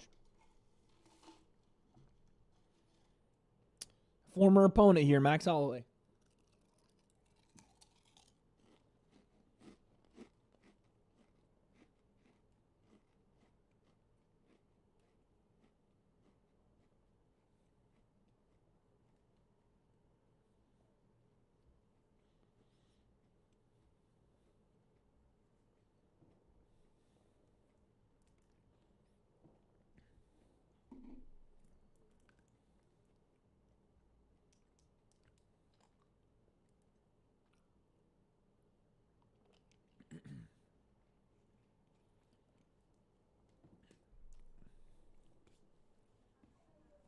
Oh, Amaru, that's right. He was kicking walls in the embedded episodes. That's right. I saw that earlier this week.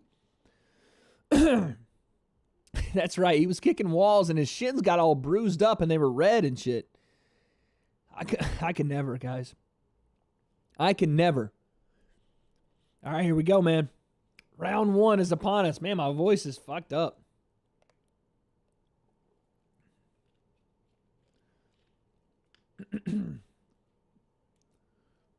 Here we go. There we go. We're better. We're good. We're good.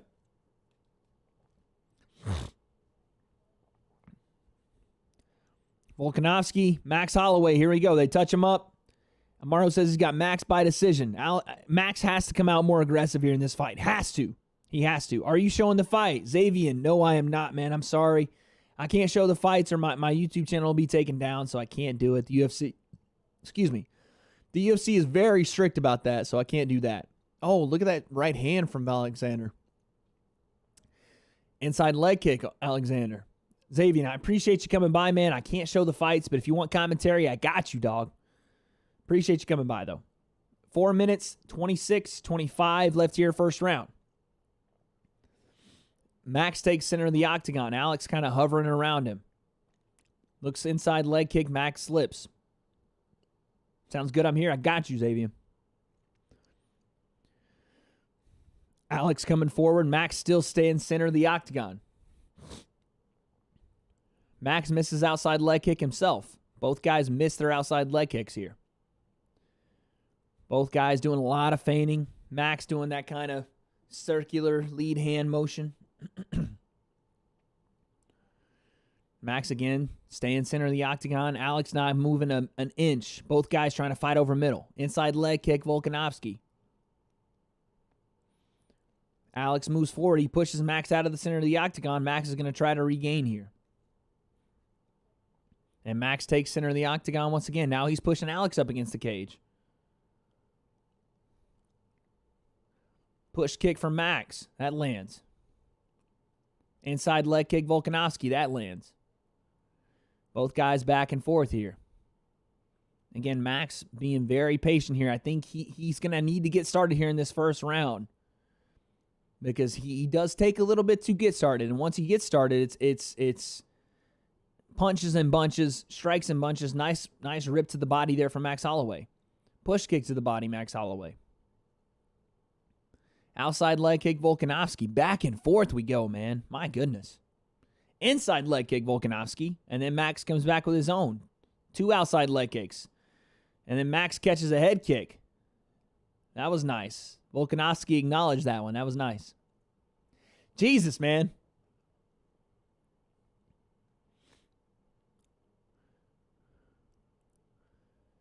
Oh, nice uppercut from Max as Alex moves forward.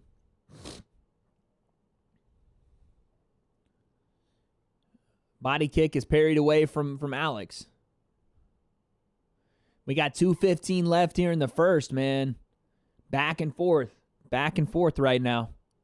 Inside leg kick. Volkanovski's having some success with the inside leg kick. Max is trying to counter with the leg kick of his own. Nice jab again from Max as Volkanovski leaves the pocket. Both guys are acknowledging strikes. That was a nice 1-2 right there from Alex. Nice 1-2, and Max acknowledges that.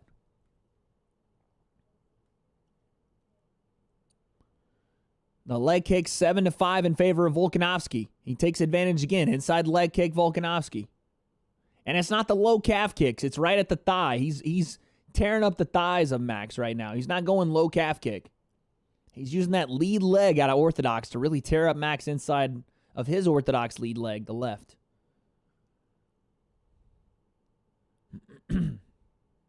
We got 1:20 left here, first round. Outside leg kick. 1-2 for Max Holloway. That and then Max starts taunting him. Max starts stumbling around. Max is taunting Alexander Volkanovski, the champion.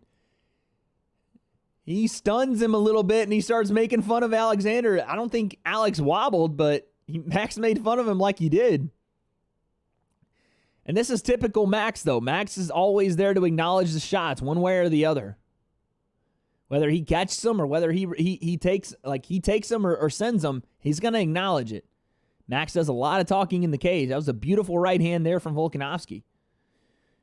40 seconds here, first round. Listen, guys, I don't really know how to go with this first round. We're going to have to look at the stats here, but I don't know, man. I don't know. Off the eye test, Volkanovski's landing a lot more shots, it looks like. But I could be wrong.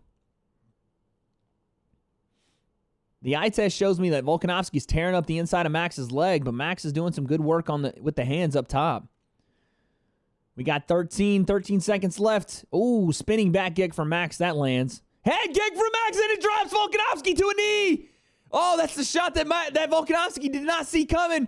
It dropped Volkanovski to a knee, but he's back on his feet. And that's the end of the first round. That stole the round for Max Holloway. The high kick steals the round for Max Holloway. Oh, my goodness. I mean, Max probably would have won the round already. I didn't know the stats lined up like this, but it's 31-20 in favor of Max Holloway. He comes out in the first round and has a great start, and the head kick drops Alexander Volkanovski at the end of the round. Bang! Right behind the head, and it lands beautifully. I don't know if that'll be a 10-8 round because that drop was so late, but man, that landed clean right on the temple of Alex Volkanovski, and Max Holloway ends round one with a strong finish in the last couple of seconds, folks. Wow. That's 1-0 Max Holloway. 1-0 for the challenger, folks. Oh, my goodness.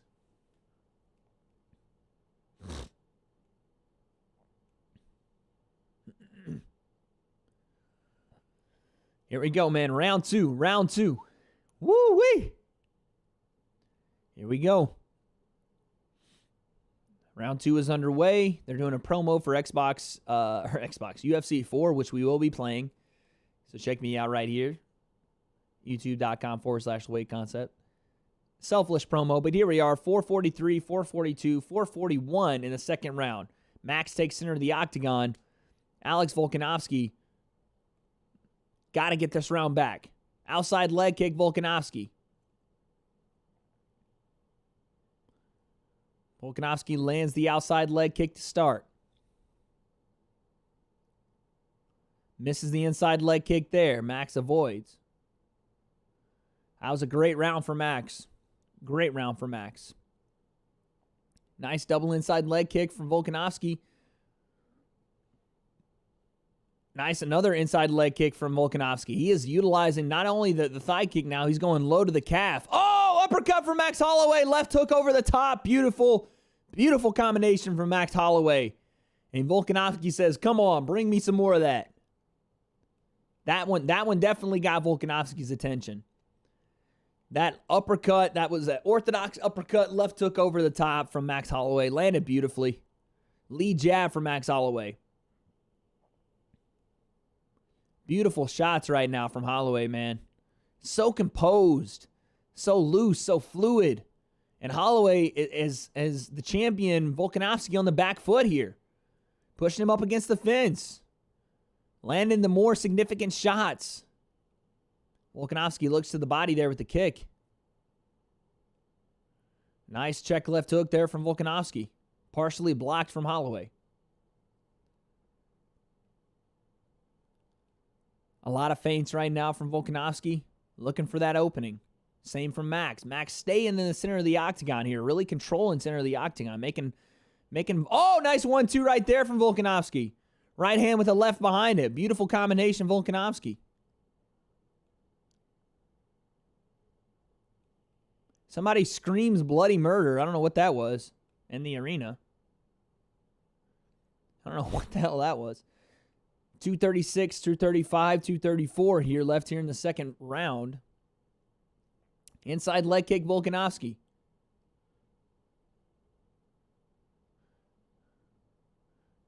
Max looks for the head kick, not there. Inside leg kick again. Volkanovski is, again, that's the main attack right now. Volkanovski taking that inside leg kick. Max returns one of his own. A little left hook there from Volkanovski as Max tried to wade his way in. Wade concept his way in. Yeah, 2 minutes left first round, guys. 2 minutes left first round. Again, Max staying in the center. Knee to the body for Max.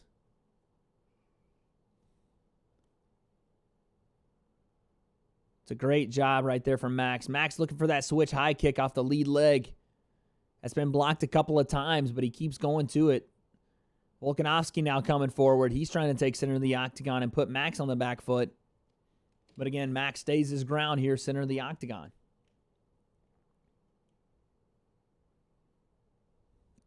Inside leg kick and then switches outside leg kick, Volkanovski. Oh, nice little check left hook, Volkanovski. Better round here for Alexander Volkanovski. Doing a great job mixing up his strikes. Stays attacking the lead left leg of Max, but also mixing up the hands here in the second round. Oh, straight right from Max.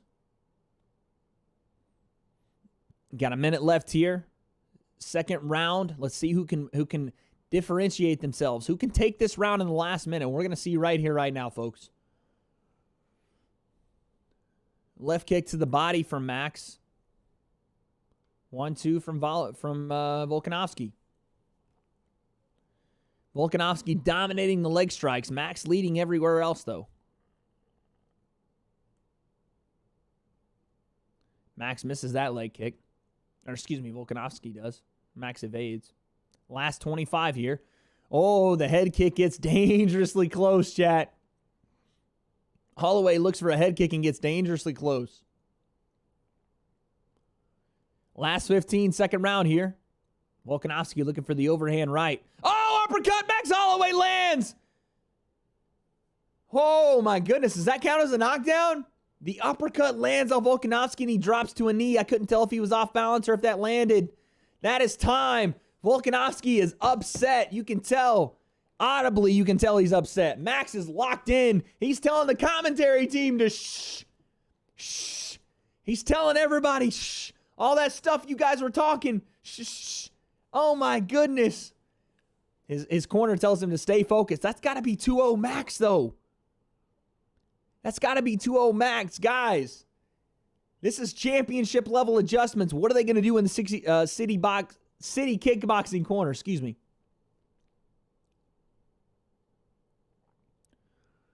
They're wanting Max to bring in the knees here in the third round. I think that's 2-0 Max, though, guys. City kickboxing, these guys have definitely a formula for what they like to do, but Max has solved it right now. He's bringing in the uppercuts as Volkanovski tries to come in. He's bringing in the lead knees as Volkanovski tries to change levels. Boom, big uppercut, and Volkanovski takes a knee on that. And another one after that. That's 2 rounds to Max. Here we go. Round 3. Me chanting, let's go, Max. Let's go, Max. Amaro definitely firm on the team of Max Holloway. He did call it, folks. I did pick Alexander Volkanovski. Let's see what happens in these last 3 rounds, folks. Alexander might need every one of the last 3 to win this fight, as Max is up 2-0 already.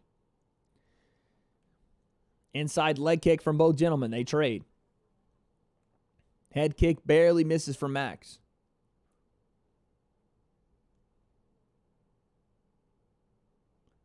Both guys actually hit each other's legs with leg kicks. That's insane.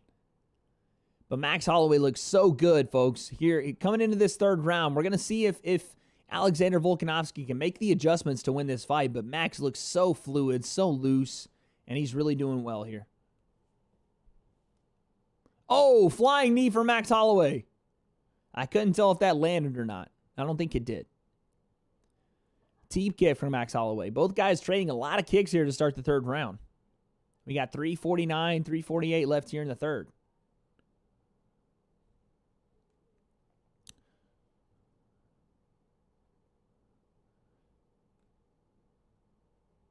Both guys center of the octagon. Max looking for some shots. Both guys on their horse here, moving, trying to find the openings. Alexander, nice lead, left hook. He steps in, steps out. Oh, nice double left hook from Volkanovski. One to the body, one to the head. Max lands his own check left hook as Volkanovski comes in. Volkanovski, definitely a sense of urgency here in the third round. He looks to be on that horse, trying to land more shots. I think he knows he's down on the scorecards and needs to make a difference here in the third. He needs to do something to change the momentum of this fight, because it's been Max Holloway making the biggest differences in the fight so far. Oh, check left hook from Volkanovski. That was nice. That was nice work. That caught Max's attention. You hear Max's corner say, watch that left hook, folks. Oh, Volkanovski looks for a takedown on Max, and he cannot get it. Max with a good takedown defense as he uses an overhook and then posts on the face of Holloway, on Volkanovski. We're going to see what happens in the clinch here as Volkanovski has Max pushed up against the cage. Let's see if this gets interesting on the cage here. Nice knee to the body from Max. Another knee to the body there from Max as well. Max doing a good job of going over, under, and keeping himself upright as Volkanovski wants to take Max down, you can tell. Nice knee to the body and a right hook off the disengage from Max Holloway. Great job. And 2 minutes left here in the third round. Max Holloway is winning the ends of these exchanges, the important parts of these exchanges, whether it's just in the striking or if it's in the clinch. When they disengage back to the striking, Max Holloway gets the better of the two almost every time. Volkanovski leads in with a big left hook. That's been his power shot and the inside leg kick. There's another one. But Holloway, when they get into these situations where they're trading shots, he ends up with the better combination shots.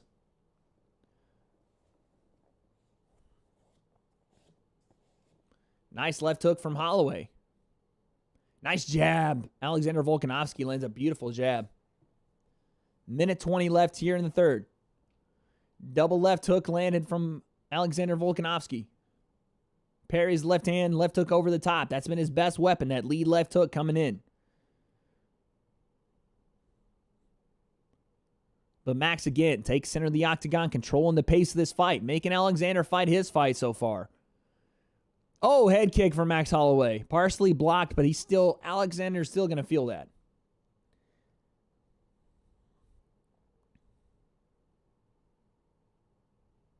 Both guys center of the octagon, 44 seconds left here. Volkanovski's trying to use that lead hand to jab and then duck under, throw the left hook over the top. That was a beautiful block on the head kick. Max Holloway looked for the back lead leg head kick, and it didn't quite get there. Both guys. Oh, nice jab from Alexander Volkanovski. Popped it, snapped the head back of Max Holloway. 19 seconds. Alexander trying to finish the round strong. This could be a deciding round here, as it's very, very close. And Alex is finishing up the round strong. That jab is starting to take its mark on Max's face. 10-second bell or clapper and time. Guys, give me a second. I got to go to the bathroom. Let me know what they say in the corners.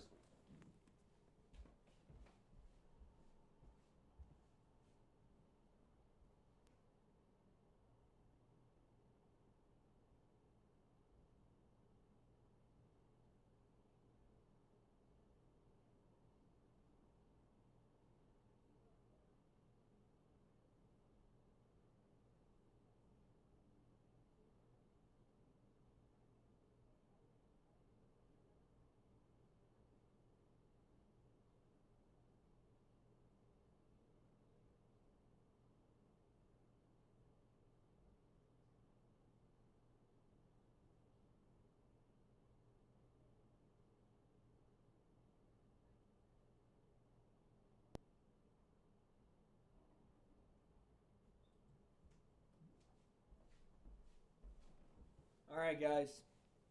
Here we go. I'm back. Anything interesting happened, let me know in chat, guys. Let me know in chat if anything interesting happened. Here we go. Round 4, man. Round 4. I can see the judges giving that to the champion. Even though I think Max won that round, it's close enough. I could see that going to the champion. I still got Max up 2-1.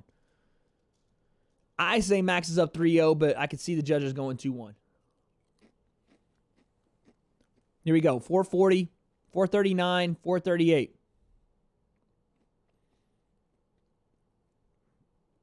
Nice jab right there, Alexander Volkanovski. Snapped the jab off on Max. Inside leg kick. Doubles up on the inside leg kick. Alex is coming out again with a sense of urgency here in the 4th. Outside leg kick, Alex Volkanovski.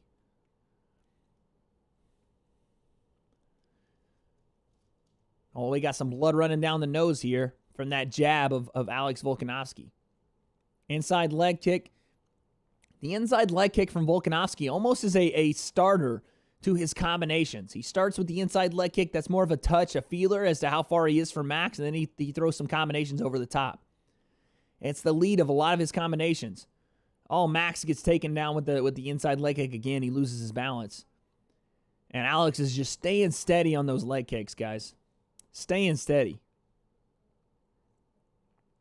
All Max needs is the 3rd round, too. I mean, listen, you never know how these judges are going to score it. Max needs to win one of these last rounds convincingly to take the championship away. I know it shouldn't be like this, but MMA judging sometimes is a little fickle. And for Max to take this title away, he might need to win one of these last 2 rounds convincingly. If Alex comes out and wins rounds 4 and 5 convincingly, we could see Alex keep this belt. 3 minutes left here in the 4th round.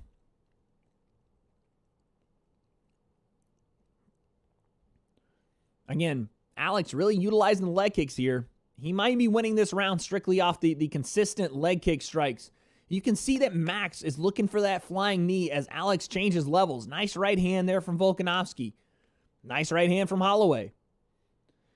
But Max's corner between rounds 2 and 3 said start looking for that knee up the middle. And Alex, when he comes in, especially when he looks for that overhand right, he wants to duck that head, and Max's corner wants him to throw that right knee up the middle and catch him there, but hasn't quite been successful yet. Nice triple jab right there from Holloway. Triple jab lands. Nice 1-2 from Holloway. Backs up Alex on the cage. Spinning back kick to the body lands from Max. Great shot from Max, man. Really, really good. Nice jab again from Alex Volkanovski, man. That jab has been, that and his lead left hook have been his go-to, and the lead left inside leg kick. Those have been the ones for Alex, man. Alex has Max double underhooks, trying to get the takedown, and he gets it on Max Holloway. Inside trip takedown. Double underhooks. Alex is on top here in the 4th round. That's huge, folks. That takedown is huge for this fight.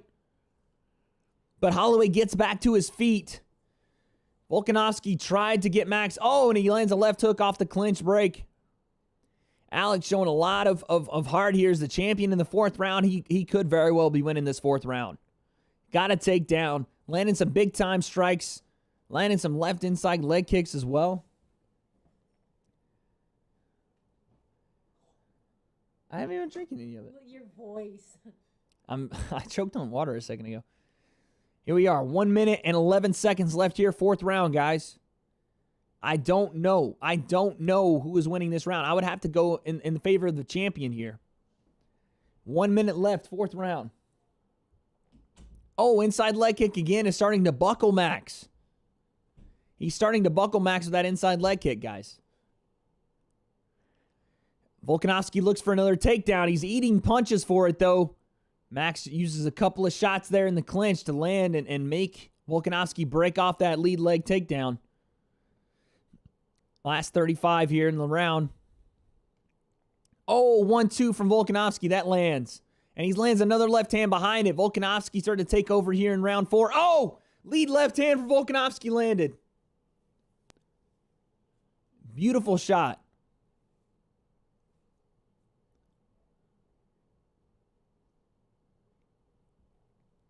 Man, this is tough to call. Round 4 is tough to call, folks. As Volkanovski has landed shot after shot on the inside leg. Right hand at the end of the break there for Max. 3, 2, 1, and time. 5 minutes left, guys. Here's the strike differential. Total strikes landed for Max Holloway. 125 to 110 in favor of Holloway. Significant strikes. 120 to 107 in favor of Holloway. Takedowns, 1-0 in favor of Volkanovski. Listen, it could be 2-2. I personally have it 3-1. Let's see what Volkanovski's corner says. Volkanovski says they need this round to win it.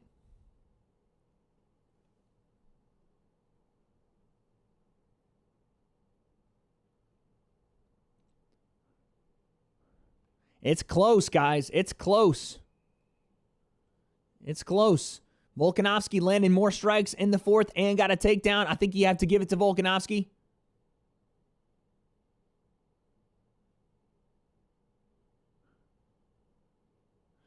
Max Holloway says the canvas is super slippery. All right, here we go, man. Round 5, the 5th and final round. I have it 3-1 Holloway. It could be 2-2. I don't know, guys. I don't know. But here we go. 448, 447, 446. Round 5. Oh, nice combination from Max.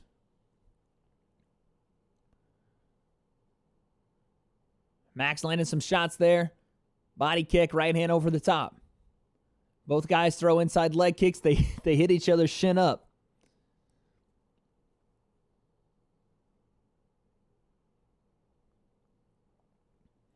Oh, nice lead left hand from Max. Alex comes back with an overhand right of his own. Head kick from Max. That partially lands. Oh, 1-2 from Max. Inside leg kick, Volkanovski. Back and forth we go. Here on 4 minutes left, round number 5. 5th and final round here. Volkanovski looking for that overhand right. Nice jab, Volkanovski. He looks for a takedown. Max stuffs it. And here goes Volkanovski pushing up Max up against the fence. Let's see if he can do anything with this here. Over-under grip from both gentlemen. Now double underhooks for Max. And he gets free, but a left hand off the break from Volkanovski. Goodness gracious.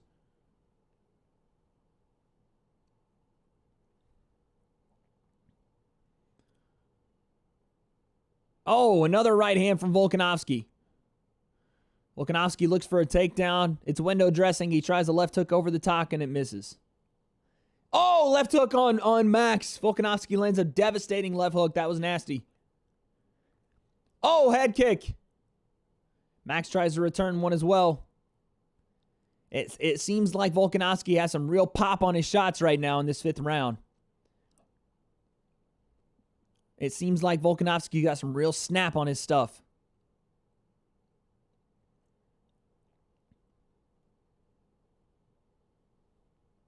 We got 2 minutes, 51 seconds left here, 5th round. Oh, nice jab. Volkanovski using that jab again. It's been one of his better weapons all night tonight. Same with the inside leg kick. Oh, nice overhand left. Oh, straight right hand from Max. Max is looking like Max. Real Max stuff. Takedown, getting a lot of the last exchanges. Yeah, Max is doing great. Here we go. 5th and final, though. This is where it matters most, man. Oh, my goodness. This is where it matters, folks. Oh, guys are trading. Volkanovski with the lead jab. Max follows it up with the right hand. 2:10 left. It's even, man. It's even right now through the 5th. Max is up by a couple of strikes, but that's changing every second of this fight. Right hand from Max lands. A jab lands from Volkanovski. Oh, my goodness. Back and forth we go, folks. Volkanovski with a shot on the takedown, stuffed by Max. Inside leg trip, and Volkanovski gets another takedown. This could be huge for this round, guys. Volkanovski with the takedown. But Max gets back to his feet. Max springs back to his feet.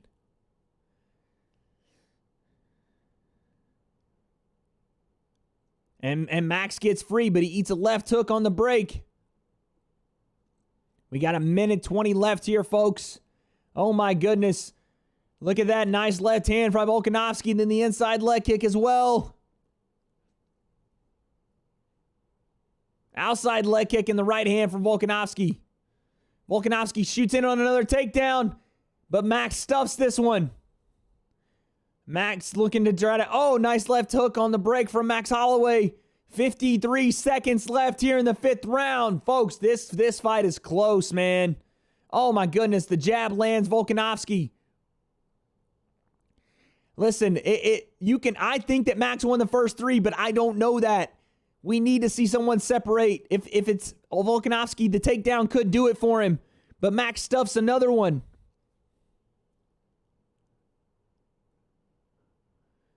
Volkanovski takes a look at the clock. We got 25 left. 25 left. Volkanovski, nice left hook over the top. And the jab lands again. Max is trying a lot of flying techniques. Volkanovski staying within himself. We got 10 seconds. Let's see if anything can happen. Volkanovski got Max on the cage here. Oh, and Volkanovski lands a takedown in the 5th.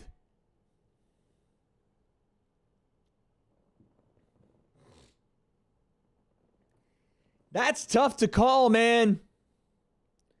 That's tough to call. Listen, okay, chat, listen. I got Max with the first 3. That would mean Max is the champion. But listen, I don't know, man. I don't know. Let's take a look at the stats. Whew. Okay, we got 161 total strikes to 148 in favor of Max Holloway. We have 152 total strikes to 144 in favor of Max Holloway. Significant, excuse me. Then we have 3 takedowns to 0 in favor of Alexander Volkanovski. Chad, who do you guys have? What do you think? I think that Max won the first 3. The takedowns didn't do a lot of damage. He was 3 for 9 on takedowns. That's a 30% landing rate. I don't know if that's a bigger difference or the takedown defense. But Volkanovski definitely won the 4th round. He was close. I think he might have won the 5th round with that last takedown. I think Max won the first 3. What weighs more? We're going to find out right now, folks. I have a feeling this could go Volkanovski's way. I have a feeling that this could go Volkanovski's way in a split decision. But I think Max won 3 out of the 5. We're going to see, though. Right here, right now, we're going to see. There's been a fly here all live stream, guys. I don't know why. It's been here the entire live stream. All right, here we go. Here we go, man. Here we go. Scorecards are coming in. Scorecards are coming in, chat. That takedown at the end of the round for Volkanovski was huge, man. Just for a lasting impression in the judge's mind. But still, I think this should go to Max. I don't know where it's going to go, though. Here we go. Here we go.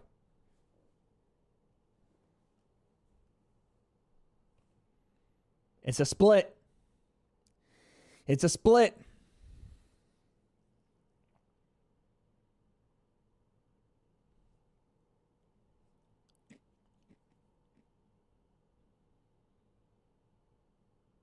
Wow. Max fails to retrieve his belt. Alexander Volkanovski is still your 145 champion, folks. I don't know about that, man. I don't know about that. Wow. Wow. I don't know, man. I don't know. Listen. No robbery. No robbery. But Max Holloway put on a show in those first two, man. I'm sorry I'm not here, Wade. Durkic, don't worry, big dog. Don't worry. I'm chilling. It's tough to call, but I thought Max Holloway won 3-2. I don't know, man. I don't know. I have a feeling that the trilogy fight will be coming down the line at some point, man. Some people thought Volkanovski 3-2. Some people thought that, but Max dropped him twice. The only person to be dropped in this fight was Volkanovski, and he was dropped twice. You know what I mean? So how do we not count that as far as like what happened? Max won the total strike numbers. He won the significant strike numbers. I am shocked kind of at that decision. I'm not shocked. I shouldn't say I'm shocked. I am surprised. I thought Max did enough in those early rounds, but what we're finding out, folks, in MMA judging is that the early rounds, if they are remotely close, round 3 is kind of close, they do not weigh as much. They do not weigh as much as the latter rounds, the championship rounds. And Volkanovski came up strong in 4 and 5, and that last takedown, Max was trying to secure a takedown, but Volk lands on top, man. Alexander Volkanovski is still your 145-pound champion. Let's see what he's got to say. They're interviewing him right now. Guys, we still got one more fight. Holy cow. Let's check Twitter.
I had Max 3-2. I'm listening to Volk's interview.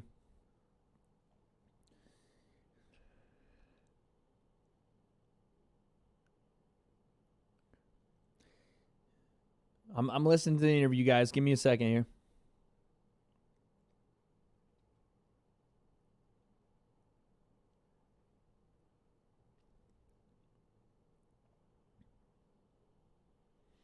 Listen, man.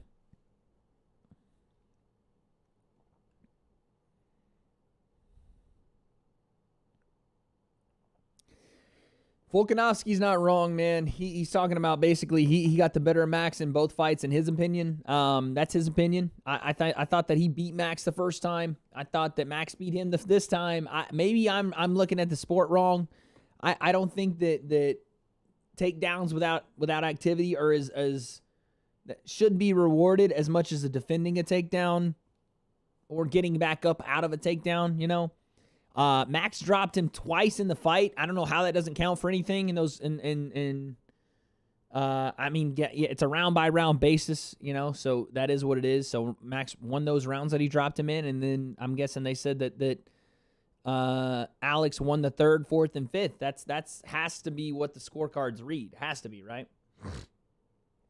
So yeah, I thought that Max won 1, 2, and 3. I guess the judges thought that Volkanovski won 3, 4, and 5. It is what it is.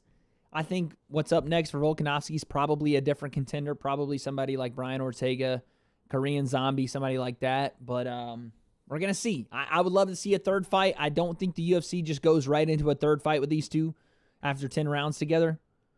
50, that's right, 50 minutes together. So we're going to have to see. We're going to have to see what they decide, but I don't know. I think that those two together, they make magic, man. Both those fights were really, really good. That's what I don't understand. Hey, love. How's your fights going? We got one more. One more. Luke Thomas makes a good point on Twitter, guys. He says the problem with Volk getting the nod is that he never came close to winning the rounds in the way that Holloway won 2 of them. It's a hard thing for people to overlook. And I agree totally, man, because listen, while Volkanovski might have skated by with wins in rounds 3 and 5, might have skated by. And that's by the takedown in 5 and I guess a takedown in 3. It doesn't equal the amount of damage that Holloway did with those 2 shots in rounds 1 and 2. It just doesn't, you know? So, you know, it is what it is. And in the words of Max Holloway, it is what it is. Good fight to both men. A valiant effort from Max Holloway. And I don't think that's the end of this, guys. As much as you would think 2-0 equals don't do it again, I think that this thing will continue to go on. I think that this is far from over, man. Far from over. I think they got another fight in them, both of them. It's just like I said, it's a matter of time. I think Volkanovski is going to go in and fight contenders.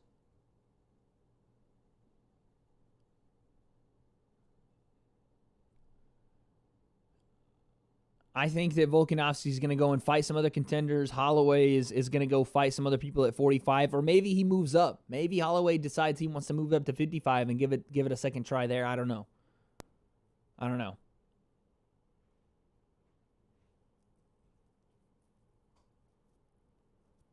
I don't know. I don't know.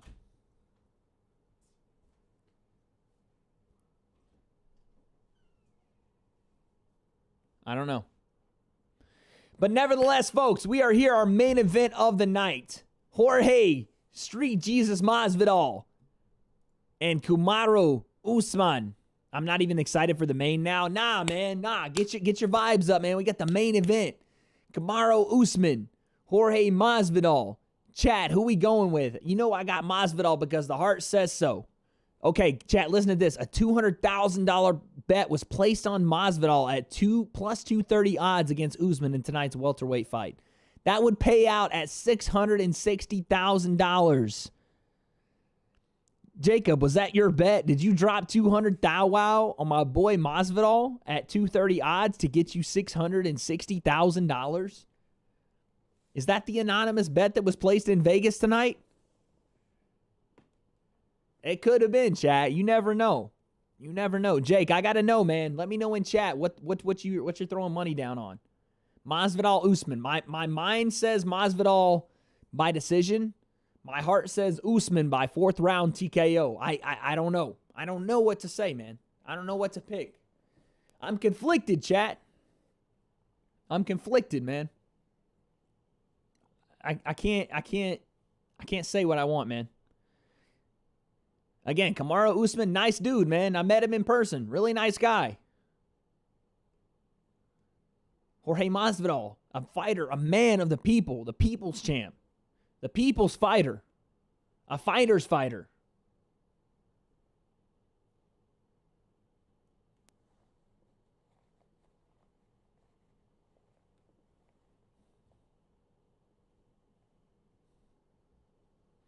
Yo, this promo package is fire, man.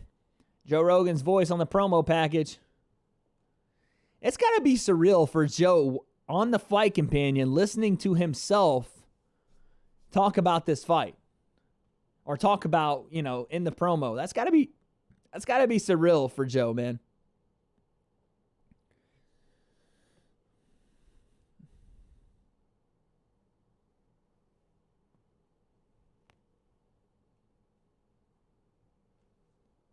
Bro, here we are. The main event.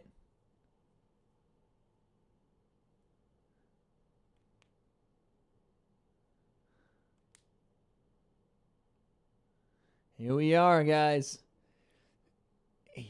Oh, man. Listen, I could easily see Kamaru Usman taking this fight to the ground and doing what Kamaru Usman does, but something about Jorge Masvidal and something about this run he's been on and people underestimating the wrestling defense of Jorge Masvidal, man.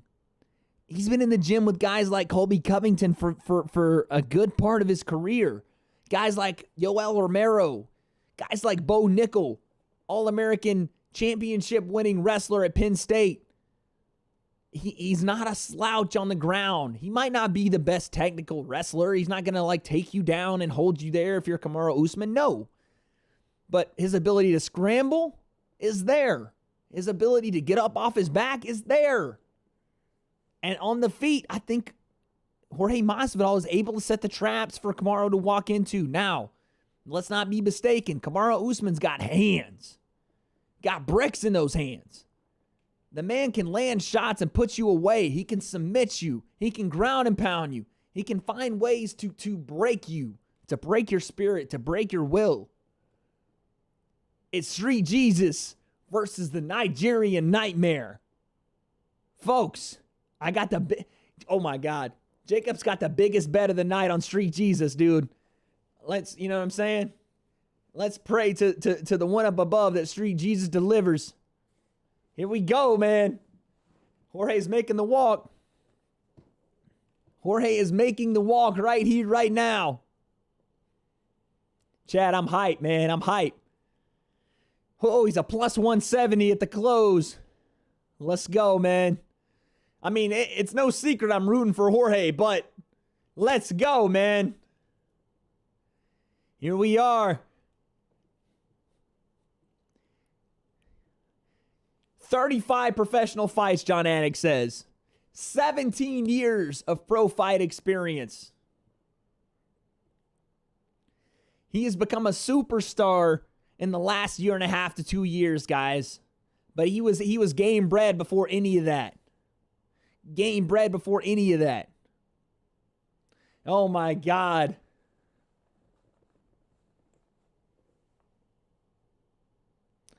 Oh my God.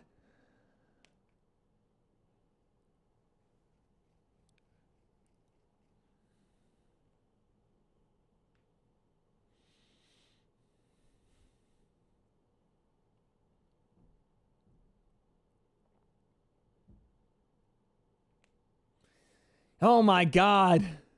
Chat, I don't know what to say. I got no words. I'm just taking in this moment, man. I got no words.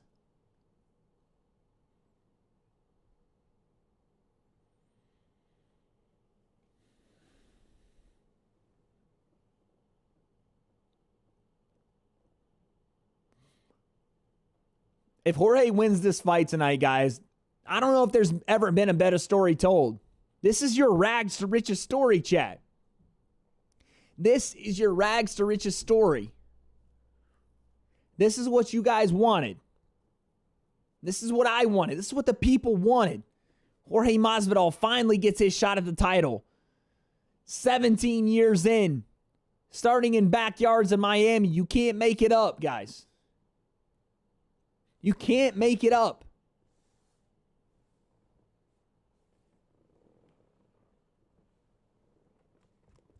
I'm wearing the big headphones so I can hear clearly, guys. I'm wearing the big headphones so I can hear clearly. It is what it is.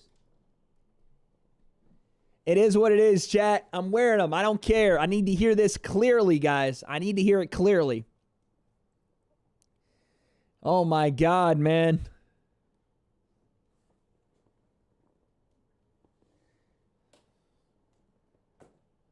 Here we go. Here we go, man. Here we go. Kamaru Usman about to make his walk to the cage. I was wearing the small earphones because of the hat, but screw the hat, bro. The hat's done with at this point.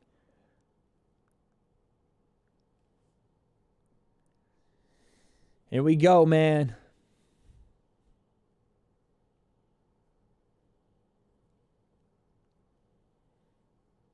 Okay. Usman got the bangers as he's walking out. Okay. You got Jorge by decision? You think Jorge wins a decision, Amaru? That's interesting.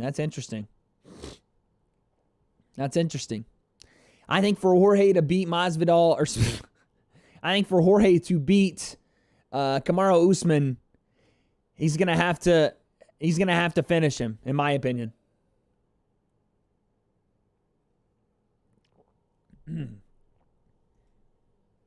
In my opinion.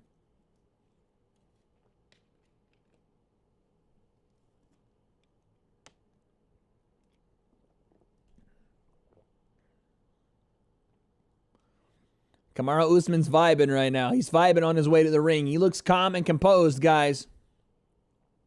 He looks calm and composed.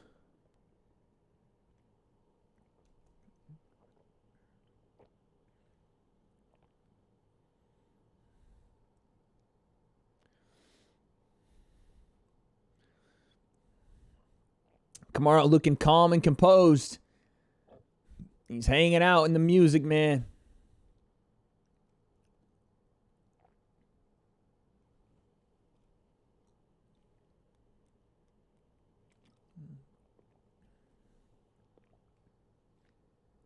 I'm digging this music right now from Kamaru Usman, man. I'm digging the music.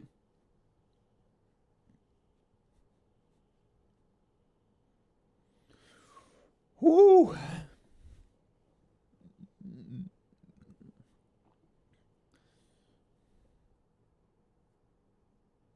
He has Trevor Whitman in his corner. That's interesting, chat. Kamaru Usman has Trevor Whitman in his corner. The same guy that corners Rose Namajunas. The same guy as the head coach for Justin Gaethje, the title contender in September for Khabib Nurmagomedov's lightweight title. The boxing/striking guru, Trevor Whitman, is in the corner of Kamaru Usman. Oh, my God. By the way, guys, Jorge Masvidal's coach is not here. His head coach. Jorge Masvidal's head coach is not in the cage tonight. What's the point of having a belt if they can't wear it to the ring? I get that. I don't know why he can't carry it over his shoulder and then hand it off to his corner, who then hands it off to the UFC. I don't understand that either. Like, no one shows the belt, you know what I'm saying? Like, Jacob Rich? Nah, I mean, listen, Jacob might have been the $200,000 better. I don't know that to be the case, but I also don't know it to not be the case. My boy Jake got racks, you understand? You understand? The man's got money like that. So I can't say whether he did or didn't. You know what I mean? We'll just leave that up to the mystery of my man Jake in the chat. 15 fight winning streak. 15 fight winning streak for Kamaru Usman. I was going to say, who is in Masvidal's corner? I don't know who is in his corner. Kamaru Usman doing some praying, it looks like here.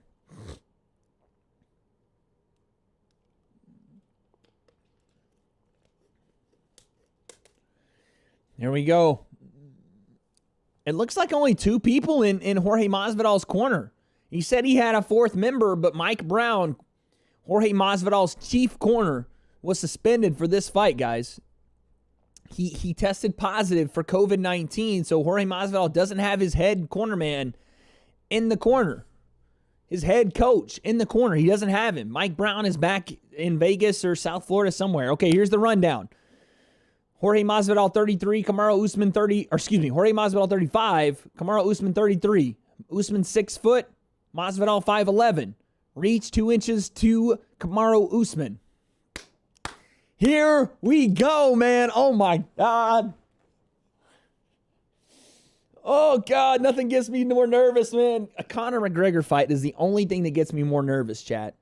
A Conor McGregor fight is the only thing that gets me more nervous. Whew.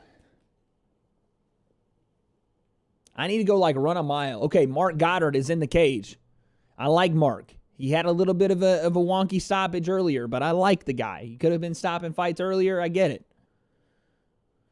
Whew. Whew, whew, whew. Him or Herb Dean. I trust those 2 guys. I trust those 2 guys. Here we go, man. The Fight Island finale for the night. We got a lot of fights coming up this week, but for tonight, the Fight Island finale.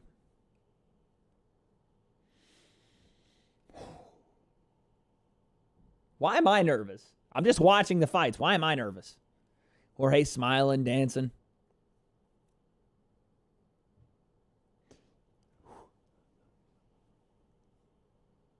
Jorge smiling across the cage. He's saying something. He's saying things. Yasiel Puig, he's tweeting his support for Jorge Masvidal. Real fights are better fights from Nate Diaz. I think he already tweeted that a couple days ago, but the UFC just put it up. Maybe he said it again. I don't know.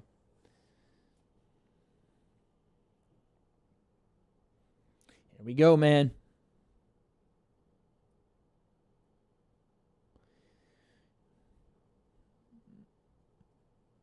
Miami, stand up. Jorge's talking to his daughters, saying, I love you. And he says, Miami, baby. Jorge closes at a plus 210 underdog. Jorge tries to hype up the non-existent crowd. A BMF champion. I think that's Abe Kawa in his corner, his manager. I'm going to play with your ass tomorrow. That's kind of sus. Yo, but Kamaru was saying stuff about Jorge's butthole leading up this week. There was some weird sus stuff on both sides, man. You got to find the interviews of Kamaru talking about, I'm not going to say, but just, yeah, you understand. The derriere was mentioned. Here we go. Here we go. Here we go. The Nigerian nightmare himself, Kamaru Usman.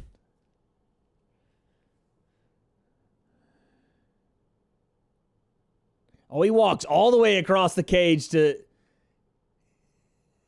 Kamaru walked all the way across the cage to Jorge Masvidal, gave himself the double chest pound, and threw down the gauntlet. Let's see what they got to say here. Here we go. Listen, listen, listen.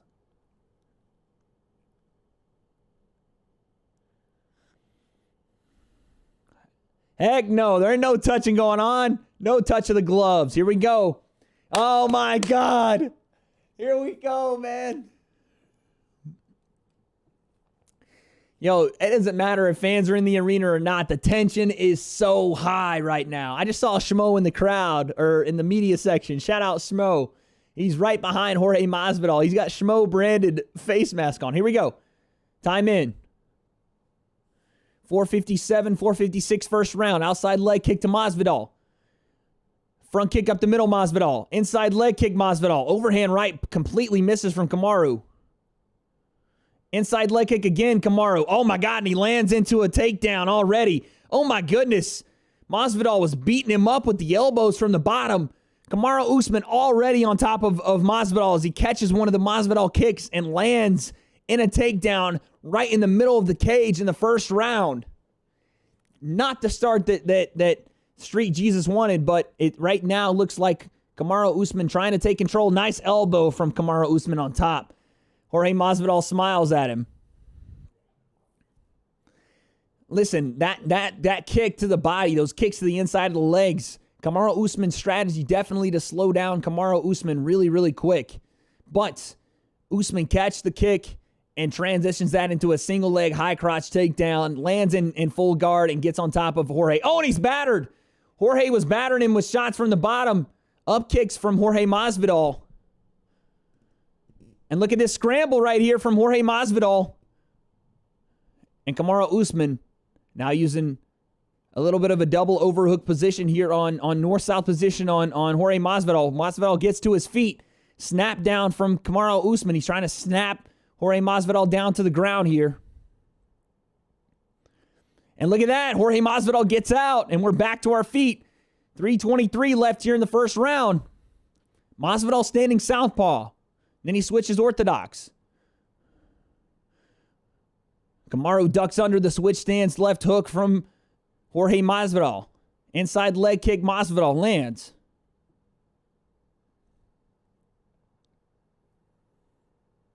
Here we are, 3 minutes left, first round. Right hand lands for Masvidal. Left hand inside the clinch for Masvidal. Body kick, Masvidal. Masvidal landing some big shots here in the first round. Teep kick from Kamaru Usman. He shoots in on the single leg. Masvidal defends well. Usman with Masvidal up on the cage. This is where Usman wants to be. He's looking for this takedown. He drops down, tries to get a double leg. Masvidal trying to defend here. Usman's looking like he's going to pick Masvidal up. He traps the hand. Masvidal gets back to his feet. Kamaru, continuous pressure here, though. This is what it's going to be from Kamaru Usman for 5 rounds. How many of these can Jorge defend and get off strikes in the meantime? He does a good job this time of defending. Masvidal already significantly ahead in the first round on total strikes. Significantly ahead. Elbow in the clinch there, Masvidal. Kamaru's content to stay right here. This is where he wants to be, folks. Knee to the body, Usman.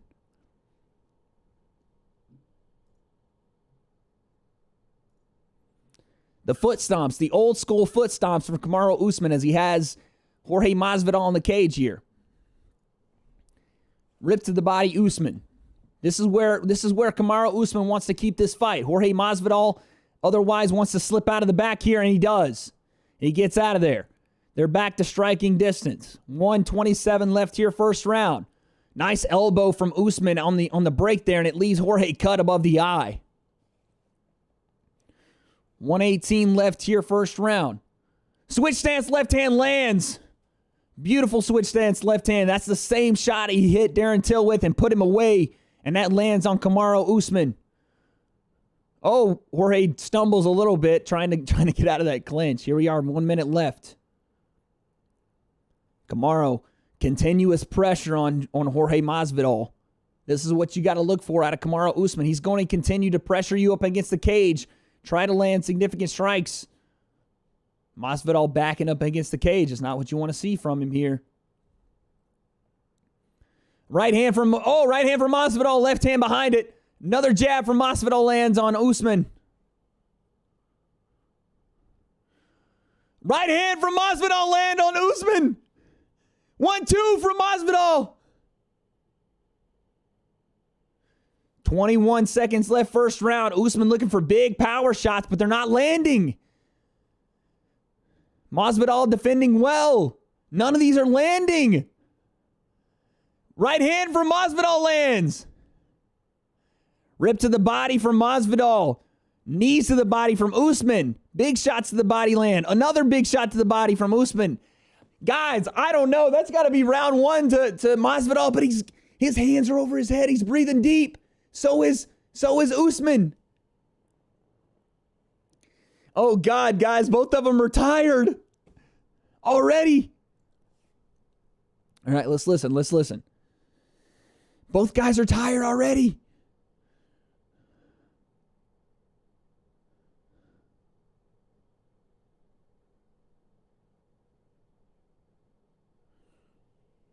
Guys, they're both tired.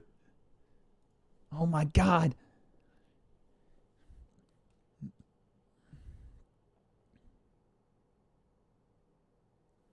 Yeah, Usman's doing a great job. Trevor Whitman says Masvidal's got 10 more explosions, and then he's done.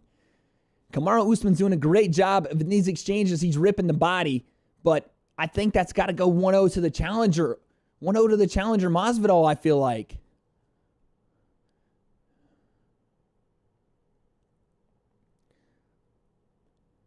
But let's see, guys. Both of them look tired after round one. I still am up 1-0 Usman, in my opinion. Here we go. Second round, here it comes. 450, 449, second round. Body kick, Masvidal. Usman with the left hand to the body. He's working. He looks for the single leg on Masvidal. He grabs it up high. Masvidal scrambles and gets out of it.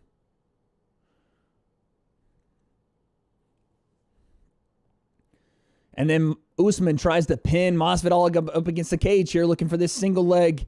This is the game plan for Usman on Jorge Masvidal. He's trying to pull Masvidal off the cage. Masvidal defends the takedown, but here comes the sweep. He can't get Masvidal. He cannot get Masvidal to the ground right now. Granted, this is a 5-round fight. Masvidal's doing a good job of defending those so far. The shoulder checks from Usman. The classic foot stomps from Usman. Knees to the inside from Usman.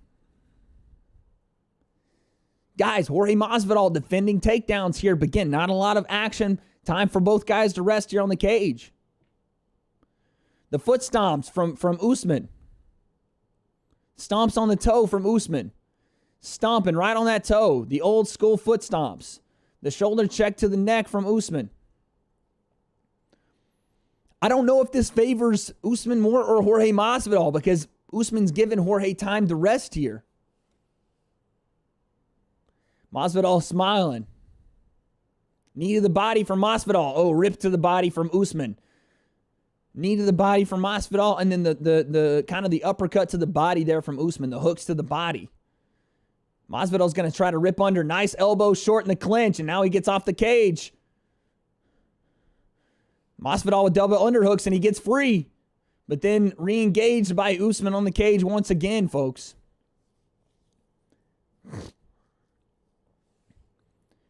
Usman with the shots to the body. These are sneaky shots from Usman. And as John Anik just said, he might have opened up another forehead cut on George Masvidal.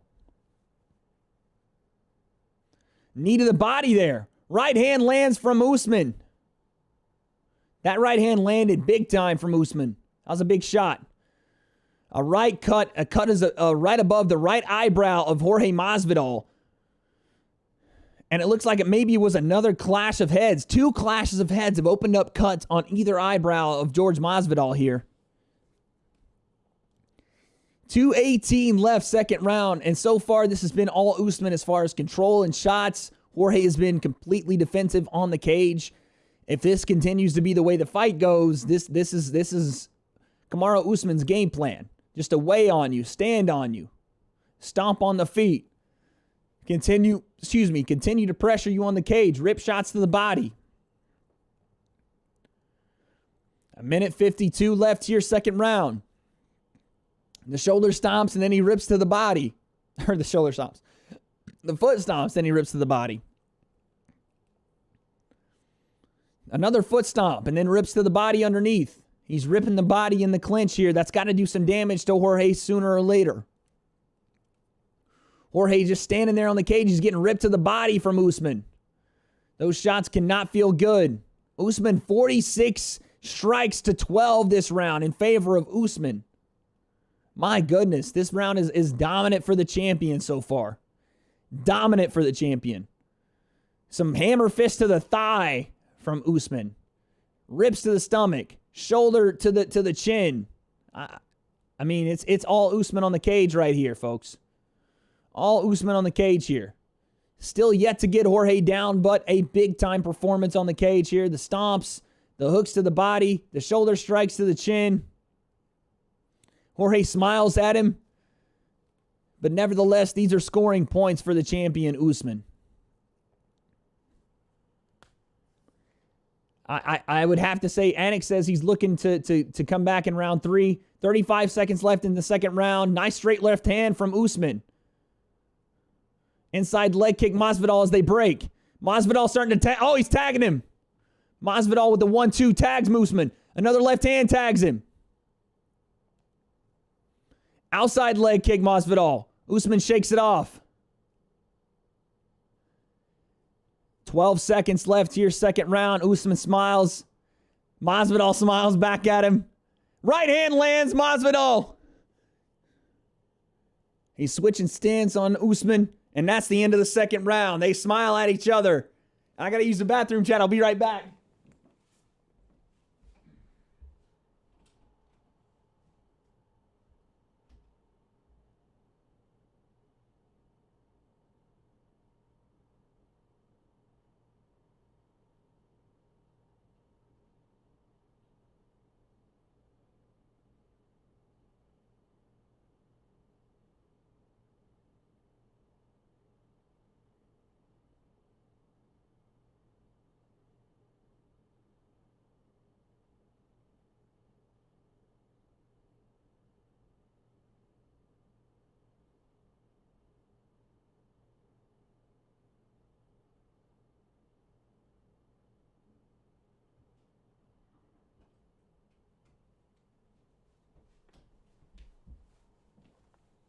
All right, guys, here we go.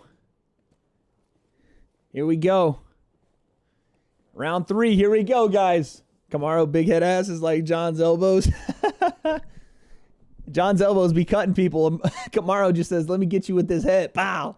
Headbutts. All right, third round. I think it's 1-1, guys. I think it's 1-1. Inside leg kick, Masvidal to start the round. 455, 454 here, round 3. I think it's 1-1, guys. I think it's 1-1. Usman takes center of the octagon. Masvidal stands there, feints. Both guys feigning. Masvidal keeping fresh on the legs. Usman trying to find his way in, surely for the grappling exchange and to push Masvidal up against the cage. 1-2 from Masvidal lands. Outside body kick from Masvidal lands. Masvidal's back's on the cage, though. That's not where you want to be. Masvidal making faces at Kamaru, but he's not doing too much as Kamaru was going to win this fight on points if Masvidal can't get off the cage. 88 clinch strikes from from Usman to Masvidal. The significant strikes, Jorge Masvidal is still leading, but the total strikes, he's being dominated in a 2-1 fashion by the champion. The old school foot stomps.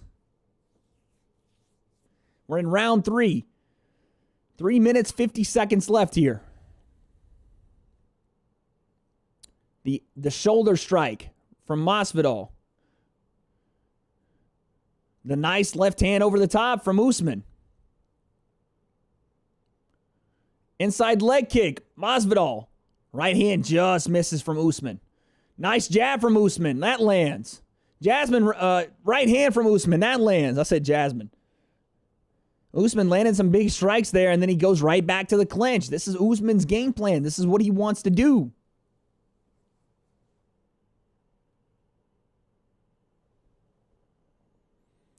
Masvidal stuffing a lot of takedowns here. How is Kamaru landed a takedown? I don't remember him landing a takedown. Maybe I'm wrong. I must have missed something. I see what Jorge is doing. If he feels he's been on the cage too much, he starts pushing Kamaru to tag him. The problem is Jorge's not scoring while his back's on the cage here. And while you might not like this brand of fighting, a points accumulation works. Like a knee to the dick there from Kamaru.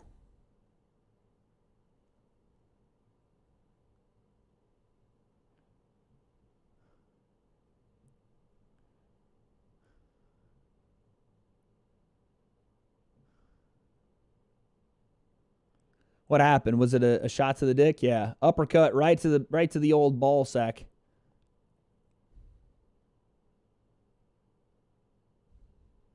Here we go. Shot to the groin, but we're back. Jorge needs to use this, though. He needs to use this. Referee separated him.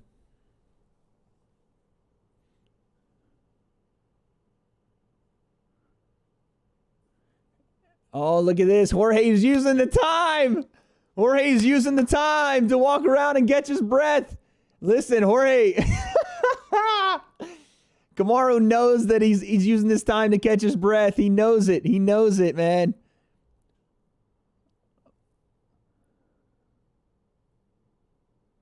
Look at Mark Goddard. Look at Mark Goddard. That shot was a little low. It landed on the cup. It grazed the cup, but it landed to the body, man. It landed to the body. All right, here we go. Here we go. We're back in action. Jorge used a little bit more of the time to try to catch that breath, and they separated. So we're middle of the octagon, 237, 236. Deep kick up the middle, Jorge. Jorge continues switching stances. Giving a lot of feints to Kamaru Usman. Right hand over the top, partially blocked from Usman. Outside leg kick. Kind of touched. Usman didn't land with the full effect. Both guys middle of the octagon. This is where Jorge needs to stay. He took Jorge down in the first. That's right. He took Jorge down right off the rip. Off the teep kick. He grabbed the foot, swept, and took down. My bad. I forgot that one.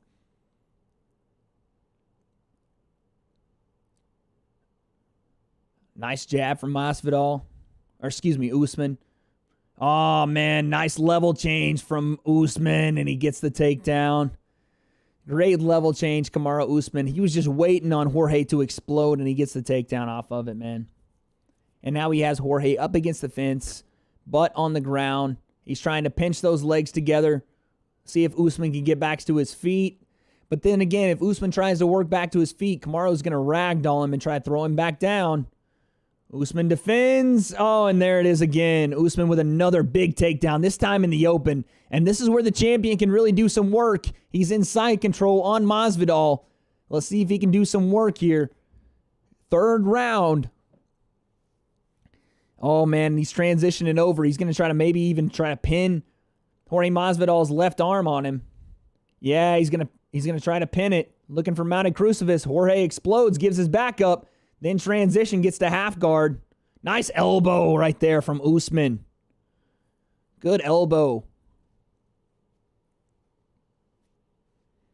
Usman's got to do some work here. He probably wins the third round regardless, but this is where the champion wants to do some damage if he can. Elbow doesn't land. Usman now trying to fight off his back for the last 30 seconds of round 3. Round 3. Let's see if Usman can do something here.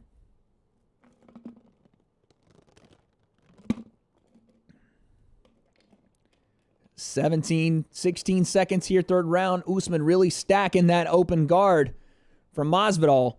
Trying to stay tight. Looking for elbows from the top. Oh, nice elbow again. That's another nice elbow from Usman. 2 nice elbows there. A third nice elbow right at the buzzer. That might be 2-1 in favor of Usman. I think that's 2-1 in favor of Usman heading into round number 4 here.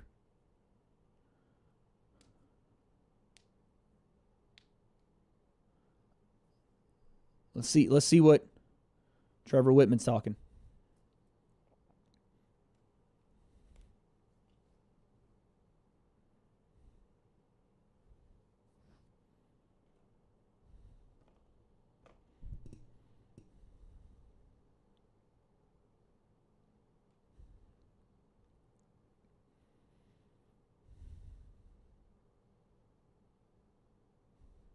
Big cut on George's his right eyebrow from the headbutts. That's 2-1 in favor of the champion. Trevor Whitman says that Kamaru Usman's jab is going to break Jorge Masvidal. He believes that's going to break Jorge. He said all Jorge has is explosion. He's looking to land the hook off your jab. He's looking to land the hook off your rear hand side, the right hand side. Let's see what we got. 4th round here. 4th round. Championship rounds, Jorge Masvidal. The first time he's been there in the UFC. Championship rounds. Let's go. Oh, Jesus. Head kick from Usman. Usman tries to grab the single leg, and he drives Jorge into the cage once again. He drives Jorge into the cage with a single leg, and now he's going to weigh on him. I keep saying Usman trying to fight off his back. Sorry, I mean to say Masvidal. My bad. Chat, my bad. I'm excited. I'm trying to figure out what's going on. Usman driving, digging shots to the body right here. Might have been a low blow there from Masvidal. Usman with Masvidal on the fence here. Usman with Masvidal on the fence once again, utilizing the stomps here is Usman. Utilizing those stomps. Folks, this is what Usman's Usman's go-to, man. Push you up against the fence, utilize the old school foot stomps, rip the body. Nice knee from Masvidal off the break there. Teep kick from Usman. And he shoots in once again on Masvidal. Masvidal might try to lock up something. No, he lets it go. He lets it go. And Usman's got both legs here. Masvidal sitting on the ground. And Jorge's going to try to pop up off the canvas here on the fence. But we all know what Usman's going to do once he tries. He's going to try to ragdoll him back down on his face. Usman trying to defend. Some knees to the thigh there. Jorge's got to spin around. Show him his face or show him his back and get out. Jorge gets an underhook. That's a good underhook from Jorge on the fence. But Usman continues with the shots to the body, the stomps. My goodness. 2:50 left here, halfway through the fourth round, folks, and we need to see something from Jorge. We need to see something from Jorge because right now it's looking like 3-1 in favor of the champion. 3-1 in favor of the champion is what it looks like so far, unless Jorge can get out of there. Nice 1-2 from Usman, then he gets back to the clinch. Just keeping Jorge. Oh, upward elbow from Usman. That was interesting. I haven't seen that before from him. Oh, a little elbow there from Jorge. Another elbow from Jorge. A left hand from Jorge, and he breaks free. Here we go, folks. 2:12 left here, fourth round. Jorge's got to be exhausted, though. Body kick, yeah. Jorge's tired, man. You can see it in his switch stance and his the way he's throwing shots out. Kamaru's just waiting, biding his time, and he's going to switch levels and try to take Jorge down. Jorge's tired. Jorge's so tired, man. This is not good. Usman's definitely going to change levels and take him down. Jorge is just so tired. He's headhunting, but the shots are coming out so labored. I mean, listen, I could give the excuses here, but a fight's a fight. We got to see something right here from Jorge. Deep kick, Jorge. 1:30 left here, fourth round. Head kick misses. Usman ducks under, lands a big right hand on Jorge. Jorge stuffs a takedown on the fence. Usman with a left hand, it lands. Big left hook for Usman. Another left hook for Usman, and he transitions, tries to get Jorge down. Jorge's chin's insane, man. Insane. Oh, man. 1 minute left here in the fourth round, and Jorge looks absolutely gassed, man. I hate it, but it's the way he looks. Hopefully he's got something left in the tank for round 5. We have 50 seconds left here, folks. 50 seconds left here in round 4. Goddard is trying to reach his hands in there to fix some of the grips.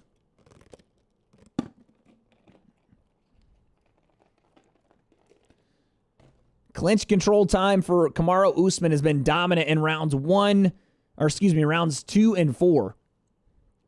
I think that Kamaru has won rounds 2 through right now 4. I thought Jorge won the first.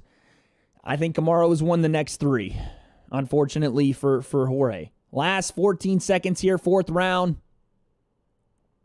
Oh, nice elbow there from Kamaru Usman. Here's 3, 2, 1, and that's the end of the round there. That's the end of the round.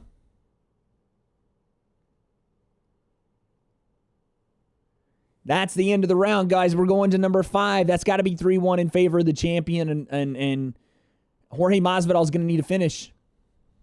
He's going to need a finish.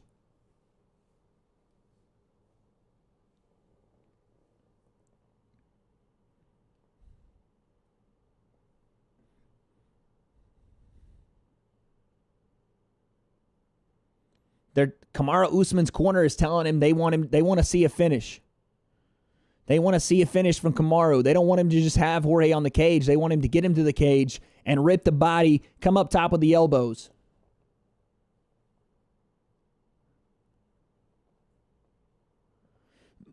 All right, Kamaru's looking to pick it up here in the 5th round. Jorge Masvidal, let's see if there's anything left in the tank from Street Jesus. It's the 5th and final round, guys.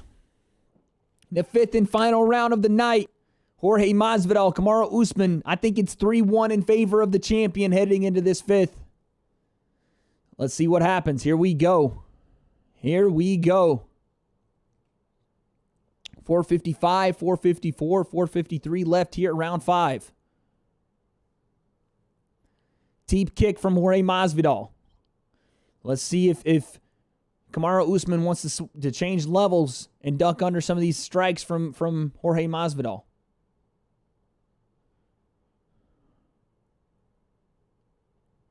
I don't think Masvidal got any other rounds. I think he got one, and that's it so far.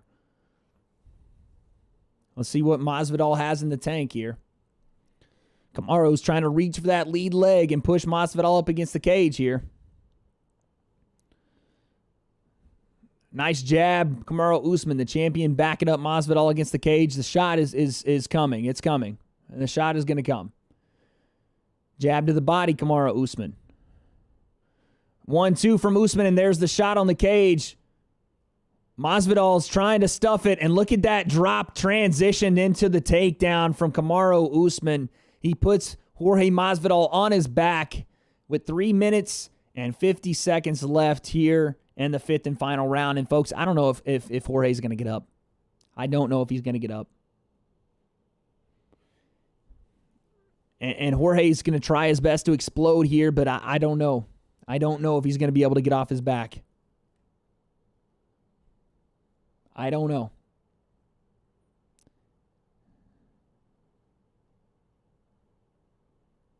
Masvidal cut on the face. Usman burying that head in the chest of Jorge Masvidal. Usman continuing to try to walk Masvidal toward the cage, trying to land elbows down. Now he's landing elbows here, half guard. Let's see if Jorge can maybe, I have no idea, scramble, get out of the bottom here, but there's not a lot of places for him to go as the knee of Kamaru Usman is resting on the face of Jorge Masvidal. And folks, we just passed the halfway point here in the 5th round. Usman's got to do something, or excuse me, Masvidal's got to do something to change the outcome of this fight. He has to get up off the bottom, trying his best, but Usman's just laying heavy weight on him. He's telling Jorge to keep his toes out of the fence. Jorge's got to explode, get those hips off the ground, and transition. But Usman, this is Usman's game, man. This is where he lives, here on the ground. He's so strong. And now he sits here in side control. Jorge tries to explode with the hips, but he can't move Kamaru Usman. 2 minutes left here, folks. 2 minutes left. And Kamaru Usman just continues with the elbows here, the short elbows on top. And now he transitions to the mounts. He can't get it. He can't quite get it, but look at this. Jorge scrambles. Jorge scrambles. A minute 40 here left in the 5th. Jorge scrambles, and now over-under grip for Usman, looking for maybe a little bit of snap-down position. 128, 127 left here, 5th round. Both hands on the ground here from Jorge. He's not defending this choke. It's more of a position just to annoy him than an actual choke, it looks like. The hands in the shorts of Game Bread, but Game Bread takes him out finally. He's got to get back to his feet. This is the last minute. Last minute. Kamaru Usman still hanging on, just making Jorge carry this weight. 58 seconds, folks. This could be where the fight ends with Kamaru Usman in north-south position on Jorge Masvidal. Oh, that's a knee to the head. No, maybe not. Maybe a knee to the body. Okay, Jorge back to his feet. We have 42 seconds left here in this fight. Jorge's got to separate and go for broke. You hear his corner say it. He's got to find a way to separate. He's knee into the body. He gets free. 29 seconds left. Let's see if there's anything left in Street Jesus. 25, 24, 2, 21. There's 20 seconds left. They stand middle of the octagon. A flying knee attempt from Jorge, but he's dead tired. He has nothing left. 10, 9, 8, 7, 6, 5, 4, 3, 2, 1.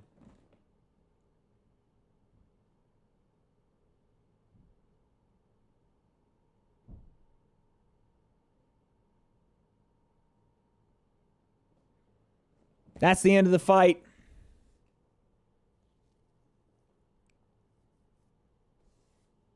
That's the end of the fight. Dang, man. Masvidal collapses to the mat. Both guys are definitely gassed. Both guys definitely gave it their all, man. Kamaru Usman does what Kamaru Usman does, man.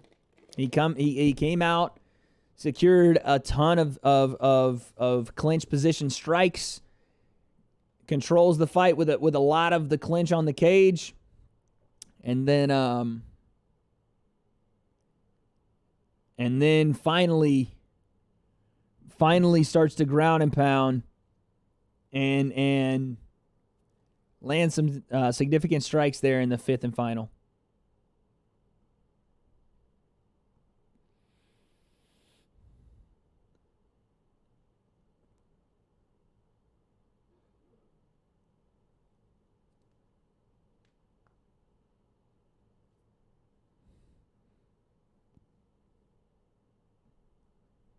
Luke Thomas says, put some respect on Usman's name. Usman looking like me in that clinch, says John Jones.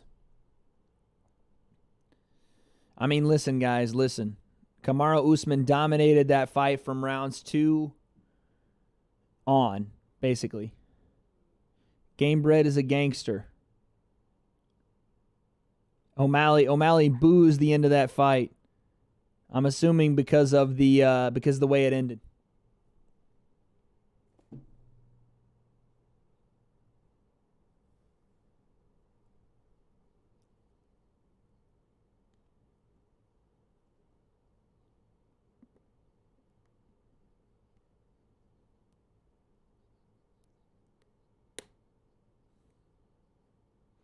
Little respect there from both fighters. Let's see. Jorge has the excuse he took the fights on 6 days' notice. I don't know. I mean, Usman does that to a lot of guys, man. Yeah, Jorge took the fight on 6 days' notice, but so did Usman. You know what I'm saying? Yeah, he had a training camp, but he took Jorge on 6 days. Usman by decision. Your undisputed 170 champ. Kamaru Usman, let's see what he has to say. Again, a knuckle touch from Jorge Masvidal. He says, you know what? I'm going to get a couple of wins and come back and see you. We'll run this thing back.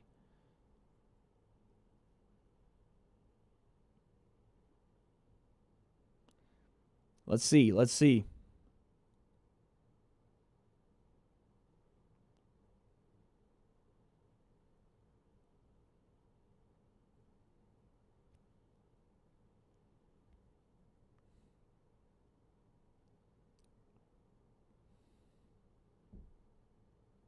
Listen.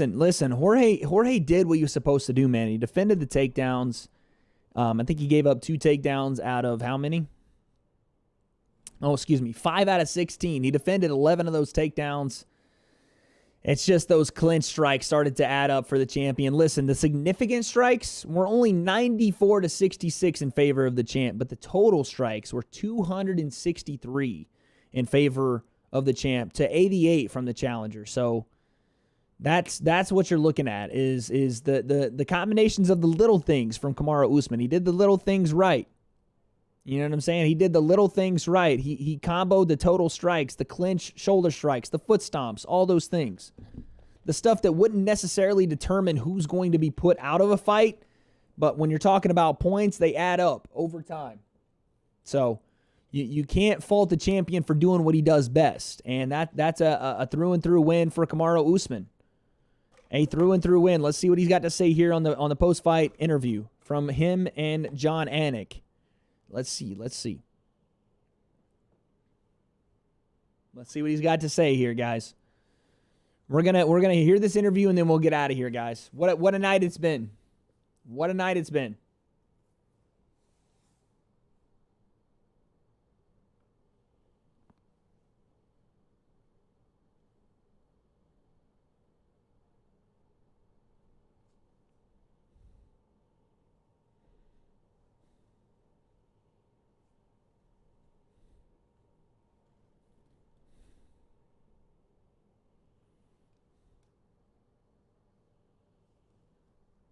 It's a good point. It's a good point.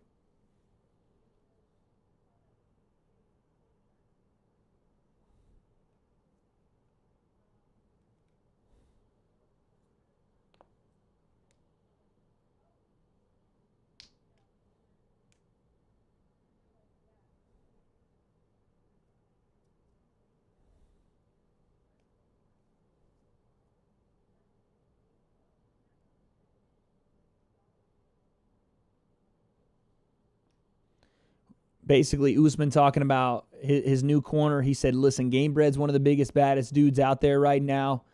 And I had to prepare for him on 6 days' notice, you know. So I agree, you know. I agree with Kamaru Usman, man. Yeah, you know, he took Jorge on 6 days' notice himself. Granted, wait, they're friends now? Granted, you know, Jorge took Kamaru on 6 days, but you got to flip that over. Kamaru was preparing for another opponent, and he did what he does best on 6 days' notice. He gets a brand new opponent, brand new style, all that.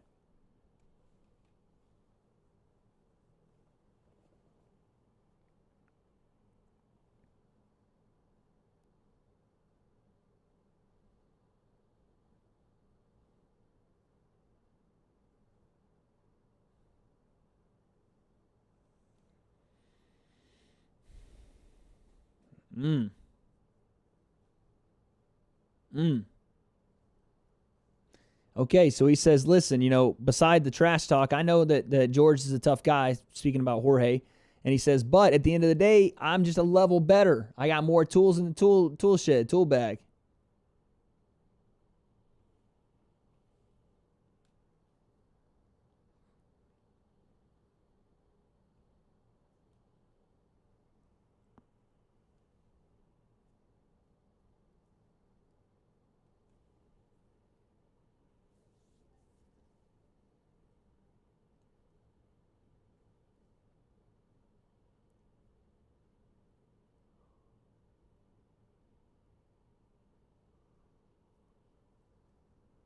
Talks about his daughter and taking her on vacation before he has another fight.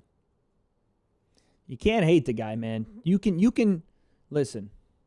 We can not be a fan of the way that Kamaru Usman fights, maybe.